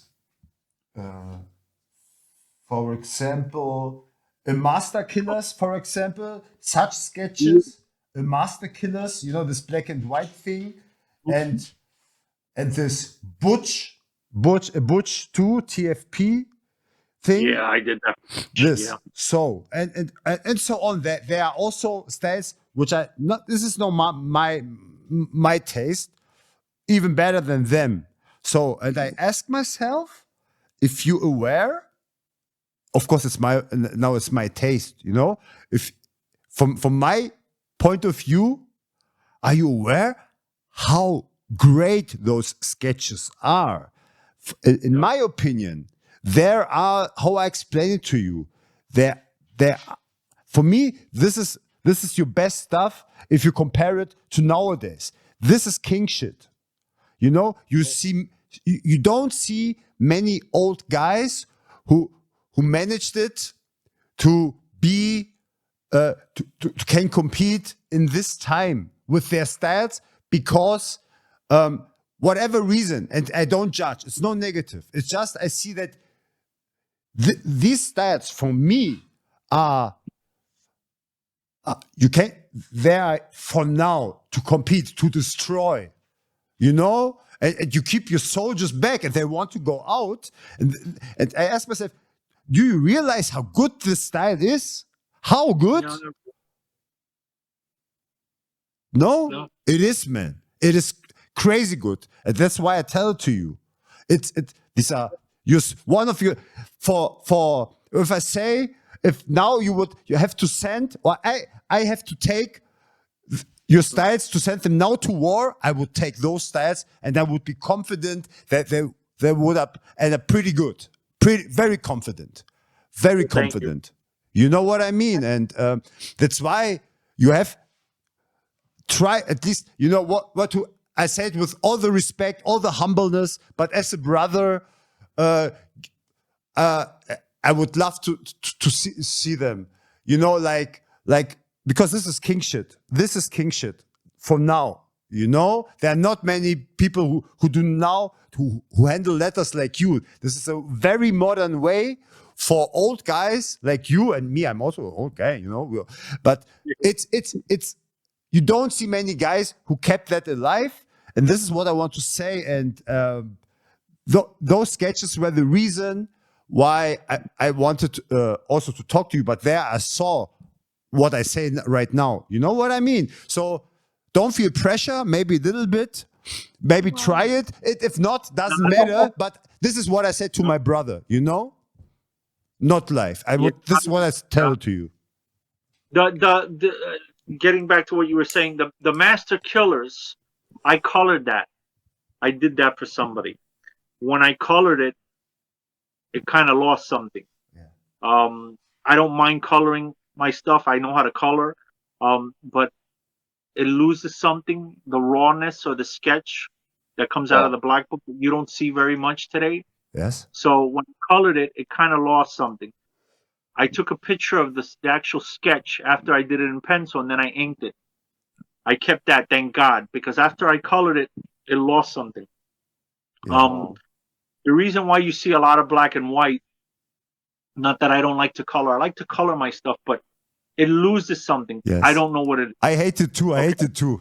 Yeah, man. Yeah, it loses something. So, but I color, but I just sometimes I like the rawness because it reminds me of the old books where they just had an outline on it, black, and that was it. And that's what they took to the train with them. They used to take the black books. It wasn't always sketches. With the Butch, I penciled that very lightly in pencil. And I made the mistake, which happens a lot, but you have to be really careful because this happens when you do it on the walls and on the surfaces. I think you've heard the expression, you lose the outline. So that's what happened. No. In a light pen. No, it happens to a lot of people sometimes when they get very complicated and they do a lot of arrows. It happens today. It happens to old guys too.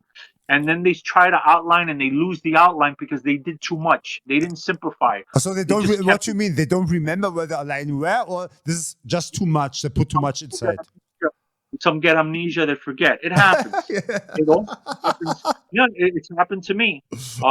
It happens Really? with drawings too with pencil. You have to be very careful. So that's why a lot of people, they like to pencil really hard and then go over it with ink. I don't like that because when you erase it, it doesn't look right. It doesn't look natural. So what I do is pencil very lightly, and then I just go in there with ink. And I'm going to be honest with you, a lot of it, the penciling, it disappears with the ink. And then I have to, how do you put it? I have to add as I go along. Yes. I have to improvise. It loses the energy from the spontaneous lines. If you want to yeah, I know what you mean. It's weird, but it comes. So if you look at that B wasn't sketched like that. If you look at the H wasn't sketched like that either. Okay? And then as I penciled it lightly, I lost the outline, and then I went in and I just started adding with the ink, which is really, I don't know, I wouldn't advise everybody to do it because when you do ink, you make a mistake, you're screwed. You know, you either gonna do it over again or you got to start whiting out. I'm not going to white out because then it kind of loses it. So you have to be careful. It happens with some pieces too. I've seen younger guys do it where they put like a million arrows, and then when they go back in there, they don't know what the hell they did. Yeah. So that happens with those type of, I say those special opportunities or those special events or those special sketches that when you're done, you're like, wow, how'd that happen? Yeah. It happened because you used some of the mistakes or some of the things that you weren't too keen on, and you just added as you went along. And it kind of, I did a phase 2 there for phase 2 when he passed away, and the sketch is in there somewhere. I know I have it on the Instagram, but that happened also.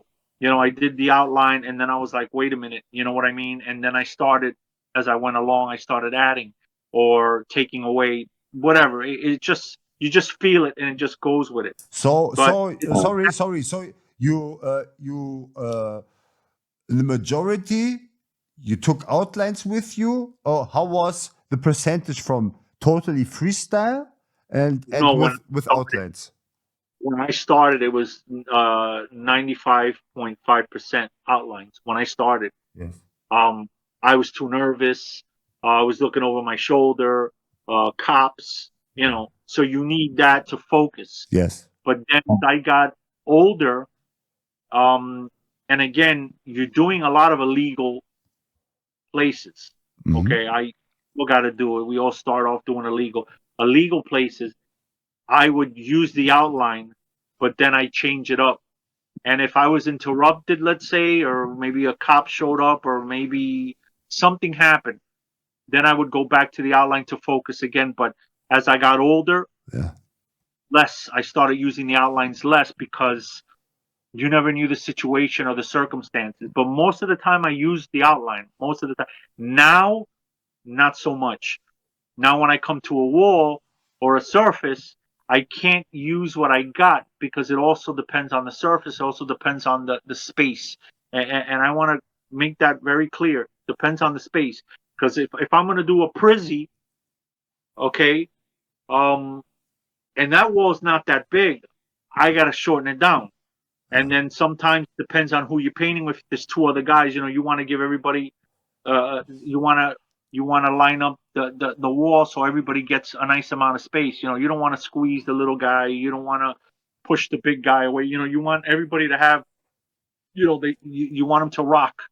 Rock the wall nicely, even out. It doesn't always work that way. So you always have to have like. And I was telling Butch this yesterday. It's funny you mentioned Butch, but a backup plan. You always have to have a backup plan. An entrance and an exit. And I guess it's that mentality with the trains. You know what I mean? You want to know you can get in and out without a problem. So I do that with walls too. If the wall is a nice size wall and we can do it, okay. If it's not, then I have to switch up everything. Yeah. Most of those outlines or most of those pieces that I've done there that you see on Instagram, a lot of them I don't use outlines now because I don't know what I'm walking into. And then you got to buff the wall, and then you got two other guys that invited you, or three other guys that invited you. So they're honoring you by giving you a nice spot, and you don't want to take advantage. You don't want to sit there and do like a Prizzy Priz, and take up the whole spot. You don't want to do that. Yeah. So you thank them, and you do what you got to do, and you represent. But if I had a good wall for a good size wall for a little while, I most likely would probably do something really big and take my time. But again, I don't have that luxury, and I don't have a backyard where I got a wall where I could just sit there all day and do stuff. I see guys who have backyards and they have fake trains or mock-up trains, and they're back there doing some beautiful stuff. If I had that, I probably could sit back there and do stuff forever. Probably drive everybody crazy in my family. But yeah, that's a very good point. And I like the fact that you saw that because I didn't notice that myself. I didn't. Usually, and one person mentioned that to me many, many years ago. Hey, how come you don't do the outline on the wall exactly like that? And I was always like, he's right. I don't. But now I know why. And I always ask myself that, but then again, situations always don't turn out the way you want them to, or things turn out the way you want to. I've had situations where I was in Manhattan and I was painting and the cops showed up and we had permission and the cops are like, no, you got to go. You can't be here. And I'm like, yeah, but I got permission. You got to go. So now I got no outline on the piece. I got a fill-in and I got some designs, and I could either take a picture or, that's it, leave. Yeah. And usually I take a picture and I leave and I don't come back. But then maybe an hour, 3 or 4 hours later, when it gets dark, the whole wall gets crossed out, or people just do throw ups over the wall because they see a wall that's been primed, Yeah. and it's been removed and it's nice and clean. They're gonna do throw ups on everything. That's just, it's a given. So at least I got a picture of something that's half completed or half finished, however you want to put it. But not a lot, just a few. It's happened. It does happen. Yes. I wish I had more of my trains, but no, that doesn't happen either. Things happen for reasons. So Yes. So yeah, you have to come to Berlin, and then we're gonna take our time, like I'd love to like go old men, paint with some our trains crutches. Yeah, we're gonna. Yes, of course we're gonna. and our IV bags and our wheelchairs. You saw the ticket train he did. He last time he was in Berlin. No, I saw one he did like a throw up or a simple style, but no, I didn't see that. He did one? Yes. He went there recently? Yeah, Oh, wow. like maybe 1 year or maybe 1.5, but pretty recently. Yeah, I hear he goes to France a lot. He does a lot of stuff out there. Yeah, he's all over the place. Yeah. He is very one day- often. That's great. No, I didn't see that. I bet you it was hot. It probably was really nice though. Yeah, man, yeah, yeah. It was. It was. Especially here in Berlin, you know, I don't know. Yeah, man. One day, it's on my bucket list. I told you guys. You're On my invited, bucket list. man. You're invited anytime, my friend. Anytime. Absolutely. Absolutely. I definitely go out there and paint. Absolutely. I just gotta, you know, make plans for that because that would be a nice vacation. You know what I mean? But oh Man, yeah, man, we're gonna try to bring you here. Let's see. Let's see. let's see. We'll see. I'd love to. We'll see. Definitely.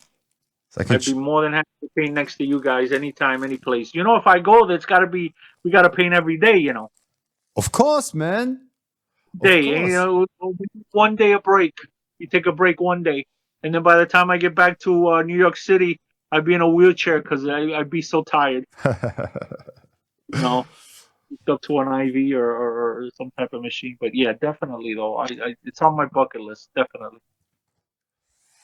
Yeah, nice, nice. Yeah, man. I'm also, man. I'm also lazy. I don't really do walls anymore. You know, I'm so tired after the workshop with the kids, and then only doing the first lens and the outlets. I come home and I'm dead. And so I understand you. I understand you why you don't want to do long production. I understand it 100%, man. Something you got to do something because you gotta keep yourself in tune. You know what I mean? If you don't do it, then you forget how you may. Well, I don't want to say you forget how to do it, but you get rusty. You're Is right. what we say. You're right. So you want to go once in a while and do a little bit just to keep it like exercise. You got to exercise that muscle so it stays tight. But if not, then you show up like a month later and you're like, Yeah, you it's can happening. progress. It needs this back and forth. It needs the desk. It needs the wall. You know, it feeds off each other. You know, Absolutely. after Yeah. my workshops, even if I do only for the kids the first and outlines, I feel exactly this energy I got from it. You know, There you go. For young kids, that's what happens. You don't feel old anymore. no,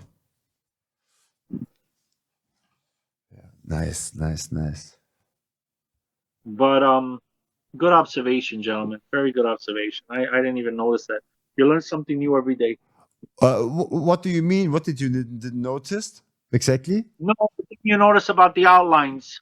I don't do my outlines the same way I do them on the walls and things like that. But yeah. Yeah, yeah. I mean, they're real. You know, people who know me, they know. I don't put. You know, I don't. I'm very critical, and I say what I think. You know, and when I say it, I don't say it like this. This is my full opinion. You know, That's a great. I would send those outlines any day to war to save my life. You know, any day. You know, and I knew mostly I would keep it. They would keep me alive. You know, so yeah, It's a labor of love. When I do outlines for other people or I do outlines for deceased for writers that have passed away, I always do it with love. yes, And I don't do it to get people to like me or anything like that.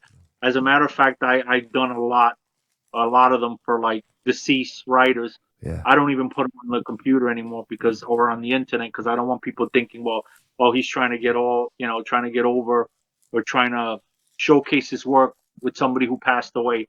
So I don't even do that. I did the Butch because he's a cool guy. We've been friends for a little while now. Real down to earth guy.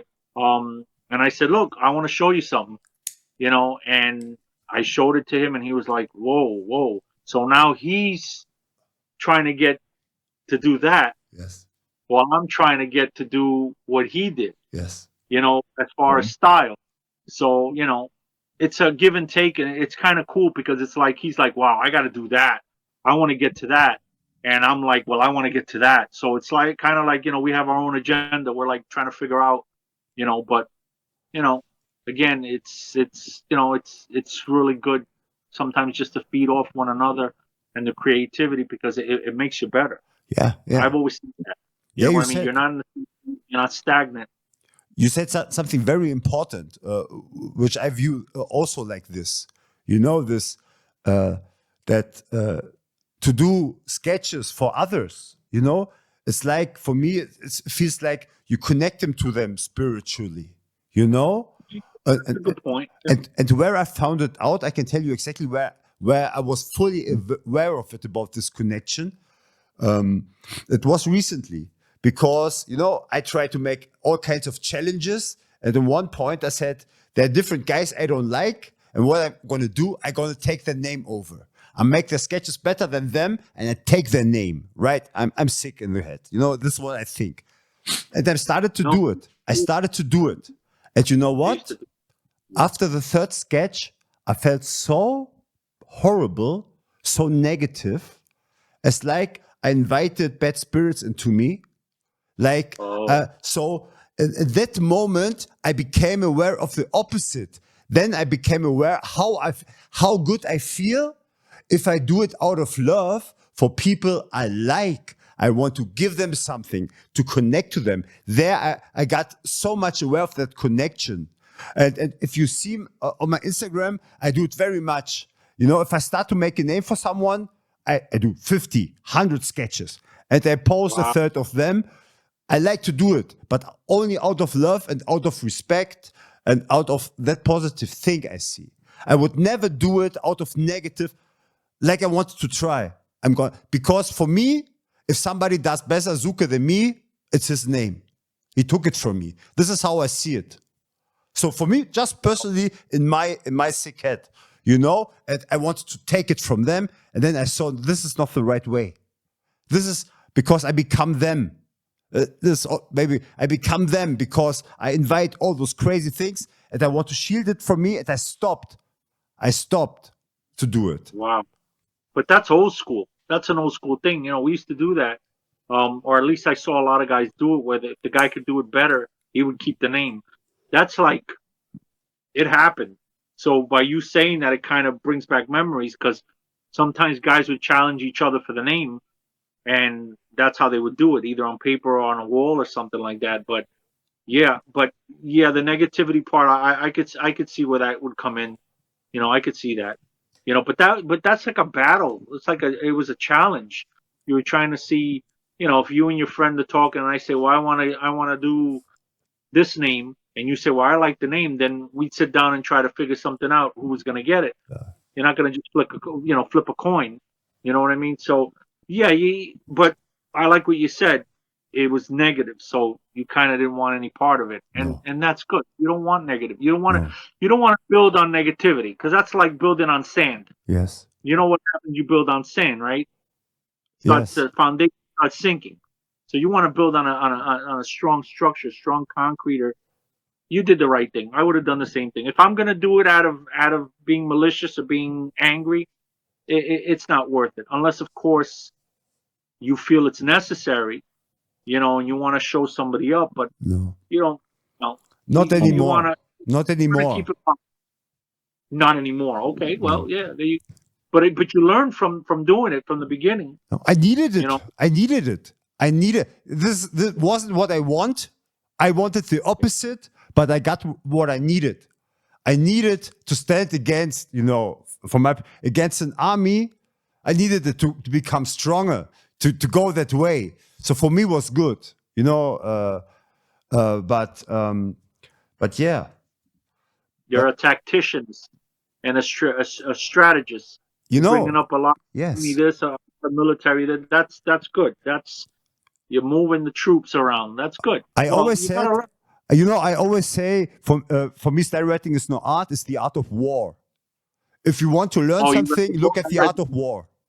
If you want to have better style, you want to move better, look at the art of war. That's all about. It's much more than art. But you know who said that, right, too? The art of war, letters were at war. Ramsey said that, too. His letters were built for, like, war. Yes.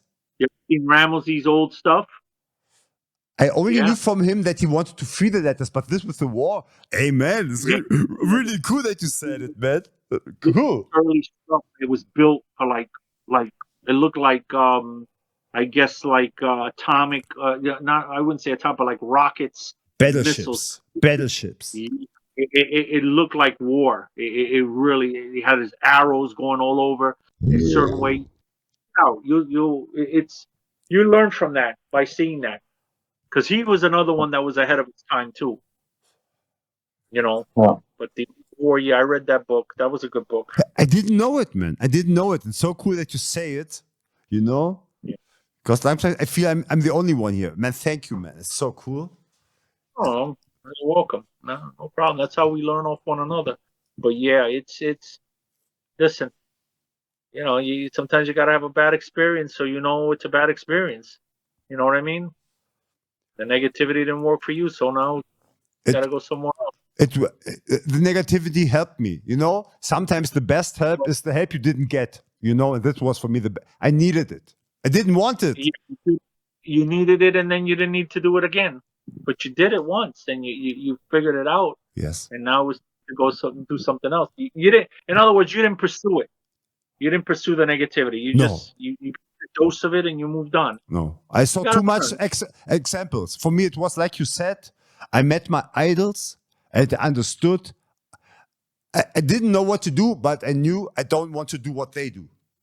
So I just do the opposite and let's see where it goes. But luckily, it went good for me. It was the right way to do the opposite. You know? Work. That's why I'm so happy. You know, I was always sad that nobody gave me any advice and all this. And looking back, remembering, you know, and listening to what they say, I'm so happy that they never gave me advice. You know what I mean? Yeah, that's true. Yeah, but it would have made you a different person too. You know, Yes. maybe you know, you wouldn't learn what you know now, or what you know, how to like work around certain things and how to deviate from bad things. And you know, it's all a learning experience. I always look at that. I guess it's what makes you who we are, or what you are, Yes. or what we want to become. I mean, I'm not gonna sit here and philosophize, you know, but yeah, it does. I mean, at the end, you'll find out at the end eventually if it's all worth it or not. You know, I mean, and of course we're always journeymen. We're always on these journeys to find out certain things, and you know, they make us who we are. I guess. I mean, you know, I think I could have done a lot if I would have learned earlier. But again, I think we don't have a time limit or anything like that. I think we learn when we learn.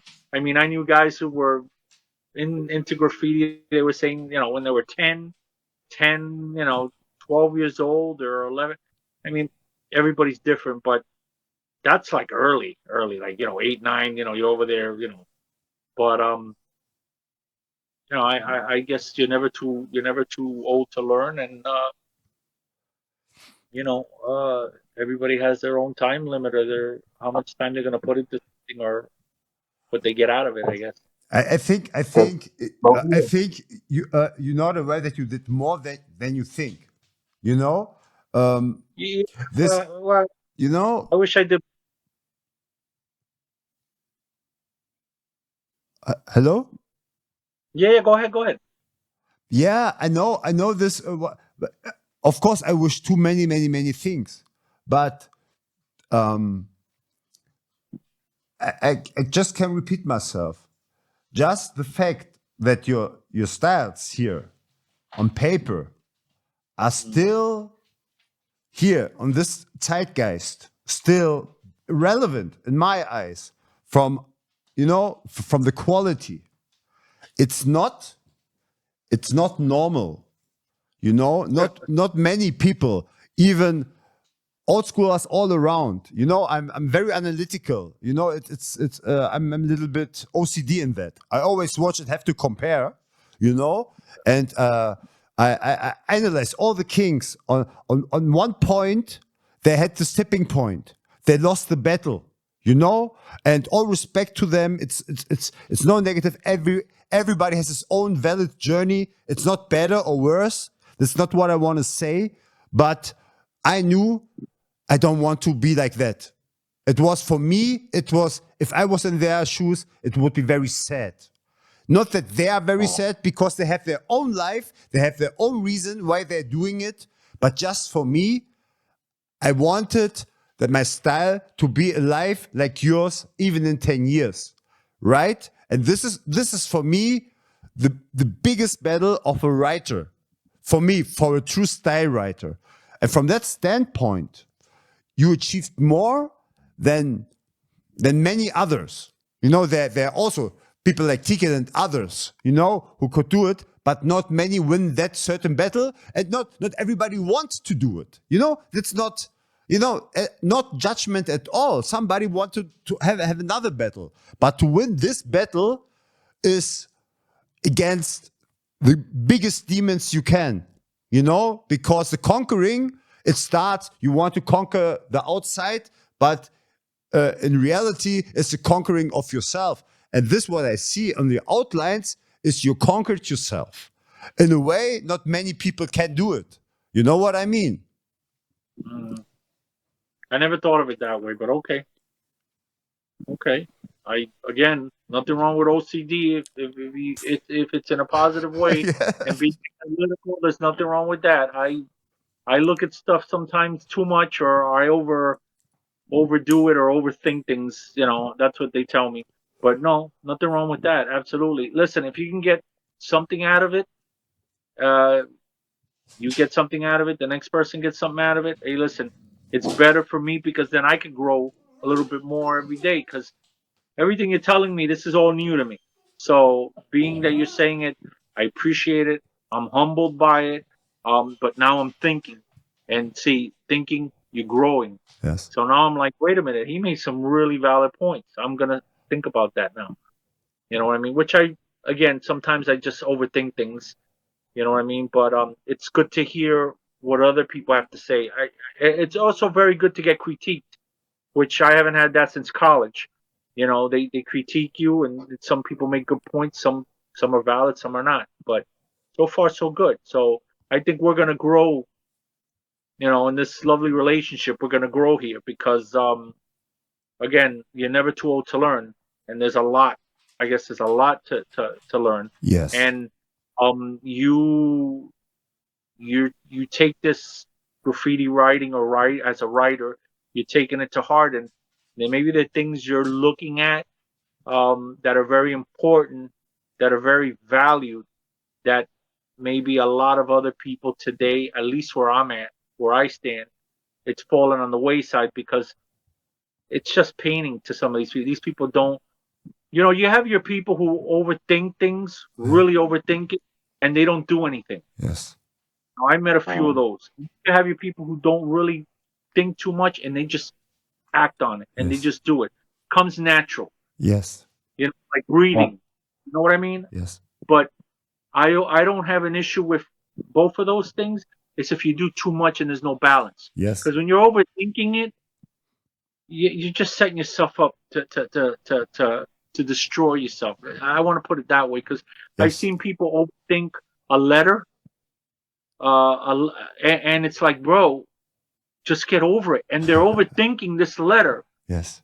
you know, over and over and over and over, and it's like you're gonna destroy yourself. Yeah. And you're not even gonna get to do what you want to do on the wall. You know what I mean? So you have to have this balance. At least that's how I feel. You know, you're overthinking things. That's a beautiful thing. Sure. But you're doing it like this on one side, and then you're doing, well, I'm gonna paint too.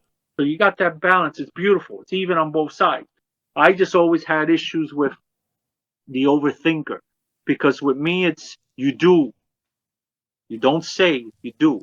Yeah. If you're sitting there overthinking it and you're talking and you're not doing anything and you're not producing anything, that's a problem. That's where you're stagnant. You're in one place. That's how I feel a lot about drawing. You know, these guys who sit there and they do these beautiful outlines and they just sit there all day and that's all they do. And I'm like, yeah, but why don't you paint a wall? Well, maybe they can't. Maybe they just can't put that piece of paper, what's on that piece of paper on a wall. You know, it's not easy. You know, if you really think about it, it's not easy. Because I remember doing outlines in my black book, and when one of the old guys was like, hey, listen, do it on a wall or a train, I couldn't do it. So it's really kind of scary because you have to break through to the other side, like Jamal said. And it's not sometimes a good transition, because you're going to set yourself up to fail.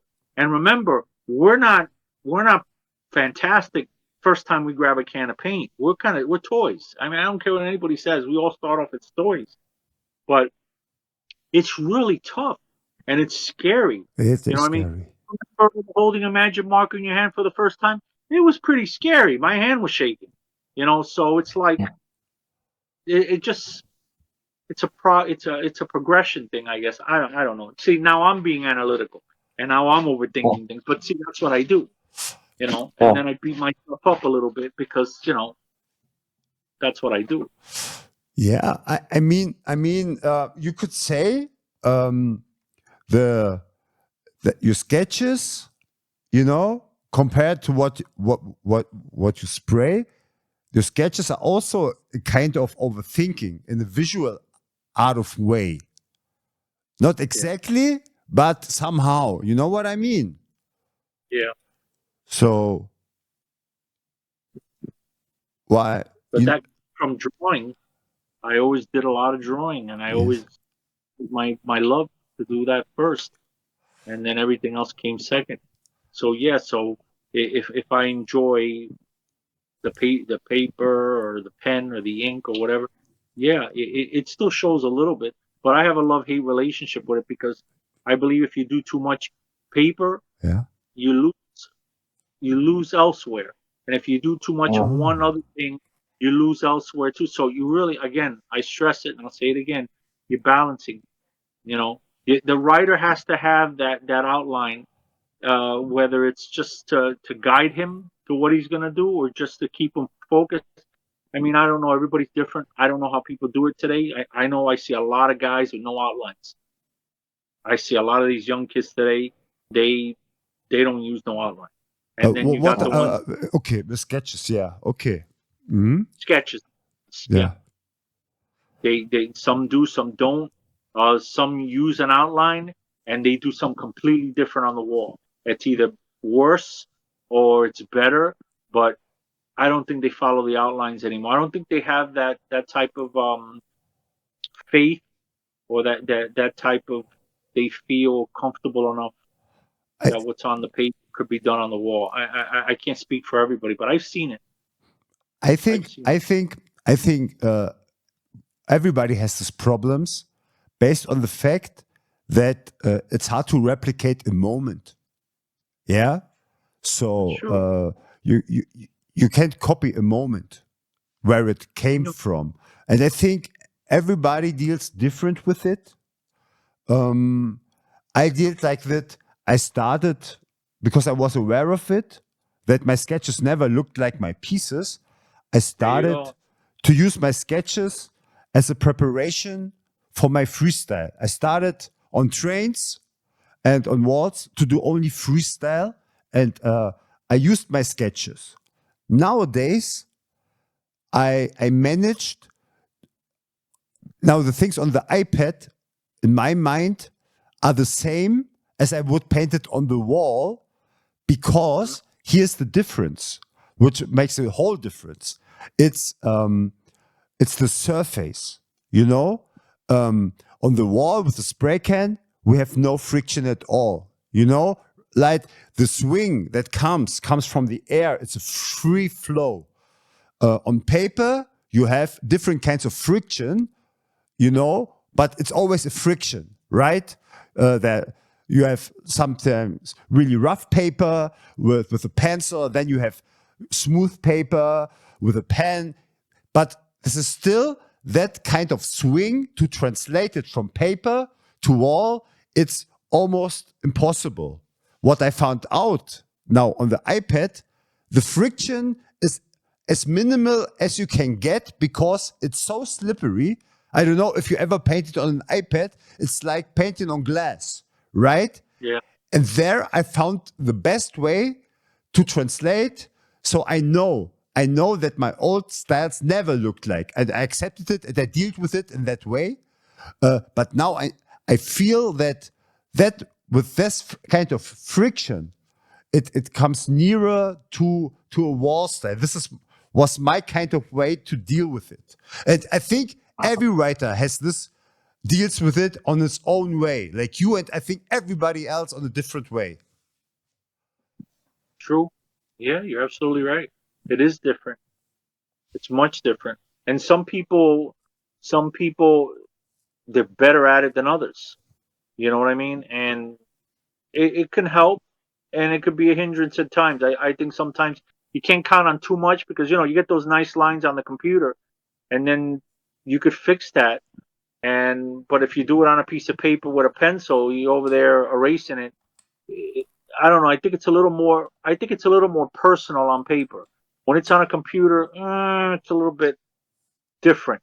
I'm not saying it's bad. Everybody else, take something away, whether it's negative or positive from any experience. But I don't know. The computer's just it's just it's missing something. You know what I mean? I don't know. That's No, just me. no. Explain it to me, because everybody thinks like this.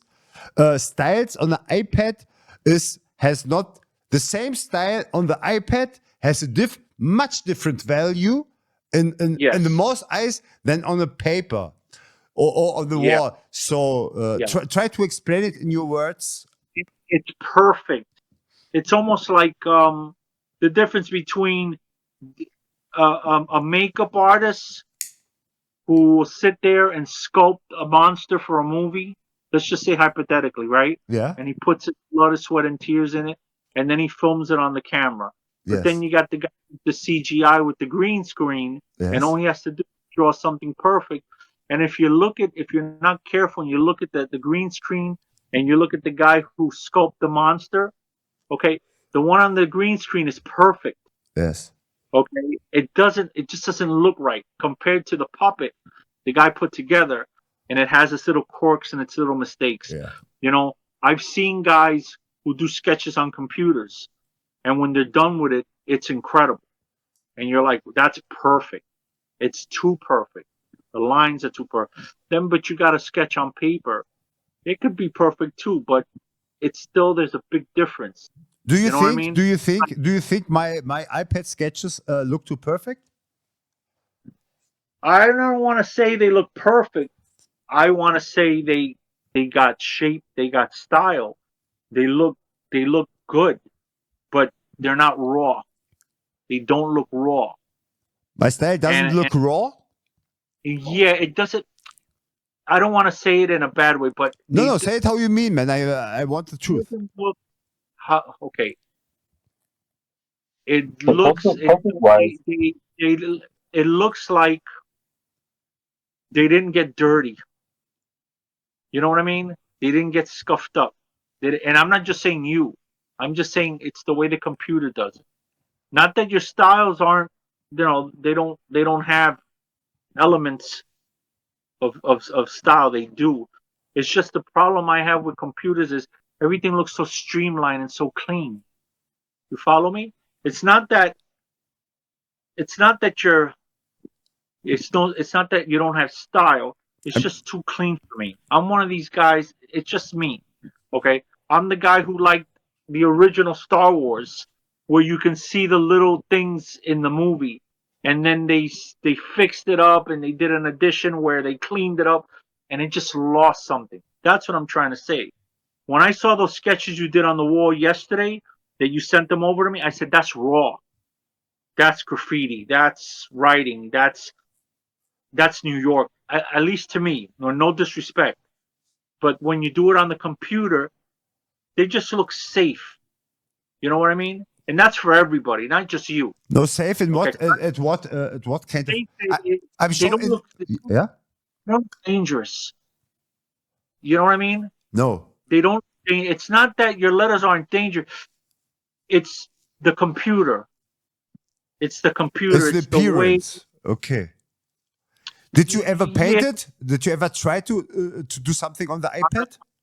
I tried it, and it scared me a little bit because to me it was too perfect. Don't get me wrong. Again, don't take it wrong. It's just it No, was no. missing.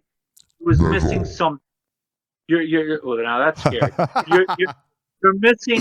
You're missing. You know what it's like? I don't know if you'll understand.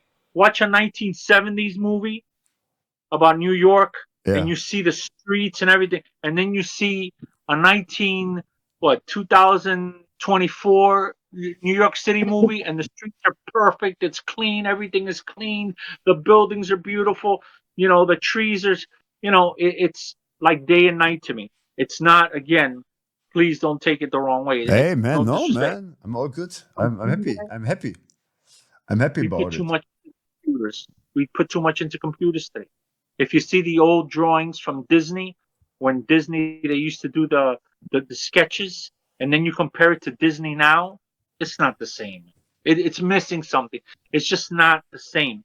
And I'm not saying that your letter foundation, I'm not saying it's bad.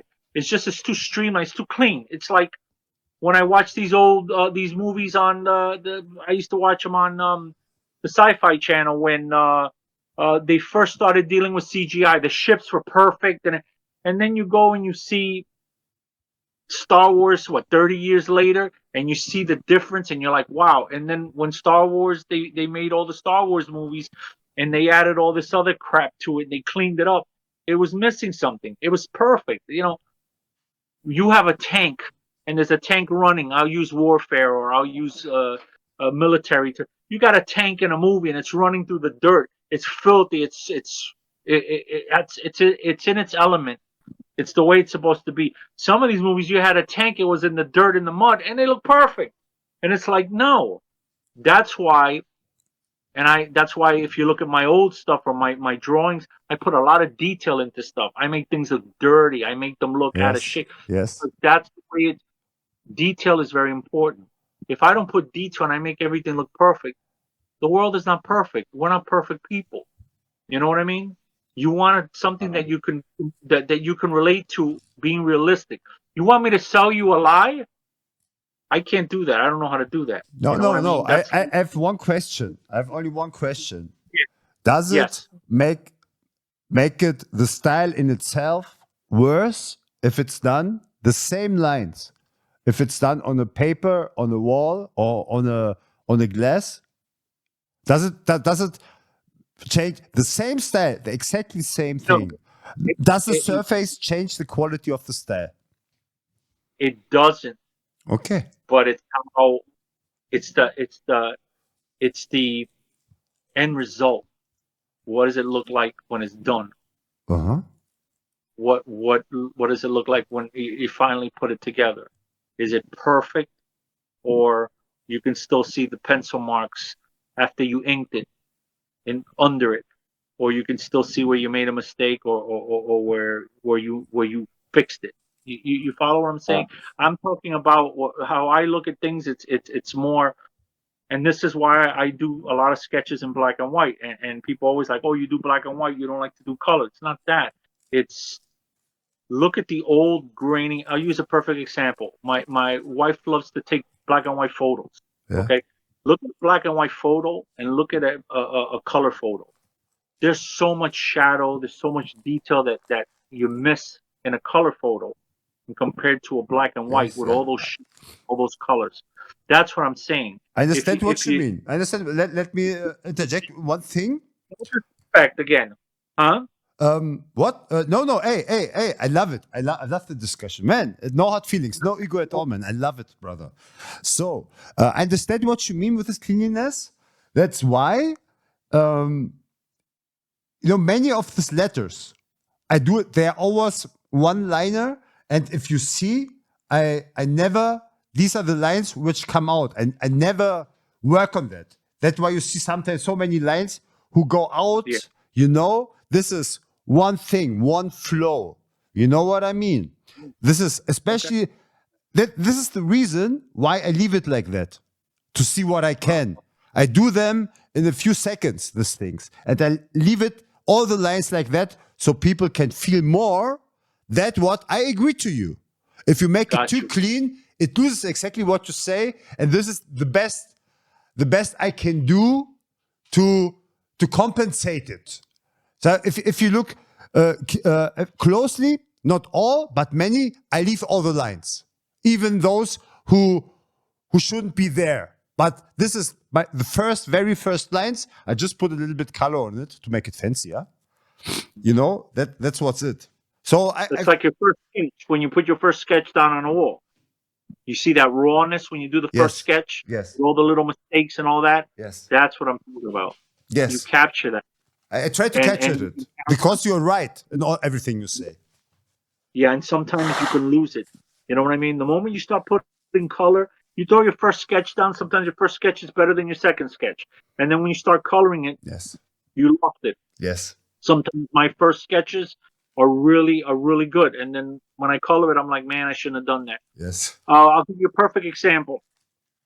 When they used to throw the pieces on the trains, and then they used to they used to buff the trains, and they used to use the acid to buff the whole car, and then sometimes you see the piece and all the colors would come off it, and you saw the outline, the original outline that they used Yes. before they Yes. colored it, Yes.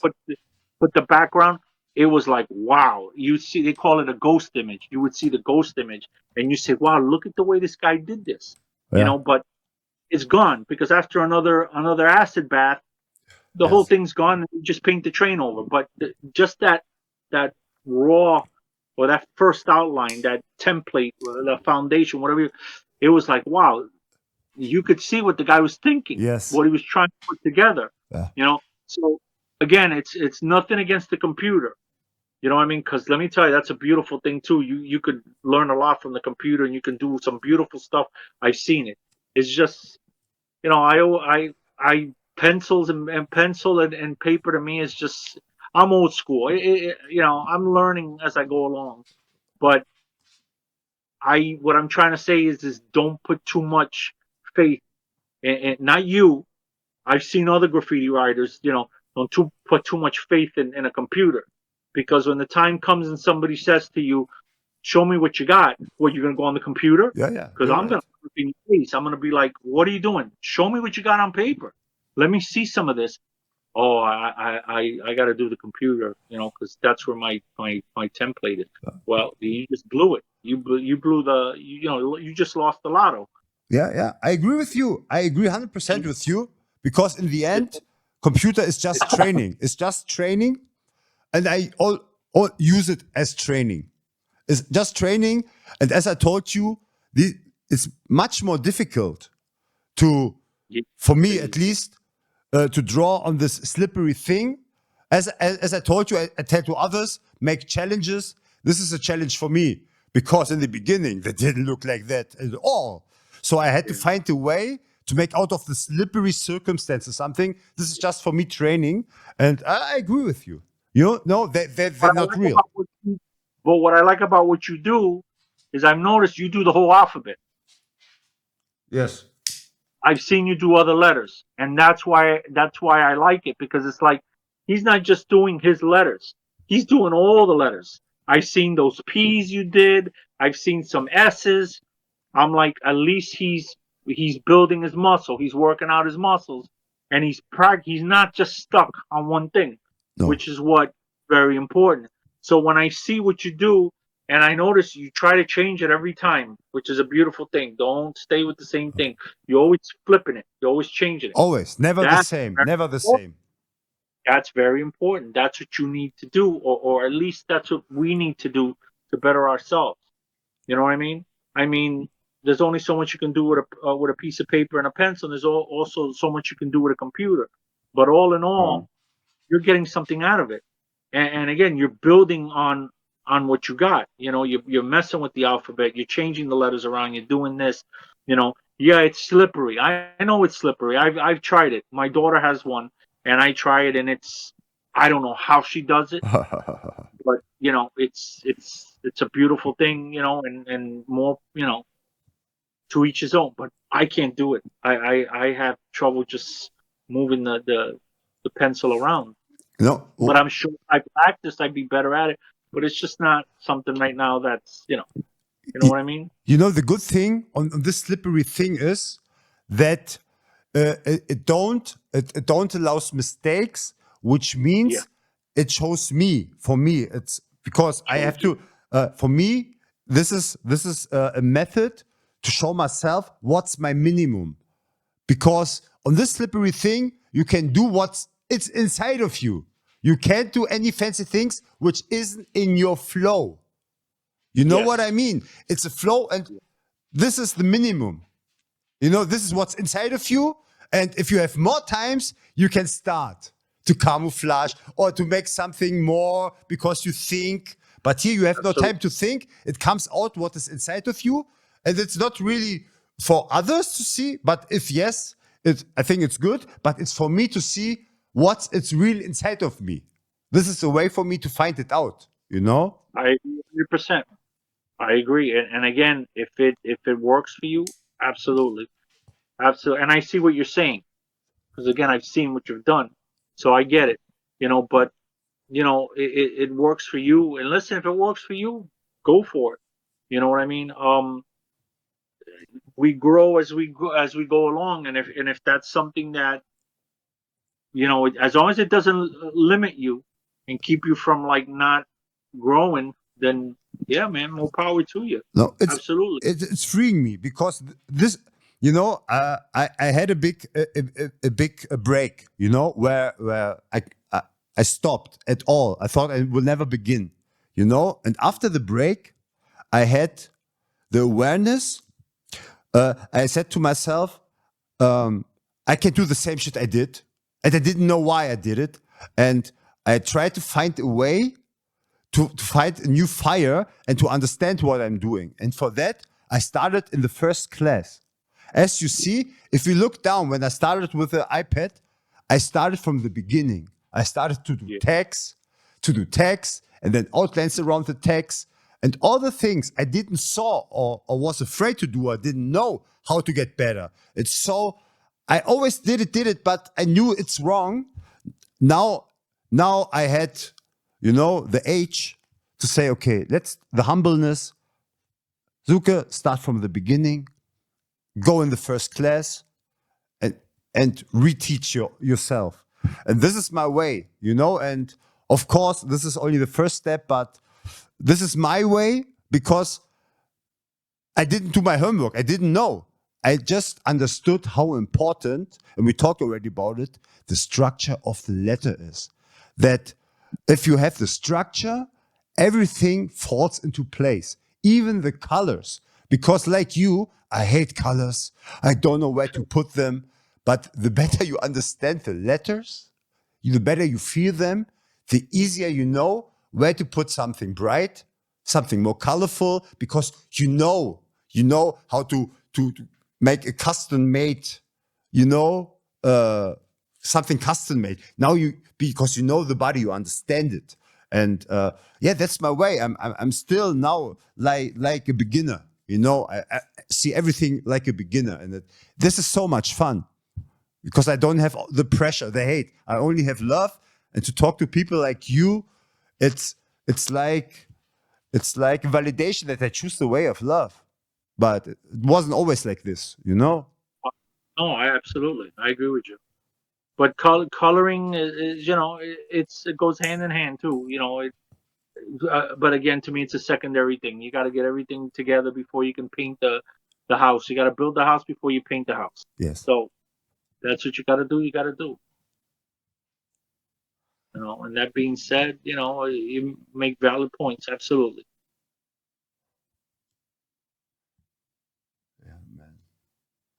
Karl, are you there? I'm here. Yes. Yeah. I'm here. I'm just listening and thinking about what you're saying. Yeah. What you saying to that? What we talked about? What's your opinion on it? I'd like to know.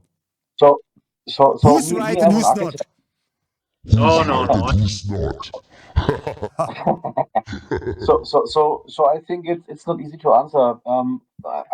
I was just thinking about my personal view as an architect. So as an Oh, architect, you start with a quick drawing with a pencil on a small paper, the first ideas.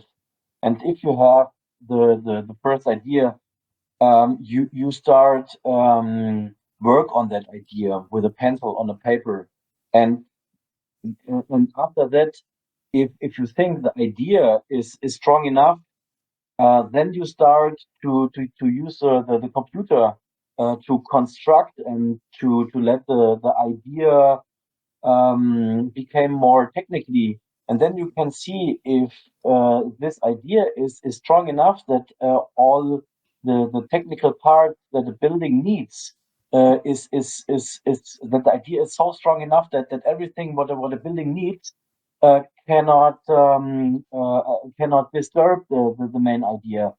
So, and then you have the big jump from computer drawing to a really construction site, and in the end to a complete building. So I you know what both of you guys are meaning. So I know what Chris was saying about the technical wise, the dirtiness. So to see probably some differences in the pressure while you are drawing a line with a pencil, and on the other side, the perfectness and what you're saying to take the minimum what the iPad is showing you and forcing you to do the right thing. So I can understand everything, and I think, in my opinion, it's a mixture. It's a mixture of both. So if you don't lose the contact to the paper and the pencil, it's also not healthy, I think. Yes. And while you were talking, I was scrolling through your Instagram account, Suke, and I think thousands of postings. In there were some old sketches from you. I think it was from the from your book, or from this time, and they're so Yeah. awesome. They're just very very easy sketches on Paro paper. So awesome. But I also like the iPad sketches as well. But I can understand both. Yeah. I want to say I'm not the proponent of it because I'm agreeing with you. They have more value on paper. I just played somehow the devil's advocate, or I want to understand what it is. I don't really understand it. This was I try, to find out why is it like that. No, this is just a question I have. I don't have the answer, but I agree with you. I Mhm. feel it why it is, and all the reasons you said, it's right, but I still don't understand it, But it is something. Like it's different when you paint something on the train, it's different on the paper, and yeah, maybe it's just a feeling. You have to do it to understand. Maybe it's that, So I probably, guess. Go ahead. I'm sorry. sorry, probably my other thoughts was that probably I didn't use that iPad that much that you use. So I did some drawing, probably 100, but I think you did thousands. So you have max experience in that. So, and I think I cannot compare your experience with my experience, and this is why it feels so different for me, and probably for Briz as well. He tried it once or two times or sometime, but it's not the same like you doing, like we did it in the past on paper and a pencil every day, every 3 minutes. So you know what I mean? So yeah, so yeah, there's a difference in experience. So, and for you it's really feeling familiar, and for us not that well. So it's kind of flippy, and it's like ET writing, and I think probably it's that thing that you cannot really understand, or that you want to understand us, and you know that there's something, but for you the feeling is different than our feeling. You know what I mean? yeah. No, I understand. I agree with you 100%. It was just it's I don't know. No, I agree with you. I agree with you. I mean, a big part is I'm very lazy, and you can draw on the iPad when you're laying on the couch. I hate sitting Yeah. on the desk. I hate it. I sit so much on the desk and draw. I can't do it. I'm just sitting here when I'm talking to you, when I'm twitching. Otherwise, I have my other computer on my couch and I'm laying all the time. That's plays a big part. But yeah, okay, yeah, okay, guys. I think there's nothing more to bring out of it. Otherwise, you want to say something? Final words to that, Pris? Um. So I guess I just came from. I guess I grew up where we didn't have any of that, and unfortunately, I'm learning as I go about. And there are things that I'll experiment with, and it helps. It's just what they say, you can't teach. Sometimes you can't teach old dogs new tricks. I'm trying. I'm trying to learn things here and there, but I always find myself just going back to the pencil and the paper. I mean, thank God I don't go back to the paper and crayons, because then we're gonna have a problem. Then we're really going back. But very valid points. Both of you guys made a lot, again, open-minded, and I take all that, and I'm gonna use it. And again, very good points, very valid points on both you guys. It makes complete sense. You know what I mean? I think I need to invest in one, eventually. But yeah, Yeah. everything here. Listen, everything here is positive. Everything here is taken in a positive way. And again, no disrespect before. It's No. just I have a different, Yeah. mind frame. But no, man, your stuff is good, and it's smooth. And again, if it works for you, and it's fine. It's just I'm that old Star Wars guy. I like the original Star Wars movie compared to what they did to it, This- 100 times, re-edited it. So yeah, I understand it, and you wouldn't be somebody who I would recommend to do it. There's some people I recommend to do this here who lack the foundation, but you have already the foundation. So didn't want to say in any way that you need it really, because this iPad thing is really just to find out what you can, what you don't. But I think it's not a question with you. It's not a question. The foundations are not. It would be only something experimental if you feel like to do it, But I wouldn't say it's a must for everybody. For me, it helps, as you said. It doesn't have to help for everybody, and you don't need it, man. The structure is all there. It's a helping device. Yes. I mean, think about it. I'm going to give you something to think about before I get off. Okay. Back in the 60s and 70s, they only had certain colors, right? Think about it. Same colors over and over again. Not a very wide variety of different shades of colors in spray paint like they do today. And these guys are doing these beautiful letters using the same color the next guy next to you did, Yes. right? And their stuff stood out. But it was the same colors everybody was using, unless there was a brand somebody else had that nobody else, could rack or find it at the hardware store.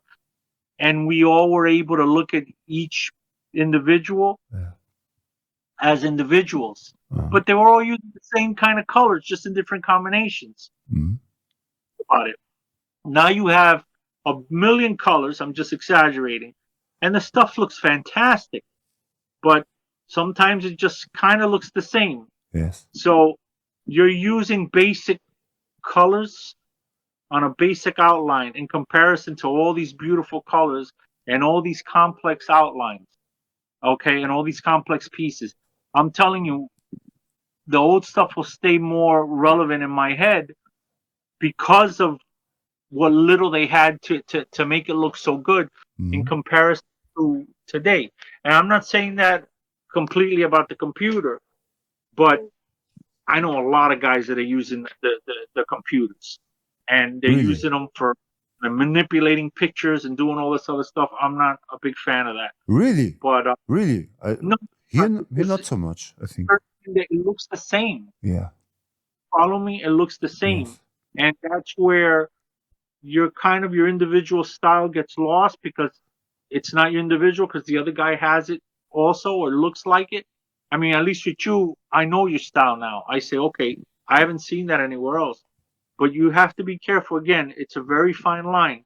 You start using technology and you start using certain things, it gets blurry. Yes. And you at least my opinion, again, to each his own. Everybody else is, this is just my opinion. Okay, I don't knock anybody with computers, but look at that basic, simple stuff back then. all those basic colors, but one would stand out compared to another one. Yes. And you always do, oh, this guy is this guy, this guy is that guy. Today, it's just, sometimes I can't even read this stuff because it's all beautiful colors and all. And it kind of loses something. And again, maybe it's because of the caps.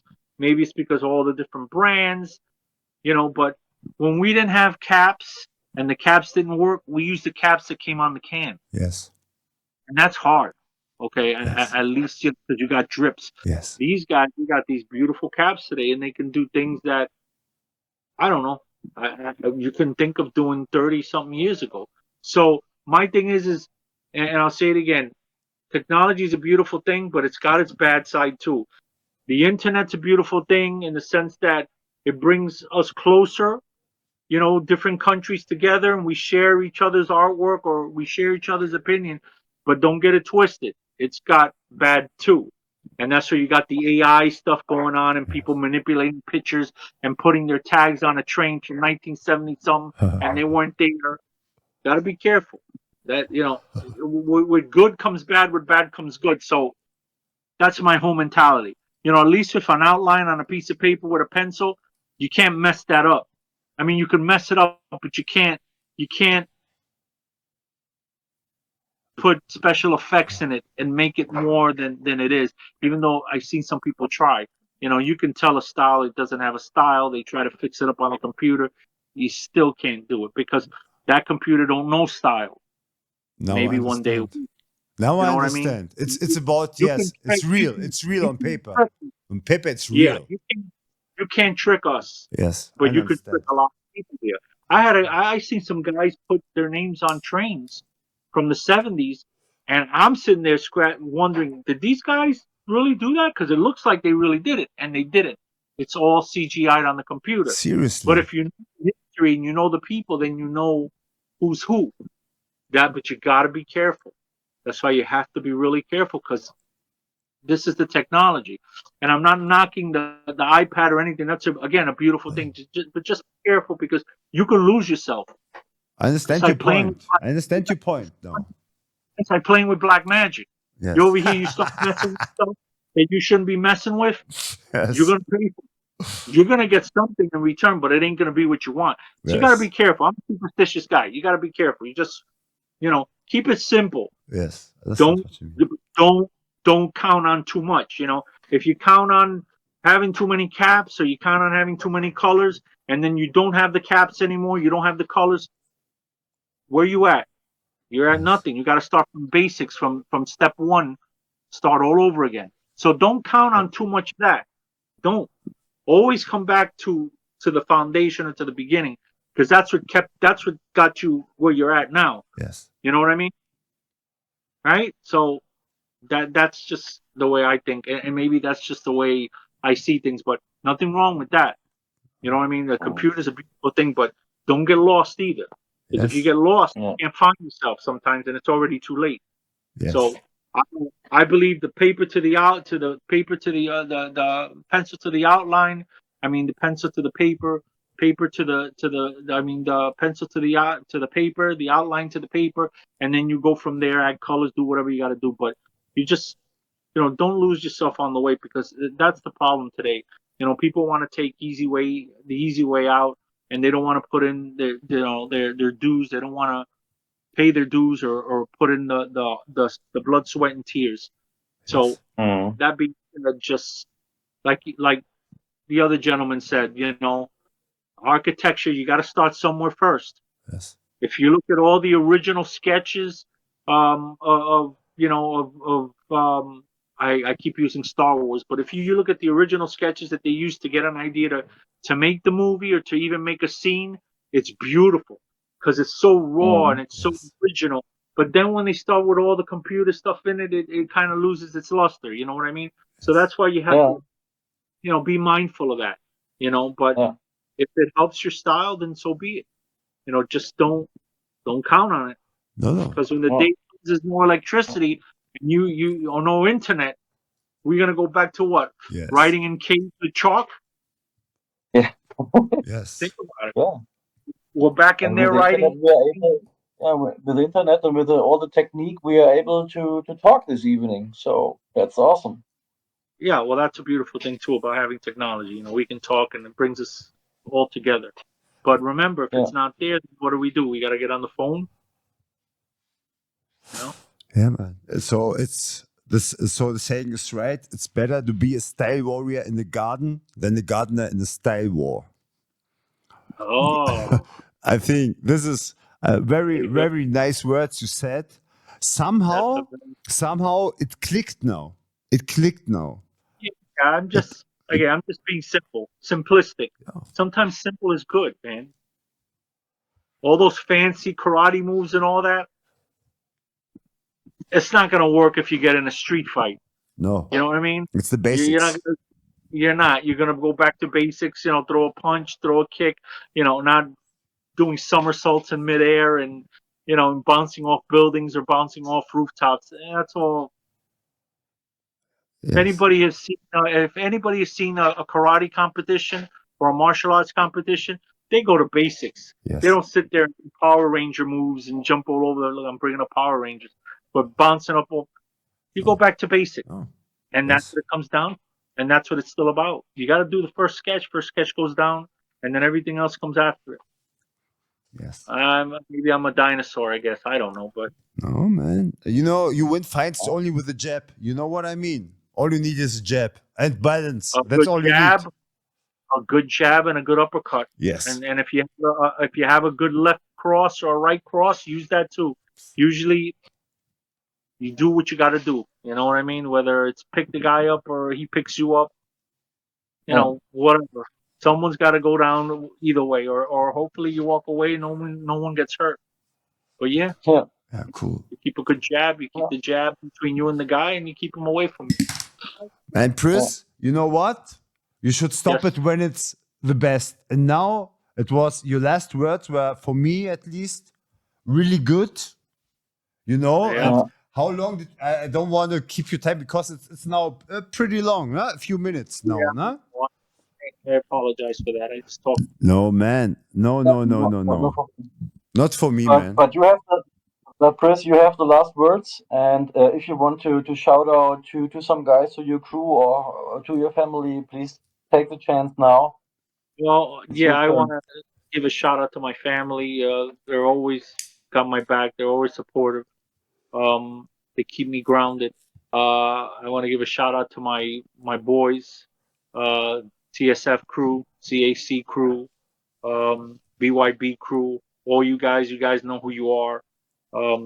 Wasn't for you guys, I wouldn't be on this journey or even doing what I do. So thank you for that. You guys know who you are. It's too many of you to bring up. And again, you guys, thank you for the opportunity for having me on here and speaking my words and you know uh, and things that this thing of ours that means so much and that we still do and we keep doing it till we can't do it no more. Again, thank you. Yes. Thanks for the kind words and everything. The whole experience was you know Yeah. a Thank you, sir. mind opening and I appreciate it. Thank you. Yeah, man. I thank you too, my friend. Hasta la muerte in your language, I think. Va? We do it like this and Hasta luego. what? Hasta luego. Till later on. Yes. Till I And see you again. yes, and I want to thank you too. I can't put it in words how much it meant to me, how much you you gave me with your words to think about. I learned very much. You validated like for me, it's like a dream come true. There's nothing more to say. I thank you very much. I thank you, and again, thank you, gentlemen, and hopefully, we'll meet.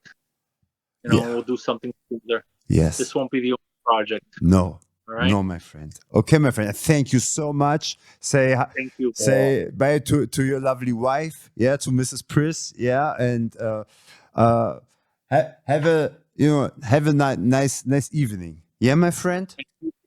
And thank you, and keep me posted, okay? Yes. And we'll talk again, hopefully. Okay. For sure, God my bless. friend. Contact. For sure, my friend. Thank you. Bye bye.